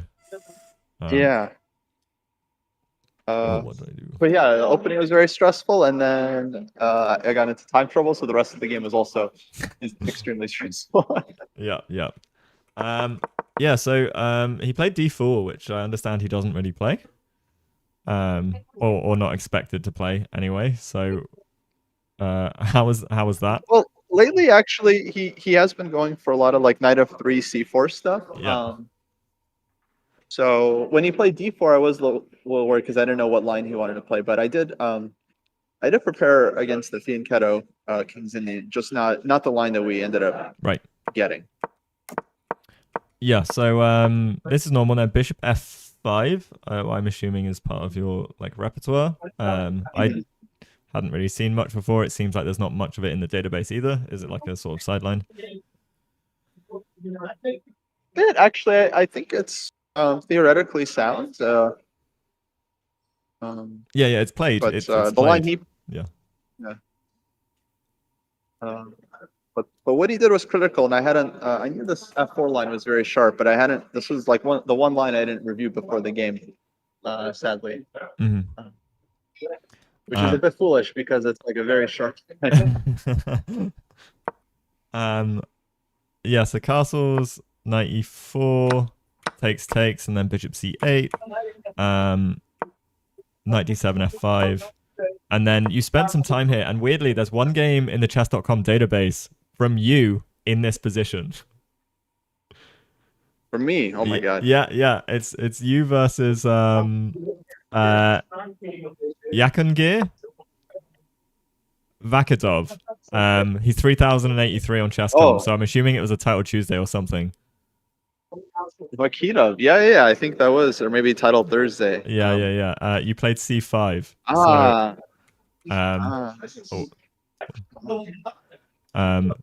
Yeah, interesting. I actually remember that game. Yeah, he crushed me. I was wondering because we were saying in chat, and I was like wondering, like, I wonder if he has recollection of this game, and he's thinking about like playing c5 and getting crushed. I did not. I think Brewington told me the main move after f5 was rook to b8, which I vaguely remembered during the game. I was like, there's rook b8 somewhere, but yeah, I couldn't remember exactly, so I just started playing on my own. Yeah. There's and one. I had a feeling e6 wasn't best, but it made some sense to me at least. I think it makes logical sense because also it's the most played in the chess.com Master Games database. Rook b8 it actually isn't on there, but again, like it's only the chess.com thing. But e6 is played quite often, and then c5 and e5 have both been played, but only once, so not really. But yeah, so moves. Oh. So yeah, e6 and then e4. I suppose e6, e4, then e5. That was my only question personally. It was like, because you ended up playing e5, would it have been worth playing e5 and 1? And I guess it's only relevant if he plays e4. Yeah, I'm not sure if I consider the immediate e5. I guess if I don't wait for e4, then it's like, he won't play e4. He'll just keep the diagonal open. Right. But I'm not sure what the eval is there. It's this line is really very complicated. Like I remember when I was analyzing it with the computer, it's like I try some natural moves for black, the eval fruits up. I try some moves for white, eval fruits down. Black is better all of a sudden. Yeah. So it's very, very like unclear position. Non-standard, but yeah, actually during the game I didn't really think about the immediate e5 for some reason. Yeah. Well, just because I was like, oh, you played it in 2, but then obviously like there's differences when e4 comes. Bishop e3 takes, and then c5. Yeah, this was like it felt like a. I mean, you spent a long time before e5, and then you blitzed out c5. This for us in chat was like the moment where we thought it was really, really scary, and we weren't sure whether you should take with the pawn or the knight. Yeah, I also wasn't sure. I guess my issue with DC is that let's say he goes rook to, I don't know, c1 or something, and it's kind of I just wasn't sure what to play there because like queen d5 is coming. Yeah. Which is a very annoying move. Right. Yeah. And I just couldn't figure out how to quite develop. Mm-hmm. Yeah, you're stuck. So with knight c5, it just seemed a bit easier to play. Yeah. Because we actually were worried about e5 here, and when he played bishop d4, then I was like, oh, maybe there's some nuance. But e5, bishop takes, and bishop d5, we thought was like really, really tough. Interesting. Yeah. I think I was looking at this a little bit, but I didn't really look at it too carefully. Maybe king to g7. Not really sure. Mhm. It certainly looks scary. Yeah.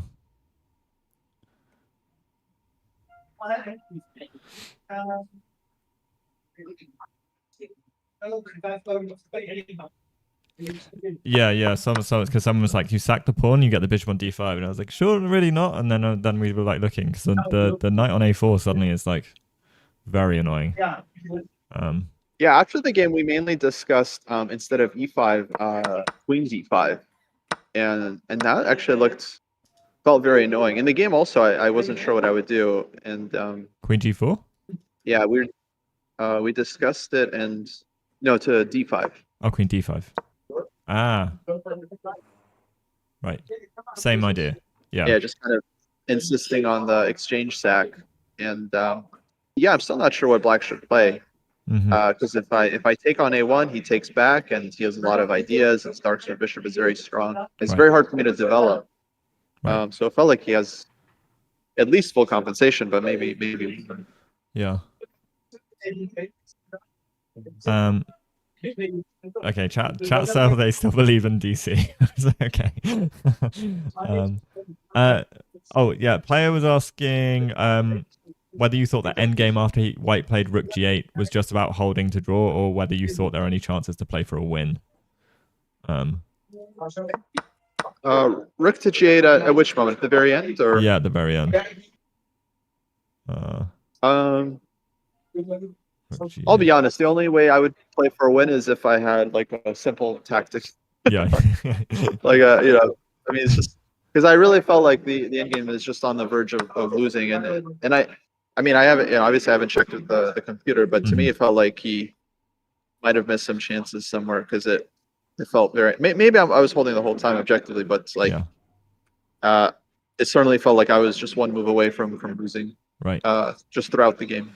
Yeah. But it felt like you found all the right resources after bishop d4, because this does feel essentially we got really fixated on this e5 bishop d5 idea, and after bishop d4 bishop e5, I feel like did he also, when you're analyzing with him, did you guys talk about this bishop e4 bishop e5 or bishop d4, or was it I suppose that was the queen d5 conversation? Yeah, he basically he said he underestimated bishop e5, and then I think he overlooked queen d2 g5, which is just very kind of nice resource.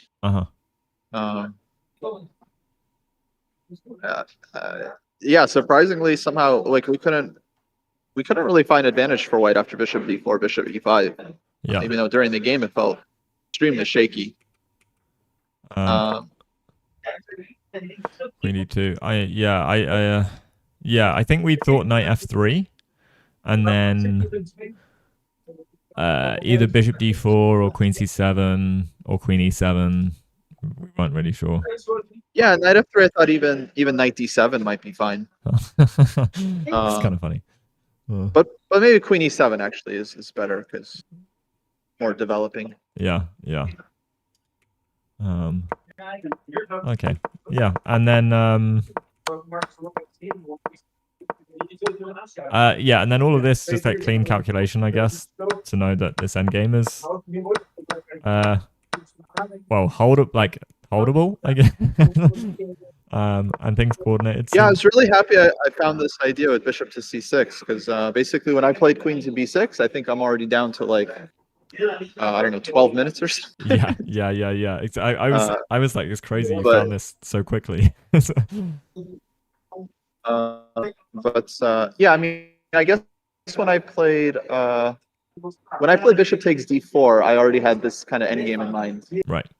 That I could like give the d pawn at some point, but I get my bishop to c6, and kind of typical idea from like Nimzo Indian. You like give up a pawn, but you have this long-term positional compensation. Yeah. Yeah,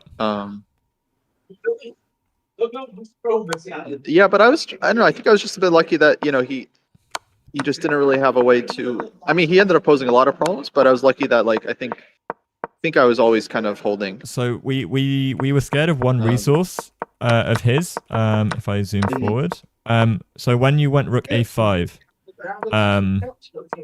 we were really worried about a4. Sam and Joel were like, I think a4 is. Wait, yeah, I missed. What did you say? Oh, rook after rook a5 on when you like move 49 kind of quite a ways down. Sam and Joel said a4 seems very problematic. That was the one thing. I think you were both low, like super low on time, but rook, yeah. Was a4 on the radar for you Oh, instead of rook to b8? instead of rook to b8? Yes, I was also afraid of this.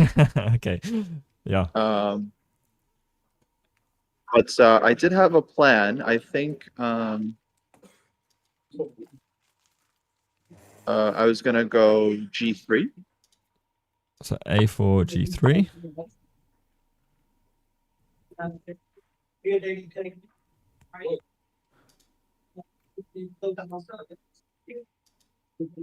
And then Knight e2, holding the that pawn. was so knight e2, king to g4.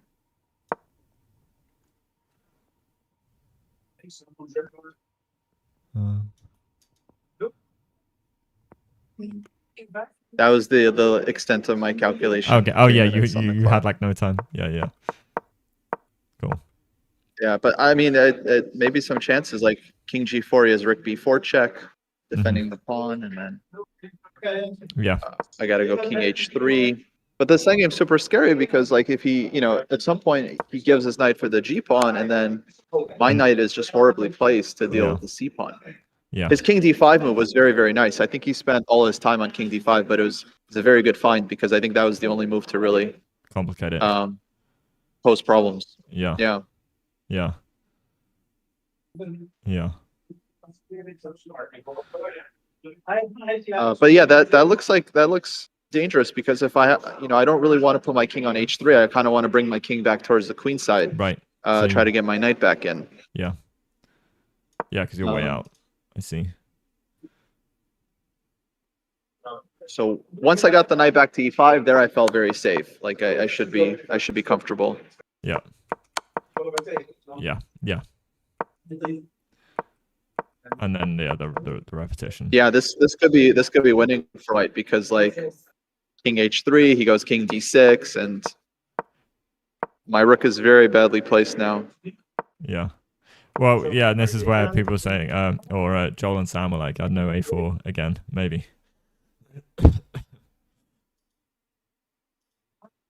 No, it looks. I mean, yeah, maybe this is winning. I missed rook before check. Maybe he did as well. I'm not sure. Yeah.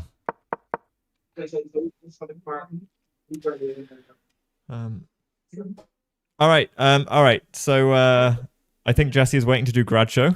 So Yeah. So let's wrap up.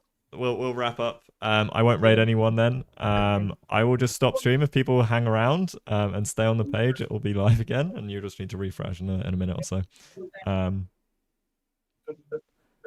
Alrighty. Right.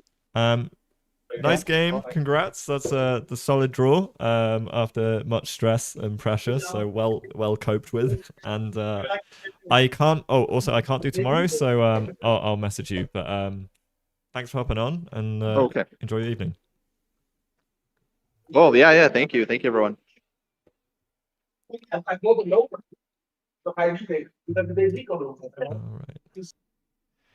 Alrighty. Okay. That's that then. I will end the stream and Jesse can get going with graduates. All right. Thanks everybody.